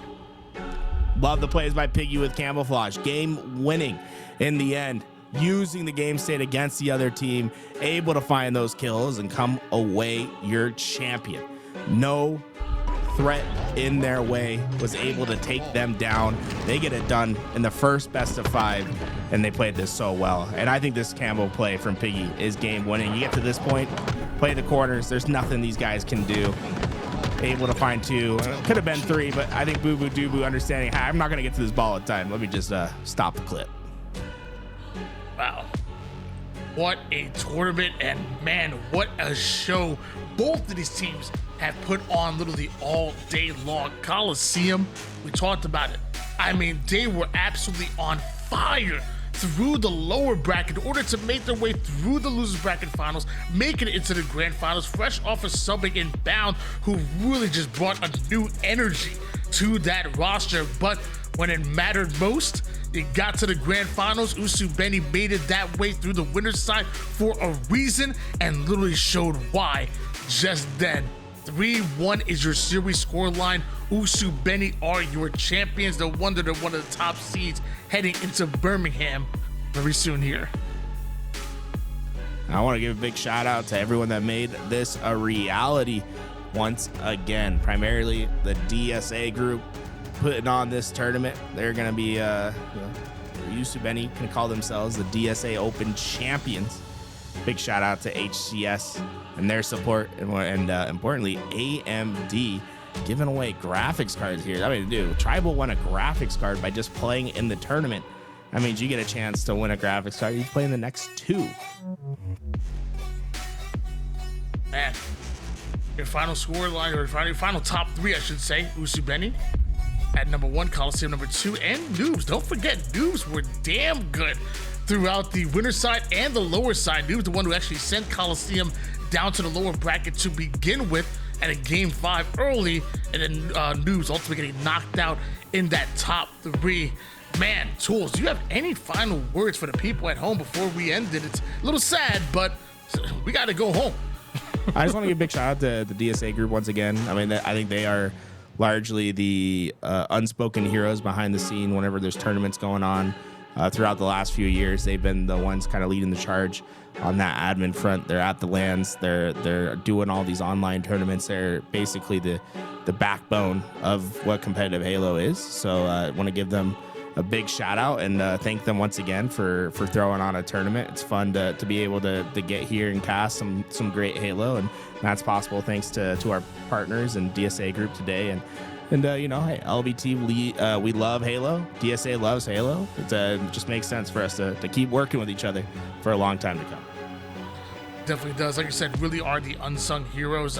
We're actually co-streaming with them right now, so very easy to just go in, highlight them, drop a follow here, and show some love. Because you're talking about, you know, a passionate group who love Halo, and I'm a simple dude. If you support Halo, I support you. And yeah, DSA group, thank you for everything that you've done, guys. Everybody should be following them right here, right now. Also, shout out to the rest of our sponsors. I think we saw the HCS Grassroots program as well. And of course, we saw AMD. I mean, come on now. The giveaways are real. We still got 2 more to go. In the meantime, guys, that was your DSA Halo Open Series #1. Be coming back real soon. But for now, peace.